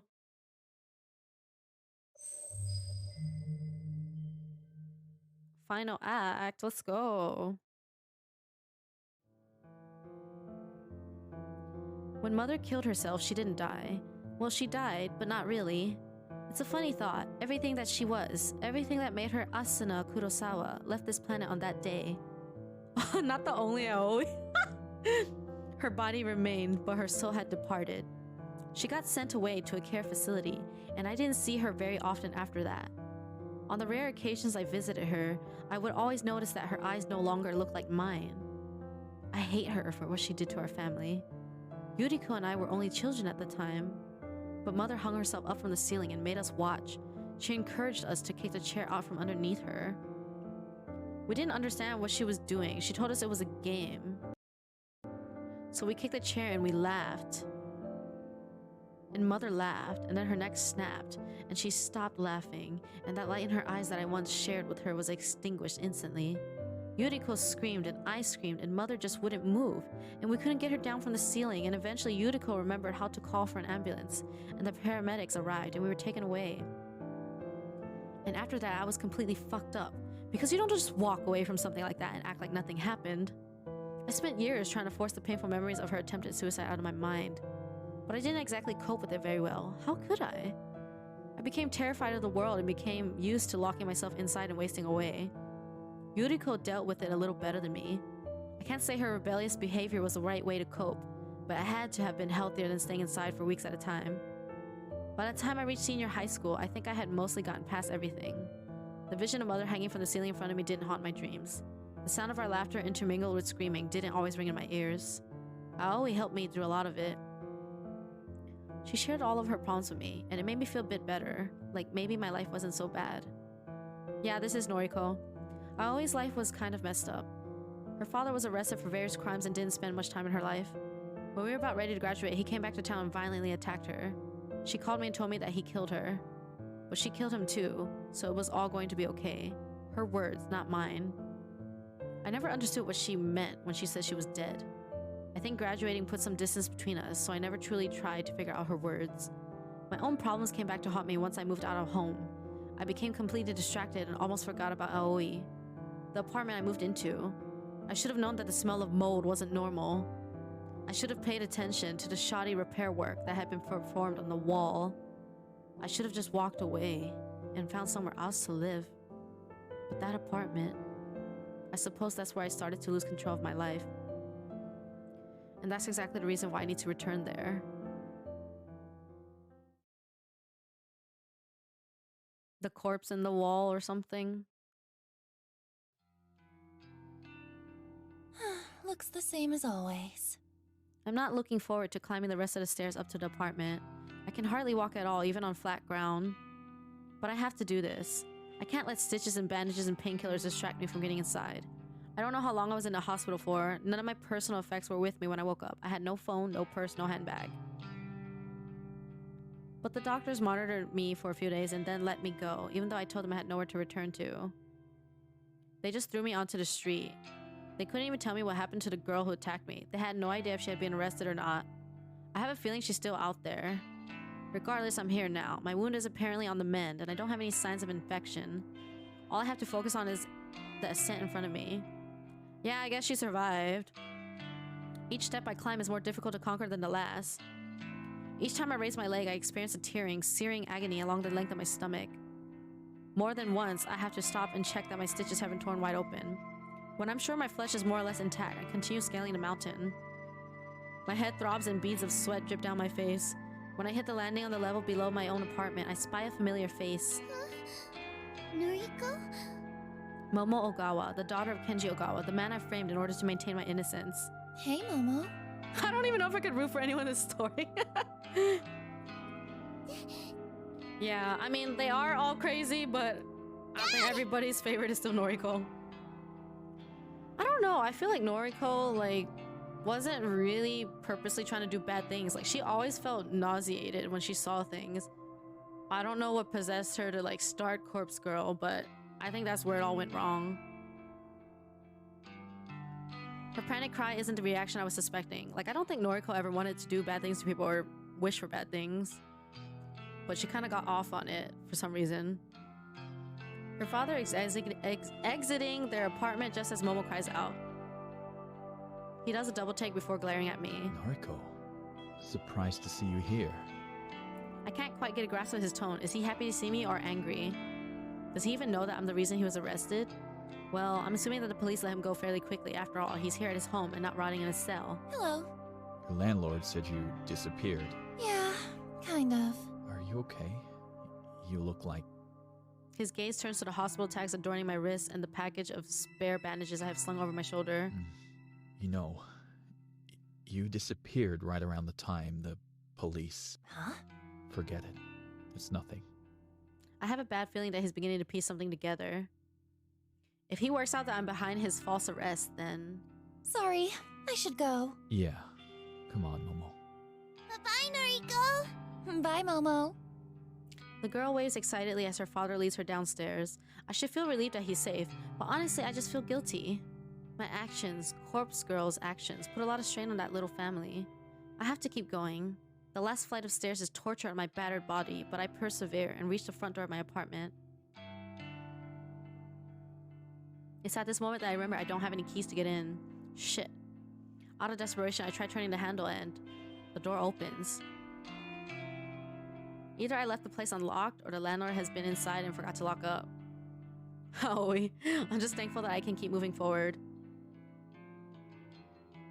The curtains are open, bathing the living area in a soft light. I'm home. Lots of conveniently unlocked doors.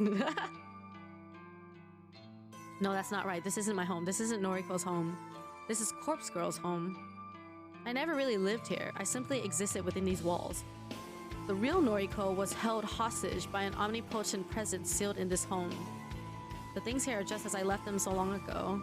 It's a comforting feeling, but at the same time it sends a chill down my spine. It's time to move on. Hi, Farzi, good morning. I stride with purpose toward the kitchenette and slide open one of the drawers. Inside is a small mallet with its metal head. It's a treasure I acquired from the garden shed on the apartment grounds back when I first moved in. I'm doing good, how are you? It's not very large, but that suits me just fine. I don't have the strength to wield anything bigger than this. Bringing it to bear is still a great deal of effort. I grip the handle with both hands and lift a deceptively heavy tool. Equipped with this tiny weapon of destruction, I slowly lurch through the hallway. I make my way to the very end, where a blank, stark white wall faces me. The paint on the wall is peeling, like it was slapped on without care. The plaster is cracked, like it was applied by an amateur. And the lingering stench of mold is at its strongest when I stand in front of this wall. At work, even though it's Saturday, ooh, the love of work. I bring the mallet down with both arms, the heavy metal head crashing into the wall with as much force as I can muster. You can eating breakfast? Ooh, have a good meal. The struggle of bearing the mallet is taking its toll on my wound. I feel the stitches in my stomach threatening to snap and break. But I can't stop here. I can't stop until I've crushed this wall and revealed the glittering contents of the trove hidden inside. Another swing and another crash against plaster. A cry of pain and another hole in the wall. I scream and swing and hammer and groan and slash and weep, and the wall crumbles beneath my sheer force of will. White dust clouds my vision and provokes me into a coughing frenzy. When my eyes and throat clear up, I throw the mallet to the carpet and venture forward. I clamber through the human-sized hole in the wall and find myself within the secret cache on the other side.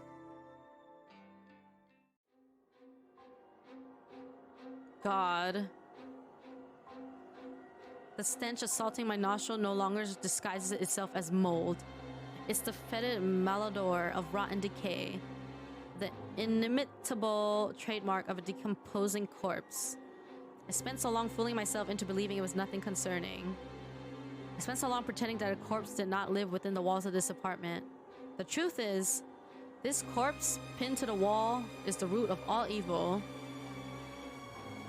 Shizuko, yeah. It's an infinite fount of misery and despair and malice and death and hatred. This is Corpse Girl. Hello, old friend. The corpse does not reply. To call it a corpse is no longer entirely accurate. It has become little more than a skeleton. An osseous edifice, a macabre tribute to the unyielding sands of time. I'm not gonna lie, I've seen a lot of words that I've never used in my life in this game. So kudos to them for that. Bone and flesh and hair and fabric blend and intertwine and melt together to form a sickening representation of human beauty. To be fair, the moment that Kojiro told his backstory of how he kept her corpse, I pretty much figured she was the corpse girl, like in Noriko's head. You looked up all the words. I should, but yeah, I can't be bothered. I know I'm definitely pronouncing half of them wrong. I used to think this body was pure perfection. Back when the corpse was more or less intact, it was the image of a gorgeous, vibrant young woman. I aspired to become just as beautiful. Slender, elegant, graceful, with pale skin and dark eyes. Looking at her now, it's clear to see that I was deceived.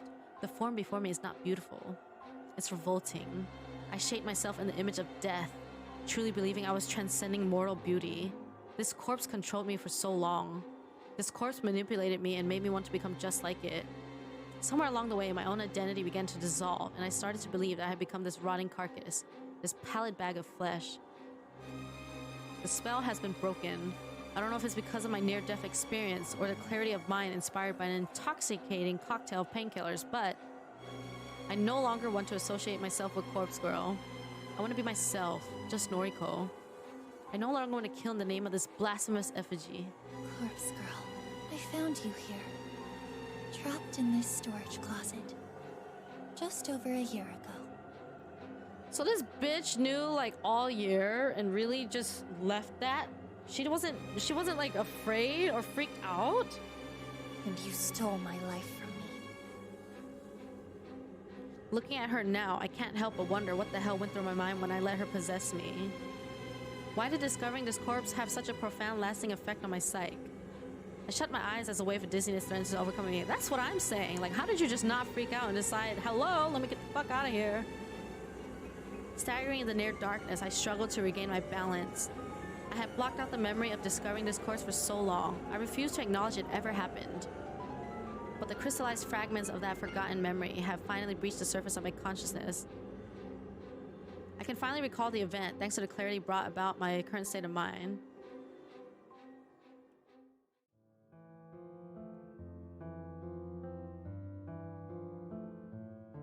It happened several days after I moved into this apartment.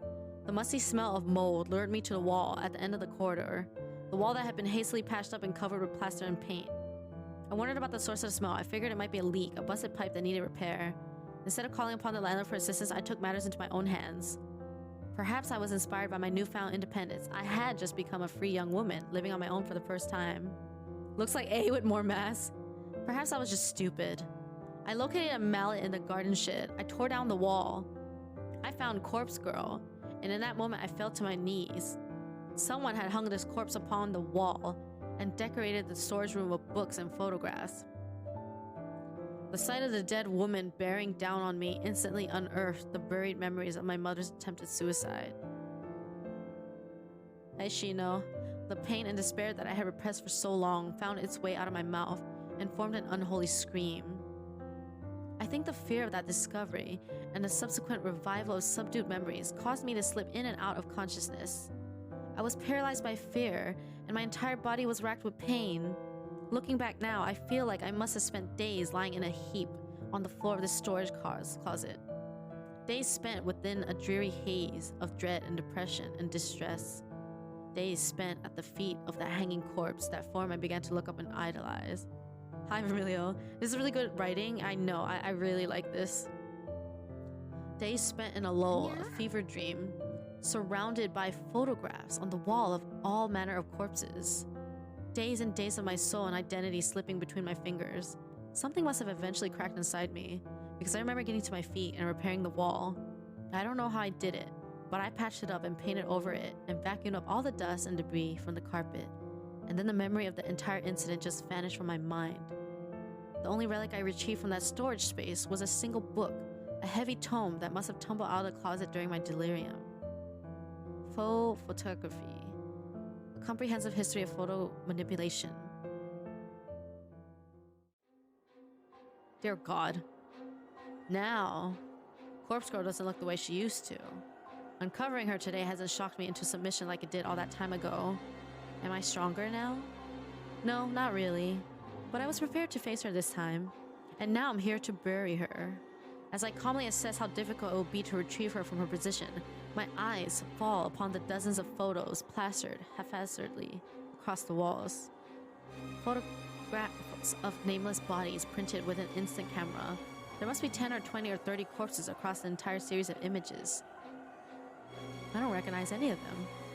That's the only comfort I can take from viewing the images. The comfort that I'm not the one who decorated this room with these macabre visuals. Whoever put these photos up is undoubtedly the same person responsible for hanging Corpse Girl on the wall. All of the photos look so real, and all the corpses are in such normal situations. There's an image of a decomposing body sitting on a bench, waiting at a train platform. He's wearing a suit, like any ordinary businessman. Another image is of a headless couple at a dinner table, dressed in their Sunday best. They are sharing a candlelit meal. Corpses going about their daily life. It's eerily reminiscent of something else I've encountered before. What was it? A book I read? Instinctively, my eyes dart to the piles of books toppled over in a corner of the storage room. There are dozens of duplicate books, as if they were abandoned here by their own author. I crouch and dust off the cover of the book at the top of the pile. Dazed by the Dead by Noble Sinclair. Noble Sinclair. Underneath 10 more copies of that volume is a different book with a familiar cover. Streamer Wave Game 00. Strange Flower. I know this. The very same book that Kojiro lent me so long ago. Except the book here is not some worn, well-read library copy. It's in pristine condition, save for the layer of dust coating it. There are nearly a dozen copies of this book as well. Someone intentionally abandoned these books here, and the fact they are accompanying so many photos of corpses, not to mention Miss Corpse Girl herself, is no coincidence. These books and photos, as well as a copy of faux photography I found here so long ago, all of this somehow embedded itself into my consciousness and inspired me to start Corpse Girl's website. I'm sure of it. This room, this fucking cursed room, ruined my life and corrupted my mind. And I have to wonder if somebody planned it all. Did somebody leave all of these things here in order to break whoever entered? That's probably a far-fetched concept, but I'm desperate to place the blame on somebody, anybody but myself. Enough. A light slap to my face snaps me out of my inner ramblings. It's time to bury Corpse Girl and put this life behind me once and for all. I can't really atone for the things I've done this last year. Hell, I don't actually feel like I need to atone. It's not guilt that's eating me up inside. But at the very least, I can move on. I carefully remove the restraints tying Corpse Girl to the wall and feel the weight of her rotted body collapse against my own frail form. Her head leans against my shoulder, and for a brief moment I pause and let her rest against me. I run a hand through what's left of her hair. She's been through a lot. We both have. We're both Corpse Girl. Well, we both used to be. Now we are just empty husks with no purpose. If we're not Corpse Girl, we'll probably be forgotten, lost to time and memory. For once in my life, I'm looking forward to being forgotten.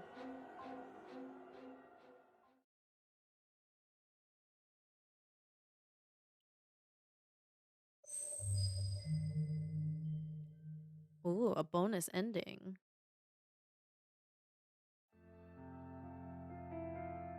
We're almost done. God, this place is boring as hell. After all the shit I've been through this year, I simply can't believe I'm still working here.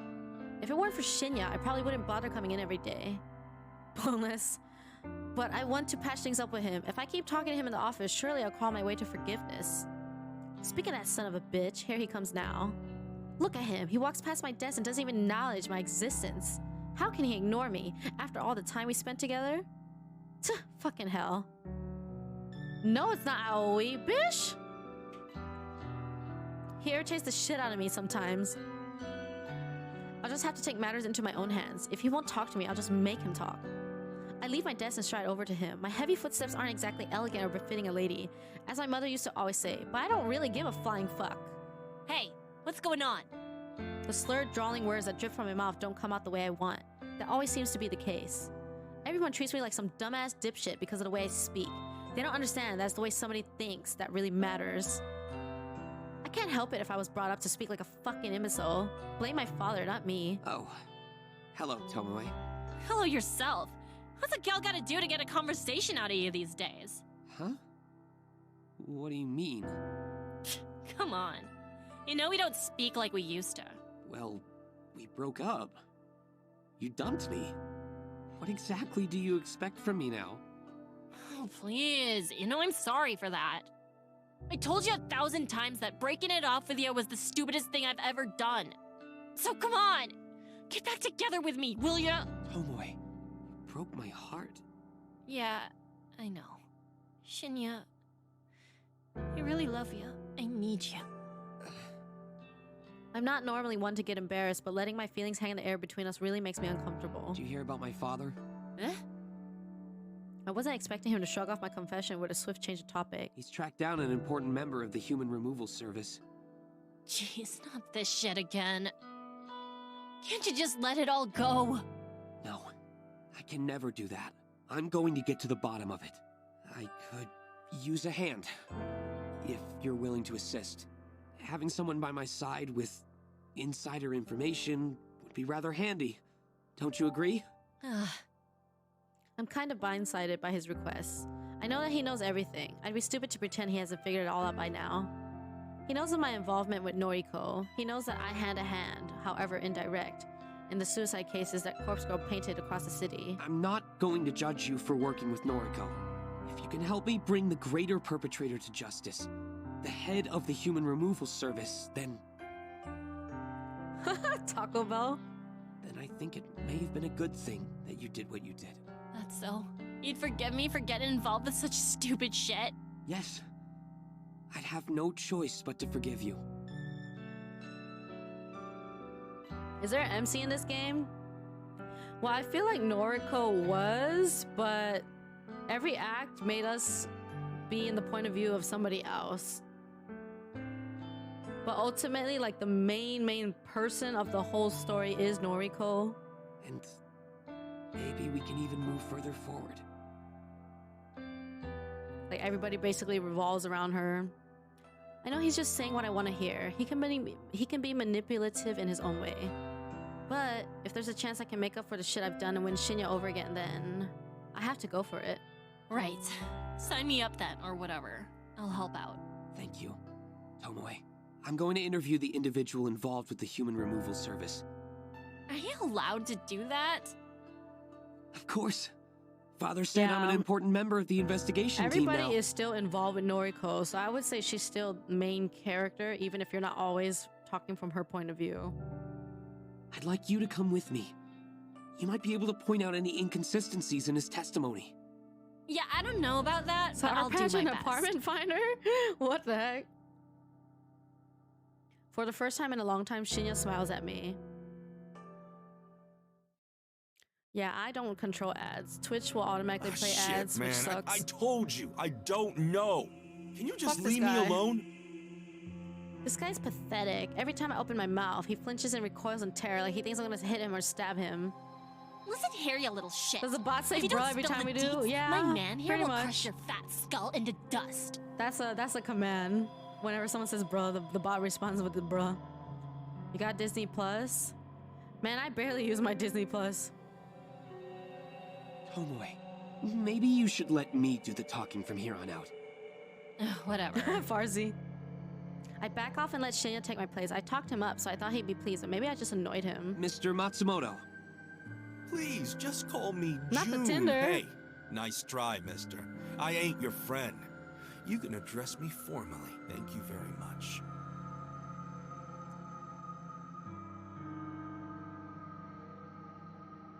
Twitch is really aggressive with ads on VODs. It's made me consider actually getting an ad blocker and spending so much time not using one. Yeah. The fact that there's ads on VODs is kind of insane. Yes. Well, He's so excited that he's As I watching was Moon saying. Knight. Mr. Matsumoto, you understand why you've been brought in for questioning, yes? Spike Trap Claire? That's a bot. Yeah, man, but like, I could have I'm sworn I totes banned like a lot of innocent, bots so you they won't know? show up in chat anymore. But I guess not. I don't even know nothing about the human removal service. You guys think I'm involved, but you haven't given a reason why you think that.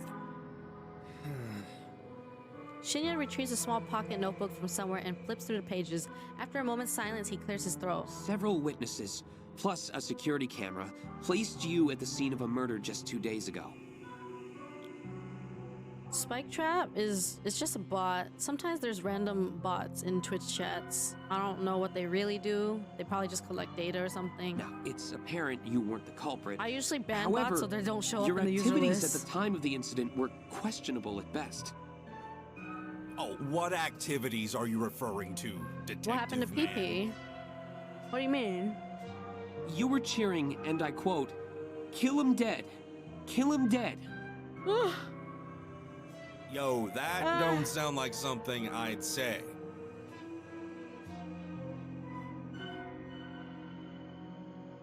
Twitch is a good company most of the time, but there's some downside. There's one. Oh yeah, definitely. I want my lawyer. You can't detain me here. Junpei always made me chuckle a little. He talks exactly like a former roommate I had who always say catches it. Mr. Matsumoto, you willingly came here when we contacted you. Everything has its pros and cons. You are not under arrest. This is ludicrous. Ludicrous, I say. Is your brain still okay? Well, that would require me having a brain. Be that as it may, Hi, I have a Rick. few more questions. One witness declared that you followed the masked culprit after they fled the scene of the crime. Is there any truth to this claim? Nah, man, like, I just needed to go the same direction. don't exist. You know? I've got no idea who this Harold person you keep mentioning is. Shinya raises an eyebrow and casts me a dark look. I just shrug. I never mentioned the word Harold. Is that the name the culprit refers to themselves as? Oh, this is like some detective mind trick, ain't it? I have the right to remain silent. Anything I say or do, Which handles or some things whatever, pretty poorly. I can just be try to support like... people like more directly instead of buying bits usually. Yeah, I know. The best way of supporting someone like financially is literally donating, and then I guess technically like bits and higher tier subs, but it's like it's a lot of money on your end. I've had enough of this creep's inane ramblings. Listen up! I slam my fist against the table and send Junpei rolling back in his seat. He nearly falls off the chair but manages to regain his balance. You've got two options here. Number one, tell us the identity of that killer. The person you called the Herald. What's the other option? Number two, tell us who is really in charge of the human removal service. Why is he crying? His sweaty, pulsating forehead is glowing red. The fuck? I'll... Oh, the merch is not online right now because I need to double check whether my merch is actually good to go or not. I don't know. I think they just gave me a bad batch the first time because the shirts other people got were good. I can't betray the identity Not the of saws. the Herald. Hi, War. I just can't. But the guy behind all of this? Yeah, I'm trying to finish this story and we're almost done. I say fuck him. I'll sell him out if it means you'll pardon my involvement. Daki Makura? Well, I'd rather wait until we get a full Live 2D model before I do any sort of merch with that. I don't know what caused his sudden change in attitude, but Shinya gives me a grateful nod and it feels good to have been helpful. Please, Mr. Matsumoto. Please give us a name. Okay. Look. You gotta know this. I Which don't is have exactly all why you shouldn't the say deeds, anything. okay? Yeah. I'm not as important as y'all think I am. But the guy running this whole thing, he's got an army of masked killers. An army of damaged chicks all going around, killing and calling themselves the Herald. Damaged chicks, huh? And the name of this ringleader? Like I said, I don't know everything. I don't got his full name. I see. I only know him as N. Sinclair. No fucking way. A foreign name, although the first name could be Japanese, I suppose. Shinya is jotting the name down and confirming the correct spelling with Junpei. I find myself lost in a thought, far detached from this moment. For some strange reason, Noriko's face pops into my mind. I have a fuzzy recollection of a conversation with her, but any attempt to clarify the thought in my mind is useless. Shinya, is the name familiar to you? Yes. Amazing, Shinya always surprises me. So who is it? Noriko Kurosawa once told me about a book she was reading. Now, please understand, I don't share the same taste in fiction as hers, so... Yeah, I get it. Get to the point. She used to read the most macabre, horrific stories, and she told me about one book in particular. A book about a man obsessed with corpses. Obsessed with corpses, huh? Jeez, don't that sound familiar? Wait, what am I saying? That does sound familiar. She told me about that book, too. Flower. Something about a flower. Yes, Strange Flower. A book by Nobel Sinclair. Nobel Sinclair. And Sinclair himself. Jeez. You reckon that's the guy behind the human removal service? I don't know, but it's a lead. A man obsessed with the dead. Miranda rights are an American thing. If this is set in Japan, that doesn't apply. All the voice acting is really great. Yeah, it is. That's one way to put it.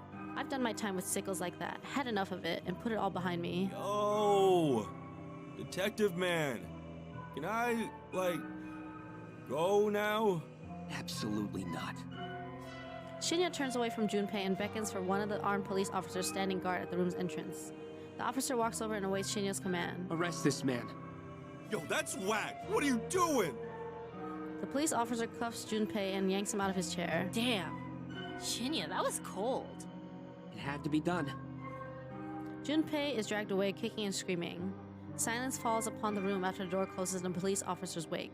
So, what now, Detective Man? Shinya scratches his chin as though wondering why I would call him that, but he doesn't voice his discontent. Our next step is to track down the author, Nobel Sinclair. Maybe he's our culprit, maybe not. Either way, we won't know until we talk to him. Right on. And what about... Shinya interrupts me with a sudden soft kiss on the lips. Oh. I close my eyes and lean into him, letting his warmth envelop me. Shinya... I couldn't have done this without you, Tomoe. And I wouldn't be the man I am today had it not been for you. Oh my. So, thank you. Does this mean you want to be with me again? Yes. If you'll have me. Aww. My heart swells with his confirmation. I'll never been so happy. Shinya, of course! He kisses me again and the fear I had of losing him instantly washes away. I won't fuck it up this time. I'll keep him close to me and protect him forever. I reluctantly break away from his embrace and hold his chin delicately in my fingers. Let's go find this Nobel Sinclair fucker. Oh my god. Yes. Let's find him and bring him to justice. She's just too funny every time. Ending B false?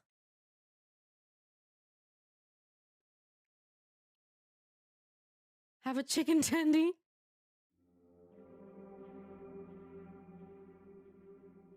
Aoi and I used to always dream about getting away, breaking away from all of the stress and tension of our everyday world.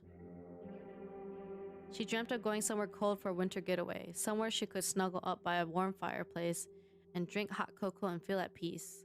I told her I'd like to visit a sunny holiday destination, but I don't know why I said that back then. It was a lie.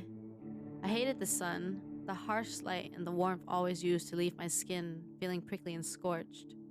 However, things have changed through no plans of my own. For some reason, leaving behind the life of Corpse Girl helped me appreciate a few of the little things in life. Don't know why. Maybe I'm just happy I survived. Maybe I'm just glad that I don't have to skip living in that cursed apartment. Yeah, go ahead, say it. I haven't fully recovered from the stab wound Aoi inflicted upon me. I haven't fully recovered from the scars she left in my heart. I don't think I will ever be 100% healthy again. My doctor says these things take time, but maybe a slight limp and a dull ache in my gut from time to time is a small price to pay for my life. I made the decision a few weeks ago to attempt a beachside vacation. It went well. Pale, ghostly Noriko Kurosawa sat on a beach and attempted to get a tan. I did it for myself, not out of some misguided notion that I should live out a dream vacation for Aoi's sake. Aoi can go on her own damn vacation whenever she wants. It's not like she's limping around with a cane and a serpentine scar across her beautiful skin.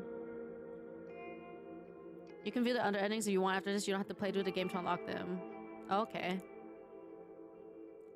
It's not like she had to struggle against the entire world just to get on an airplane.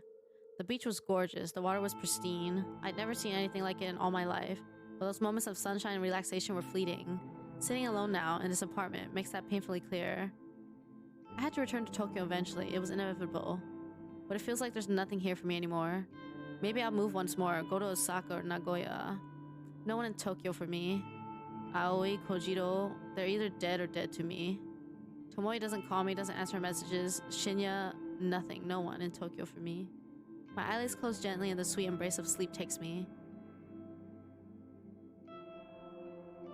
I decide to go for a walk to clear my head, but after returning to my new apartment building, I somehow forget my apartment number. I've only just moved in after all. Shit. How close are you to finishing? Apparently really close. Hi, Suno. I'm curious about something. Were any choices made during this visual novel? So, yes, there are a few moments where you do make choices, but what I read is that the choices may have slightly different scenes at the time, but don't ultimately really affect the ending, apparently. And apparently there's several endings, and they're all gonna just be there regardless. That's what I read. How could I forget something so important? When I was lurking earlier before work, I heard you say you're gonna go till you finish the game. Yeah, I didn't know it was gonna be this long. But we're really close to finishing. I wandered the cold hallways trying to locate my place. 238 or 248. Which one was it? That's why I haven't been able to respond to your DM yet. I'm still streaming. Completely lost, I decided to turn around and search in the opposite direction. Yeah, if you look at the stream, you could see the uptime, or you could always do exclamation uptime. It'll tell you how long I've been here. As I turn, a slightly open door catches my attention. I started with a couple hours of Genshin, and then a couple hours of Power Wash Simulator, and then we've been stuck on this shit all day. Although I do quite enjoy using the skip function once I finish a VN, it's interesting seeing all the moments skip by so quick that you enjoyed. Yeah. Who would leave their door open? Anyone could walk into your apartment and steal your belongings. Good morning, Stu.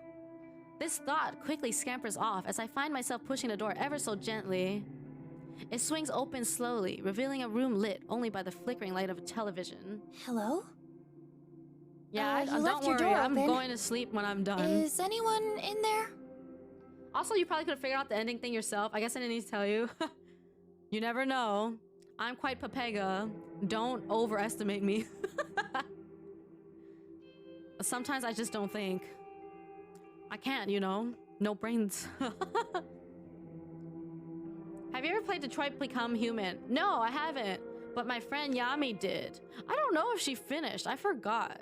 Because she did stream it several times, but I don't know if she finished it. Speaking of, you should definitely give her a follow. My timid voice sounds unfamiliar to my own ears. I realize that I've rarely spoken in the last few days, save for the occasional pleasantry exchange with the staff from the moving company. If you guys like Valo, there's a lot of Valo streamers in here. I don't play that though. When no answer from within the room is forthcoming, I take a careful step inside. There's literally a menu of endings and none of them are blacked out as if they are logged. Huh, interesting. I don't need sleep, I need answers. No sound comes from the television in the corner. It has been muted, but the screen has been left on for some reason. I did play Heavy Rain a little bit before. A long time ago. On my sister's PlayStation. My eyes strained to peer into the near darkness, and I was like scared because I was playing it like at 3 a.m. I was the only person awake in that house, and like, you know, it was just freaky. Should never do that. I should never do things late at night when I'm the only one awake. Once my eyes finally deciphered the scene before me, I realized that I'll never be able to delete the vision that has plagued me for most of my life. What? Oh, okay. I figured it was the mom. My mother hangs from the ceiling, a rope coiled around her neck like a boa constrictor. Heavy Rain is hilarious. Yeah, it's funny. Hi, Floofy. And her legs dangle helpless, unable to secure a foothold upon the chair that has fallen to the ground. The chair that I kicked out from under her while I laughed and laughed along with Yuriko. A thick clump of bile bubbles up within my throat, and it takes all my strength to resist keeling over and vomiting. The body hanging above me, the soulless corpse peering down at me. This is not my mother. This is not... this person. This nameless woman. She has been dead for hours at least. I didn't kick the chair out from under her. Yuriko is in here laughing alongside me. I'm here alone. This woman, the woman isn't struggling. She isn't pleading for help or forgiveness. She isn't cursing her stupid mistake. She is gone. Just gone. Her soul has departed for whatever afterlife awaits us once we leave this purgatory. She is nothing more than a hanging corpse, nothing more than a sack of flesh and bone. There should be Doki Doki Literature Club music? The disgusting urge to throw up begins to ebb away as I stare up at the ceiling. The light of the television illuminates the corpse's face brightly, revealing skin gently kissed by light freckles and eyes creased with soft wrinkles. She's older than me, perhaps by a decade, but she is by no means less beautiful than I am. Her hair is long and soft, and I get a sudden urge to brush it aside, to sweep it away from her eyes and tell her everything's gonna be okay. Before I can even understand it, I'm standing upon the bed in order to reach up to the ceiling. I rest one hand lightly on her shoulder, then I go ahead and brush some of those stray locks from her eyes with my fingers. If I look past those empty eyes, those eyes that stare at me and see everything I am, if I look past them, I see a truly gorgeous woman before me. I'm utterly entranced by her. I rest my cheek against her skin still surprisingly warm. Perhaps she did not perish as long ago as I initially assumed. Damn, Noriko, you gay. Sorry. I don't know why I say those words. Maybe it's guilt? Guilt? I caused a lot of people to end up like her, forced them to end their own lives out of fear, distress, or desperation. No, that's wrong. I'm not guilty of those things. Corpse Girl's the one responsible. It's not my fault those people died. I wasn't myself. Regardless, to think that I helped Corpse Girl destroy so much beauty makes me feel ill. What's your name? The corpse doesn't answer. A silent type, hey? That's okay. You lesbian. It's kind of cute. My name's Noriko. Are you hungry? Can I treat you to a meal? I love Noriko. Shh. It's okay. Come on. I'll get you down from there. Let's get you dressed. I'm crazy. I'll put you in I mean, something I'm nice. confused. Well, I'm going crazy. It's warm outside, so how about a light dress? Nothing.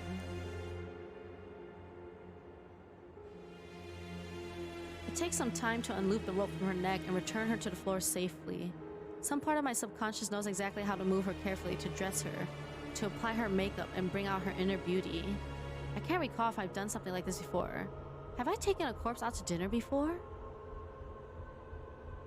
She always did describe the pictures of Aoi she had in a sussy way. Exactly. I can't recall if I just read about it in a book or if I experienced a similar situation. Just because she's dead doesn't mean that I shouldn't treat her right. Just because she's dead doesn't mean she's not beautiful and worthy of my love. After a bit of time, my gorgeous friend is dressed to impress. We're ready to go out for dinner. She's not very talkative, so I'll place her order and keep the conversation going. People might look at us, they might stare, or even judge us, but we'll be okay. We're two beautiful young women simply enjoying each other's company. She'll start to decay soon, like a strange flower, wilting moments after being taken out of water. As for me, I think I've been decaying for a long time. I hope this nameless corpse girl can help me feel alive again. She offers me a slight smile as I take her hand and lead her out into the blinding lights of the hallway. I blush.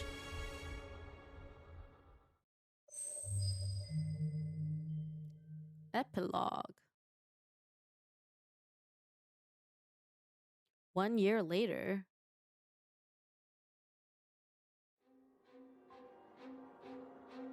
The book is almost warm in my hand. It's a pristine volume, fresh off the printing press.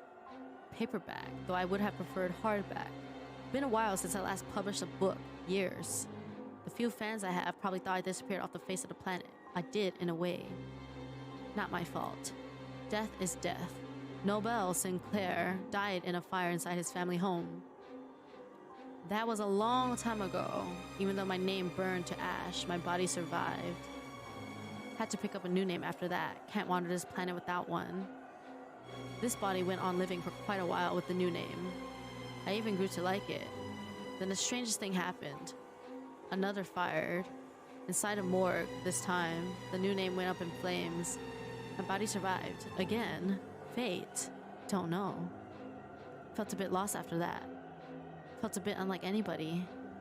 I decided to pick the old name back up, dusted it off, pinned it on my chest. Nobel Sinclair. It always suited me. Mother gave it to me after all. This time I didn't want to completely disregard my existence. The time spent as another man, too much happened. I've got too much to tell. Too many tales to keep to myself. So this new book tells the entire story from start to end.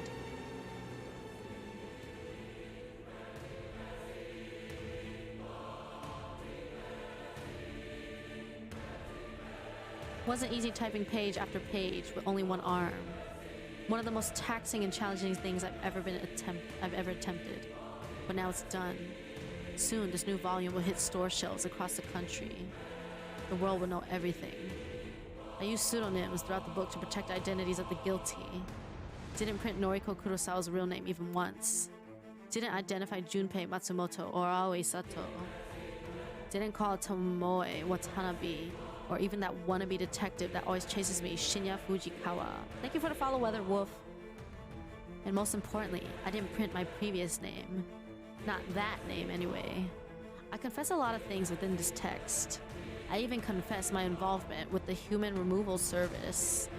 Getting caught up in that organization's web of death wasn't something I ever intended to do. It wasn't something Kojiro would have done. But it was necessary. Necessary in order to finish this latest book. Nobel Sinclair rose through the ranks of the Shadow Society within mere weeks. Chalk it up to his or my macabre experiences. Couldn't have done it without the connections I formed as Kojiro. Couldn't have done any of this without him. I'm at the top of the ladder now, so to speak. Got a bunch of killers on my payroll. Even the dog, Junpei, is on my leash now. Don't know where I'll go from here. Original plan was to shut the Human removal service down. Delete its existence as a final act of love for Noriko. But the power is nice. The power is intoxicating. Again, Kojiro wouldn't have toyed around with something like this. I'm not Kojiro. I look over the book in my hand once more. It's heavy, full of words that carry more weight than they should. Whether people believe the content of this book is out of my control, but those with a keen intellect will surely be able to piece the truth together. My eyes scan the cover and read over the large embossed letters. Corpse Factory, a novel by Nobel Sinclair. I've never been more proud of my work.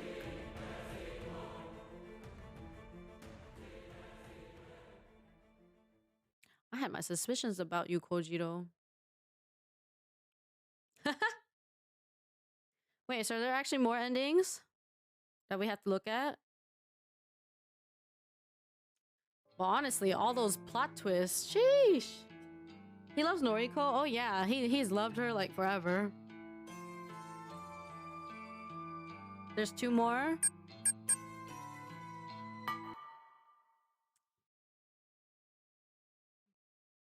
I know, the plot twists are amazing. Which one is it? Ending C and ending A? Did we see both of those? We saw bonus ending and epilogue. And we saw ending B, right? Hell and True. Yeah, we didn't see those. Okay. It's not the first time the game's title's been dropped. Yeah, I know. Noriko Kurosawa. Ending A True. Oh, okay. I see. All right. We'll watch these 2 endings and then we're going to end the stream and go find someone to raid. Time for me to test what some of these redeems do. They're all sound alerts. I'm pretty sure they're just sound alerts. Sometimes on dark and overcast days, I can feel the cold bite of steel inside my gut. It's a phantom sensation that flickers and dissipates within moments. My doctor says it's nothing to be concerned about, but that doesn't prevent me from pulling my clothes aside to examine the skin underneath. Gonna go do MMO stuff. We'll be back to watch the VOD for these endings. Thanks for stream. Thanks for hanging out, AI. Good luck. Have fun with your MMO. Need to start prepping dinner, but we'll be right back. Keep going. We're doing great. Have a great dinner, Josh. Worry not, guys. We're gonna sleep soon. We're gonna end soon. We're just gonna watch the last 2 endings. It was real fun to start this experience watching and ending it by watching a second time with you guys. Why are you guys doing this? Let me see the endings. Recreate this dance win one day when I feel confident to make videos. Oh, not you, cool Josh. Other Josh. My bad. Thank you for the hydrate. Yeah, there's quite a few Joshes probably in here. So this scar does little to comfort me. I don't think I should have survived this injury. I don't think I should have walked away after regaining consciousness. We are all Josh. We are all Josh and John.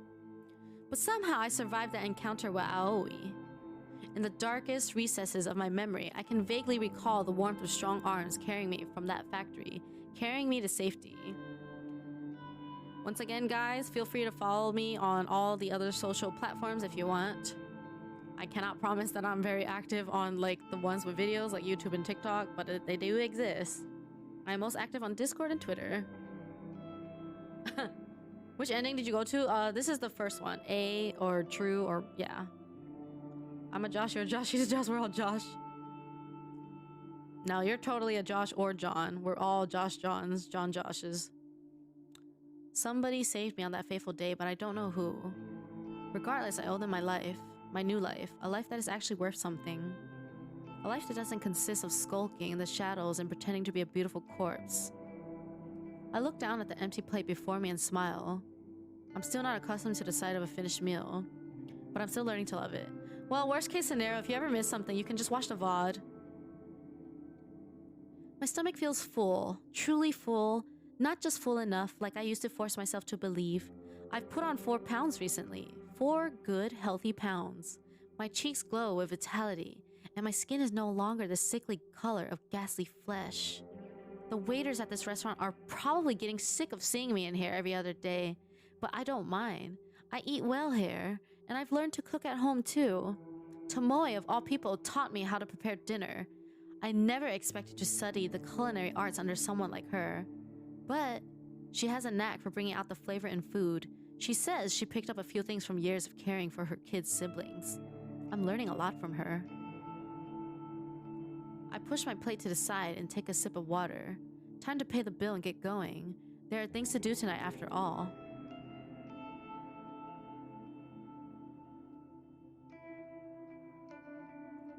Months have passed since the last time I set foot on these cursed grounds. The wafting stench of decay invades my nostrils and threatens to make me spill the contents of my stomach on the asphalt. It's a stench that I was once completely accustomed to. Now it's a sickening reminder of the person I used to be not so long ago. I didn't want to come here tonight. I didn't want to come here ever. Yet here I am. Call it a hunch or a premonition or just a bad feeling, but some part of my mind urged me to visit this place after receiving a strange text message this morning. A text message that seemed both alien and familiar at the same time. A solitary word decorated the contents of the message: goodbye. But what drew my attention the most was the image attachment, a photo of a young woman. A young woman bent over backwards, her face obscured by matted hair and blood, and her chest exploding open from the inside. The young woman in the photo was me. It was an image of my own corpse. The craftsmanship was excellent. The cadaver used to replicate my body looked just like me. My first assumption was that the human removal service sent this photo to me, but upon a moment of deliberation, that didn't seem to be the case. The human removal service's activity has declined rapidly as of late. The number of murders or suicides, depending on how you look at it, across Tokyo have decelerated so quickly that it's almost as if the human removal service never existed at all. Besides, that organization had a particular trademark when sending out doctored corpse photos. They would include instructions with the message, instructions for the victim to follow, usually involving the murder of another victim.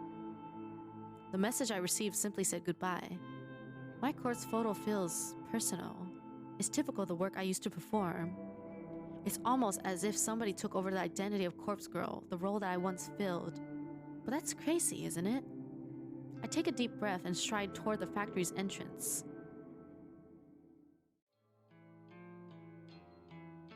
I almost choke as I breathe in the thick air. The stench of death hangs like smoke inside the factory. This place looks just as it did when I was last here. The notable exceptions are the fresh cadavers displayed here and there upon the warehouse racks. Somebody's living here. Somebody's continuing Corpse Girl's work. And somebody thought it would be wise to target me as the victim. Me, Noriko Kurosawa. Somebody made a fatal mistake. Animalistic instinct rises within me as my legs move with purpose. My feet claw the damaged concrete ground with every step. I'll kill the new Corpse Girl. I'll kill her and bury her. Enough is enough. I'll end the cycle of death that I started so long ago. Hello? Who are you? Oh, hell no. A meek voice slinks through the darkness, tugging aside the veil of silence ever so gently. I concentrate hard in order to identify the direction it came from. If I'm taken off guard, even for just a second, it may be my end. My left. The voice came from my left. I spin on one heel, immediately feel bile rise in my throat. May I help you with something? Bruh. What the fuck is this? My name is Noriko. Noriko Kurosawa. It's nice to meet you. Bruh. Girl, you crazy. What's your name? Aoi? Is that you? I feel like I'm looking into a twisted mirror. The girl before me is not me, and yet...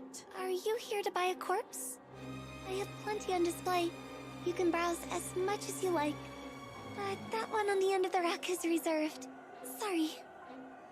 She runs her grimy hand through her unwashed hair and scratches her scalp violently. A fleck of spittle drips from her lower lip as her eyes glaze over.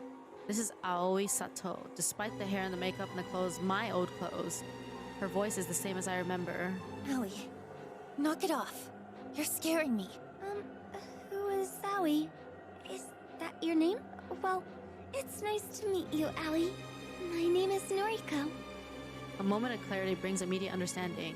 Just like I was torn between my own identity and that Corpse Girl's, Aoi has become me.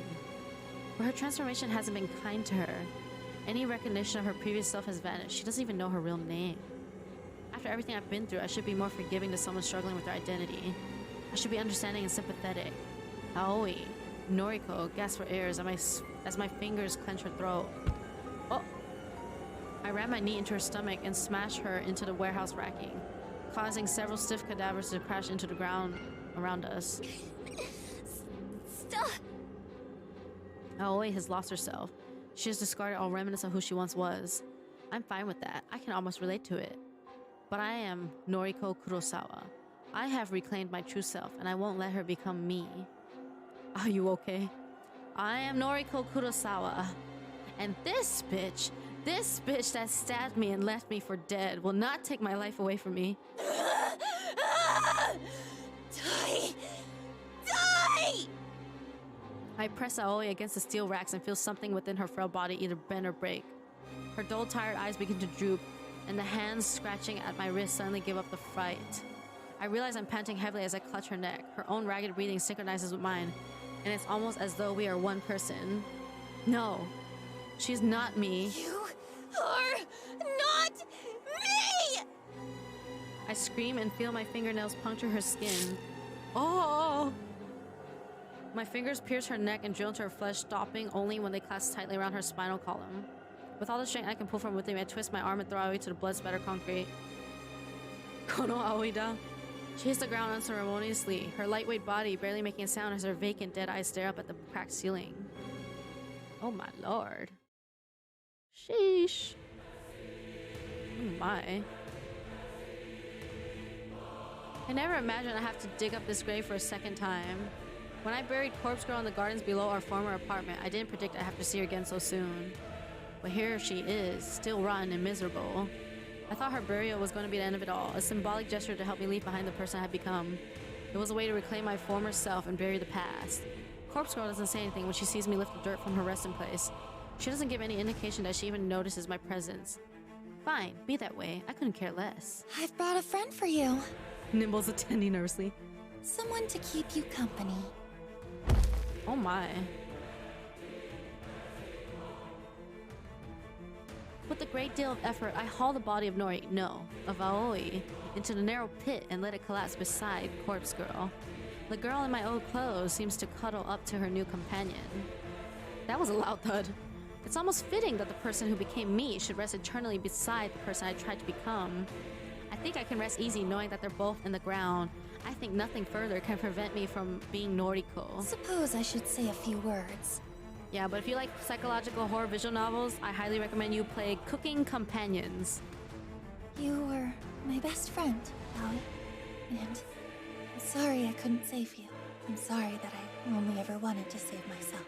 I hope that you at least found some happiness by becoming me. Exactly. Goodbye.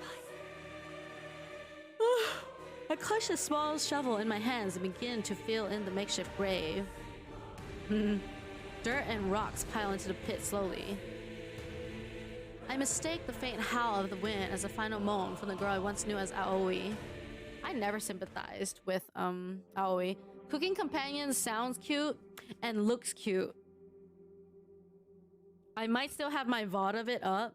So if you're not a person that plays things but you like to watch things, I'm pretty sure I still have my Cooking Companions VOD up. Covered in dirt and grime and blood and muck and God knows what else, I collapse onto the floor in my new apartment. I'm very fortunate I managed to find this place. Someone moved out in a hurry, and I was able to move right in, just with the first month's rent paid up front. She's gross? Yeah, she is relatable. Don't know if I'll be able to afford next month's payment, but I'll face that challenge when it arrives. Yeah, Cooking's Companions was really fun. And whew, Monka. For now, everything is finally over. I should shower or bathe or at least scrub the filth from my skin. Needy Streamer Overdose is kind of like that, but it's not as horrifying. It's Monka, but not very horrifying. It's more so mental health stuff. But I'm so tired. I'm exhausted. This is the price of being Noriko Kurosawa. I roll over onto my side and grab my phone, slowly bringing it to my eye level. An involuntary frown masks my dirt-encrusted face when I notice the icon for one missed call on my screen, an unknown number. A short message tells me that the caller left a voicemail. I don't know who would have called me at such a late hour. It's well past midnight after all. I close my eyes and let the voicemail play. Hey. Bit late. Sauce. We should talk. Call me? Bruh. Not the saws. Alright, here's the last ending.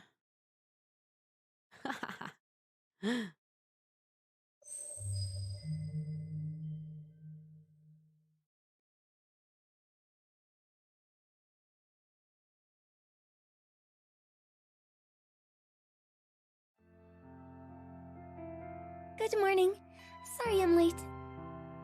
I make a quick apologetic bow to my coworkers before hurrying over to my desk.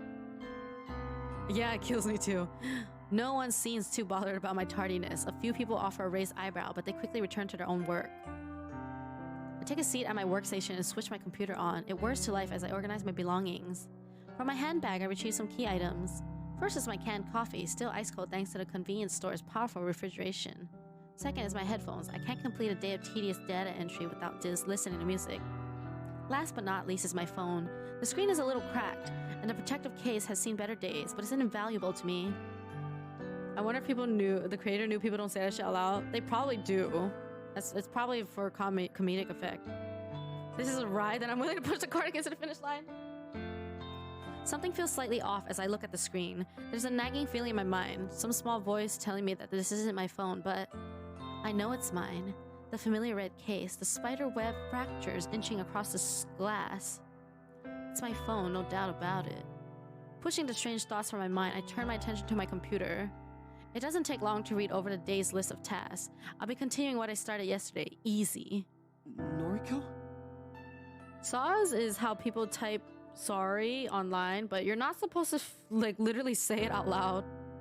How long is this game? We're pretty much done, Cadence. We're just looking at the very last ending. And then I'm gonna end stream and go raid somebody. I'll be back tomorrow night at this time though. I'm gonna play Stardew Valley with my friends. So I'm gonna stream again tomorrow at this time. I'm startled by the sudden vocalization of my name. I don't know why. People call me by my name every day. Don't they? Oh, hello, Fujikawa. Shinya Fujikawa is standing at my desk, scratching his cheek awkwardly. I get the feeling he wants to approach a topic of conversation that makes him nervous.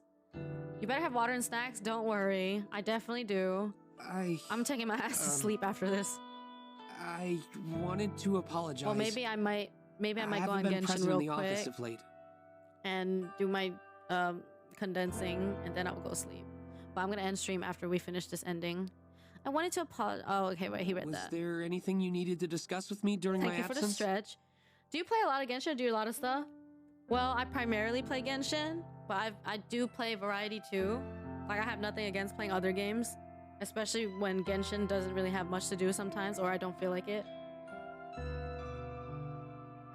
Thank you for the hydrate. I've said lol in me space. Yeah, I mean, I've said it too.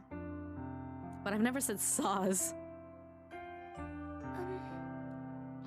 Think about the question. Shinya and I don't really need to talk on a day-to-day basis. His work is fairly unrelated to mine. I'm just a data entry temp after all. Truly hell. But we do have a history together, I suppose. We went to school together after all. Hello, Glenn. Welcome in. We were never exactly friends. Actually, I always kind of had the feeling he had a crush on me, but he's not really the type of guy to make a confession.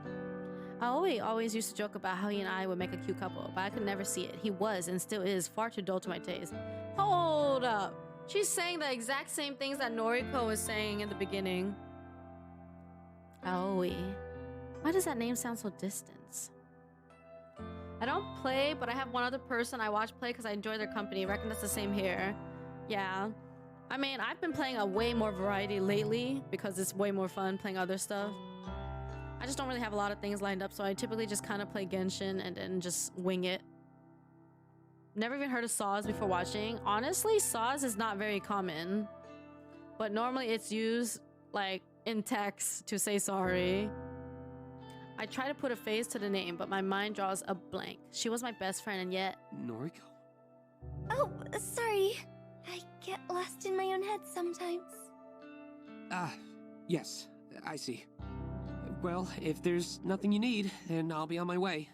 Yeah, I mean, she's trying to be Noriko, so she's taking over her life. Okay then. Playing Minecraft and die continuously. I already do that in every game I play. Say, Apex, Genshin, you name it. your old friend, Aoi Sato, have you heard from her lately? Ayoko is a better actor than the one I just from a few weeks ago. No. Actually, I feel like something must have happened to her. We haven't spoken in God knows how long. See, this is, I don't understand. How does he not notice the difference in voice? If that's so, that's too bad. I find it odd that he leaves the conversation with those last words. He simply walks away from my desk. My phone cries out, the unfamiliar ringtone, one that I never selected, splits my head wide open and prompts my brain to spill out between the cracks of my skull. I squeeze the sludgy gray matter back into my head and blink a few times and realize that my brain is not actually leaking. Just a trick of the light. I struggle to maintain eye contact with the screen. The caller ID flashes across the device, identifying the caller as Noriko. Me. My own name. Myself. Noriko is calling me. I'm calling myself?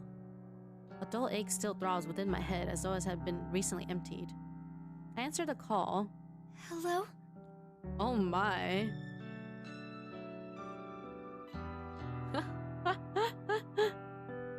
The reason why they notice it is because author. I hear a sharp inhalation of breath and then the call cuts out. It takes a few seconds for me to realize I'm crying. Shinya is at my side, his arm around my shoulders, and within seconds the rest of my coworkers are staring down at me. I'm on the floor, my face nestled within the plush office carpet, but I don't know how I got here. What other horror or psychological horror VNs are worth looking into? Fortunately, I don't really know too much.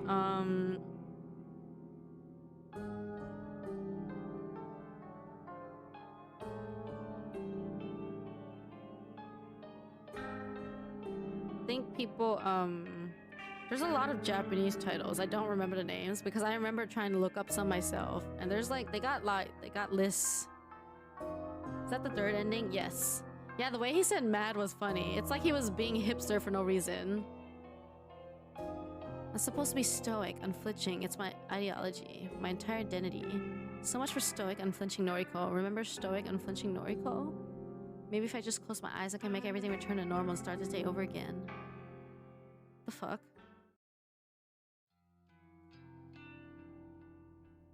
The stairs upward feel particularly difficult to climb today. It was a rather strange day at the office, but I know that returning home to my family will make me feel better. Shinya took me to the train station and waited until I boarded my train. It was really sweet of him. I don't fully recall the things that he said to me. He might have mentioned something about not needing to return to the office anymore. Maybe all my work there is completed? My head is still a bit fuzzy, but I'll sift through the details after a hot shower later tonight. Since the sun is beginning to go down, I think the others should be home by now. Yuriko is probably relaxing on the sofa, and Mother should definitely be here since she doesn't leave the apartment these days. I unlock the doors to the apartment and wander inside. I did mention the Zero Escape series earlier. 9 hours, 9 persons, 9 doors, virtues last reward in 0 time. The fuck? Stepping through the open door is always a comforting feeling. It's good to return after a long day at work. There you are. Good evening, big sis. Good evening, Mom. Hello, Chibigante. Happy Pride Month. So these are Noriko's mom and older sister. Yuriko offers me a warm smile. She's changed a lot recently. Her foul, rebellious attitude disappeared when she moved in. Maybe she simply wanted her family to be reunited again. Maybe her delinquency was all just an act, a way of trying to deny what she really wanted, to simply return home. Mother, on the other hand, doesn't really regard my entrance, but that's nothing to be concerned about. She's always distant and aloof. Shall we order in tonight? I'm thinking some pizza would be delicious. Yuriko nods. The act causes a small clump of her hair to detach and flutter to the floor. I'm looking forward to a quiet night in with my family and some pizza. It is the course from Yuriko picture.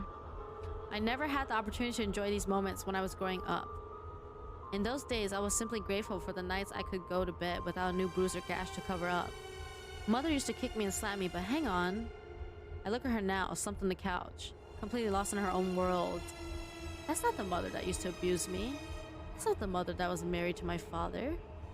And Yuriko never used to stand up for me, but that's because Yuriko was never there when I was growing up. Where was she? I shut my eyes and tried to sift through the confusing fragments of memories swirling within my mind. She's not my mother, this woman before me. She's Noriko's mother. That's it. That's how I know her. Wait, of course she's my mother. I'm Noriko, duh. How could I forget something so simple? Yuriko was there when I was growing up. The reason she never stood up for me is because no one ever abused me. God, I don't know why I got so confused and frazzled like this sometimes. I smile at my loving family and clap my hands together. Okay, I'm going to order dinner. Is everyone happy with barbecue pizza? Yuriko nods and mother lets out a quiet snore of approval. I whip my phone up to eye level and open a food delivery app. I notice that my battery only has 8% left. I should charge it up before it dies on me. I keep a charger here in the living room, so it only takes me a second to waltz over to the wall socket. As I lean down to grab the charger, I see that another phone is already plugged in. Another phone? The case is blue and the screen doesn't have a trace of damage on it. Whose phone is this? I nervously tap the screen and see a list of noise notifications. There are a lot of messages from someone named Junpei. Junpei. It's a name that doesn't ring a bell. I check to see if the phone is unlocked by pressing my thumb against the home button. Strangely, my fingerprint unlocks the phone instantly. My fingerprint? But this isn't my phone. This can't be my phone. The messages from Junpei all open in quick succession. Babe, good news hit me up. Waiting for you. Coffee today? Are you mad at me? Talk to me, my little cherry blossom. I miss you. Did I do something wrong? That splitting sensation inside my skull returns as my eyes devour the contents of the never-ending string of messages. I feel like I know this person, but I can't picture a face. I can't picture any scenario in which we have ever met or spent time together. Why does he speak to me in such a familiar way? Wait, he's not speaking to me? Of course, this isn't my phone, so these messages were never intended for me. I throw the phone aside, happy to have broken free of my concern. It doesn't matter who the phone belongs to, it's not mine, so I don't have to deal with it. I plug my own phone into the charger and feel relieved as I watch the battery icon slowly fill up. Okay, Mom, Yuriko, I'm going to go take a shower while my phone charges. I'll order dinner after that. I promise. Thank you for being patient. For the first time in a while, Mother actively responds to my voice. Noriko? Good morning, Dewa. Yeah. I'm gonna be ending though, actually. We're just finishing up here. Her head lifts slightly and she regards me with her dull eyes. Mom? Where am I? You're not Noriko. A bead of sweat forms on my forehead and a shiver crawls slowly down my spine like a spider. Her firm accusatory tone immediately chills me to the bone. Of course it's me, Mom. It's me, Noriko. No. You're... Where am... Panic settles on her delirious face. I don't exactly blame her for being scared and confused. She's been in a near vegetative state ever since her attempted suicide. But for her to not recognize me, for her to forget what her own daughter looks like, that's inexcusable, unforgivable. I'm Noriko, damn it. I fall to my knees, the splitting, throbbing, aching pain in my skull reaching a crescendo, threatening to blow my brains out across the living room. I'm Noriko!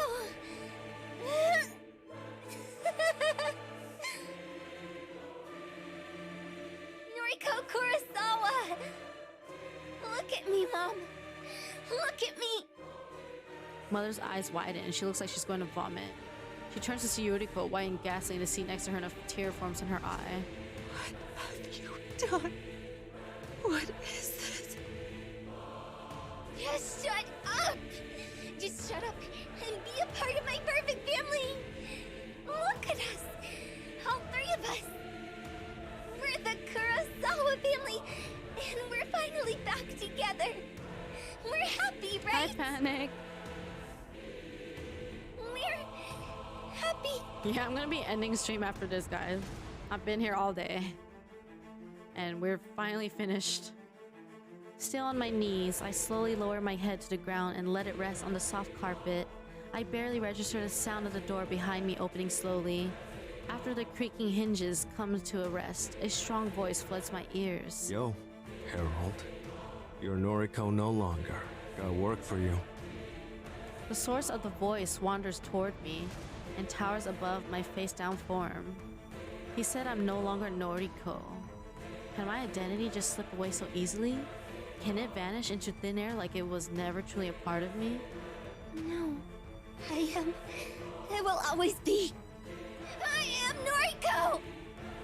I leap to my feet and launch myself at the man who dared to enter my apartment and tell me that I'm not truly who I want to be. I barely catch a glimpse of his face before he pummels me in the nose with a broad fist. I'm on the floor again in an instant, dizzying lights above me spinning in my blurred vision. Get up. Get your things. We're cleaning up after Corpse Girl's mess.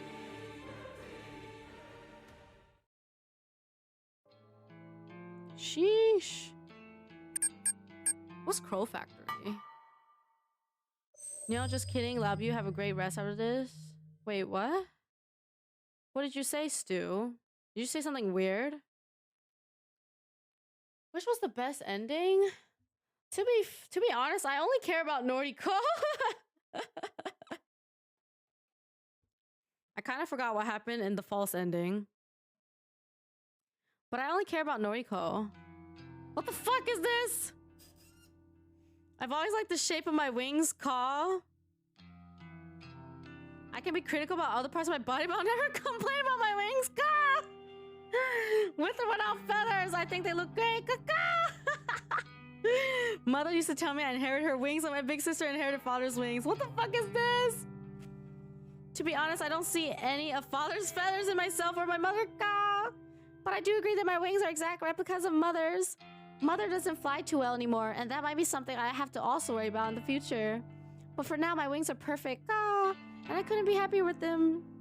Today's morning ritual is the same as any other workday. I'm a slave to the shiny things. I'm not proud of it. I just want you to stay because I want to see more, but too bad you haven't been sleeping. Oh, yeah. I'll be back tomorrow night with Stardew Valley. My alarm goes off at 6 a.m. The early bird catches the worm after all. I skip breakfast because I don't want to get my beak dirty by digging in the dirt. I'm out of my cramped nest by 6:45 a.m.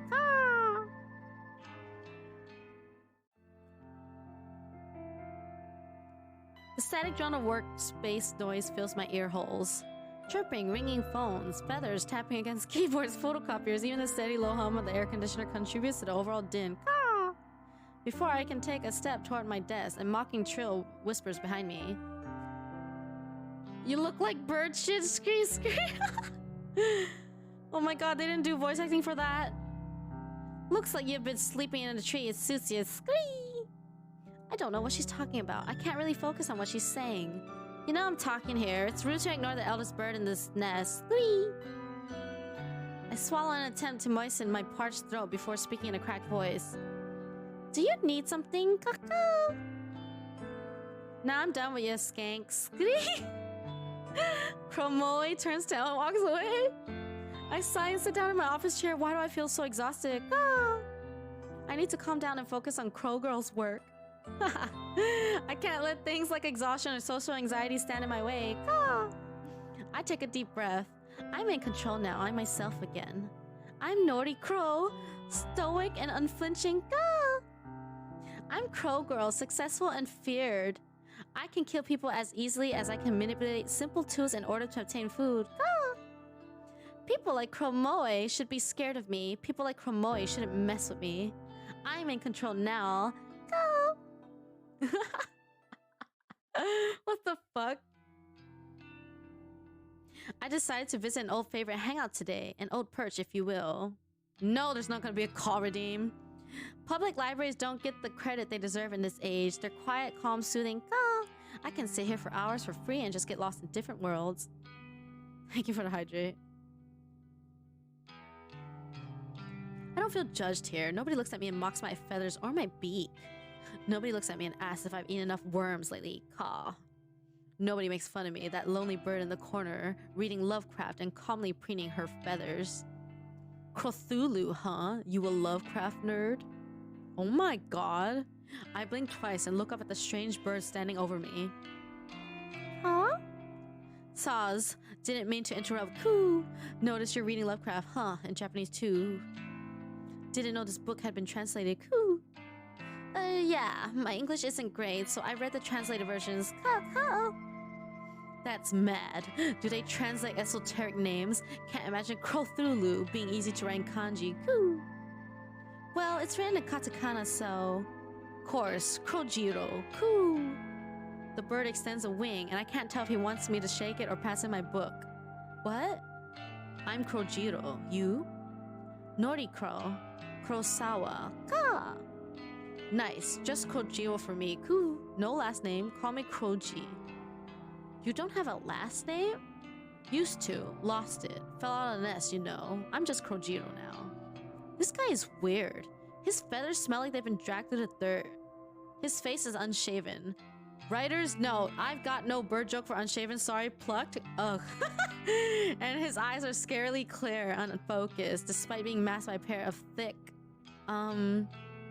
Didn't mean to keep you, Saz again. Later. And without so much as a glance back at me, the bird hops away. I try to return to my own thoughts, but that whole conversation just replays back in my head. What a bizarre encounter. Huh? Maybe I'll just head back to the nest for the day. Writer's note, I'm out of bird jokes. Crow Factory can't just end here, can it? What will become of Crow Girl? Who will stop Crowkyo City from being overrun by bad bird jokes? Should I have even created this abomination of a minigame? Oh, thanks for playing. Oh my god.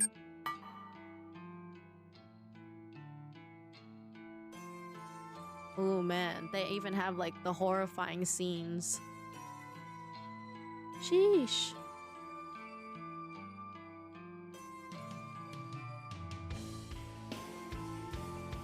That was so cute.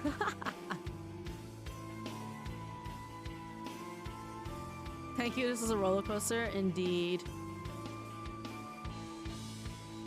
This is our bay. Yes. That's our bay. I won't translate this, I don't give a shit anymore. I love Noriko. She's amazing.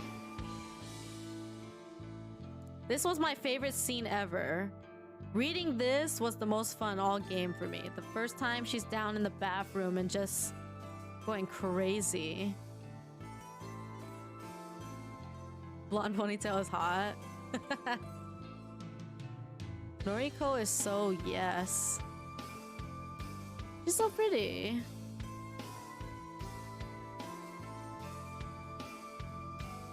She's so crazy. Now I understand the reviews that are like, I want to fix her. I can't fix her. This scene was fucking insane. Like, look at that. It's 5 dead bodies.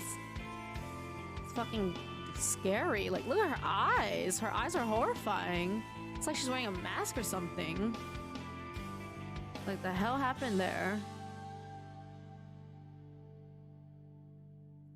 This bitch really likes laying on the ground. That scarlet strip on her hair makes her stand out. Yeah. I still have no idea what happened there. I like this look. This reminds me of those killers in Dead by Daylight.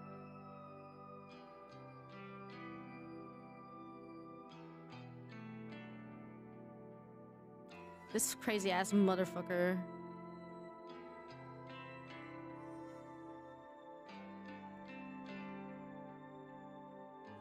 She might try to delete me, but I'm willing to save her. She's hot. Oh my god.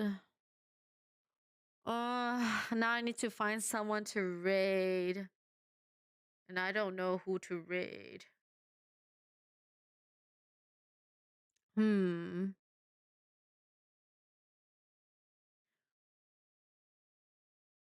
guys want to watch someone play Devour? Suno is playing Devour.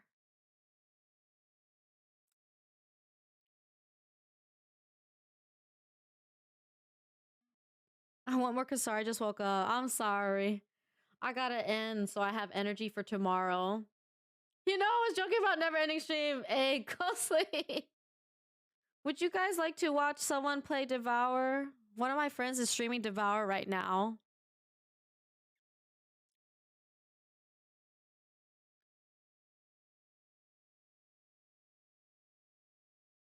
I'll lurk for anyone. Gotta go get groceries though. Yeah. Go get groceries. Oh no, Axel. It's not on the screen. I'll give you back your points. Guys, we hit 4,000 followers today. Let's go. That's a crazy achievement. We started this week with like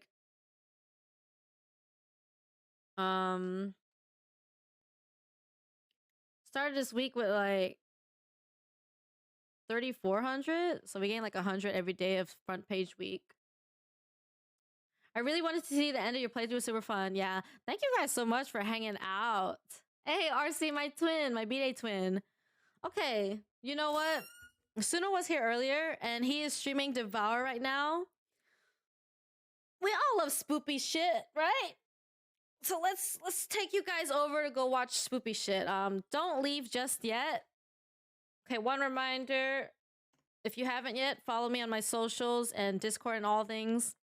This all stemmed from me scanning the front page because someone I knew was on the front page. Lovely turn of events.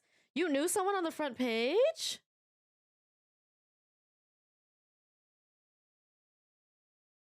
The only person I know is someone who recently rated me from the Pride recommendation self, and we both had the same front page week. All right, let's go raid Suno. So Suno normally streams Valorant and some spoopy games, and right now he's playing a spoopy game called Devour. I'm sorry, I don't have much to say for this stream ending. If you do not have a sub, use this message. If you do have a sub, just you know, use any of these. Occasionally streamers I know will show up on the front page. Wow, you must know some really cool people. Thank you for the stream. Thank you guys for hanging out.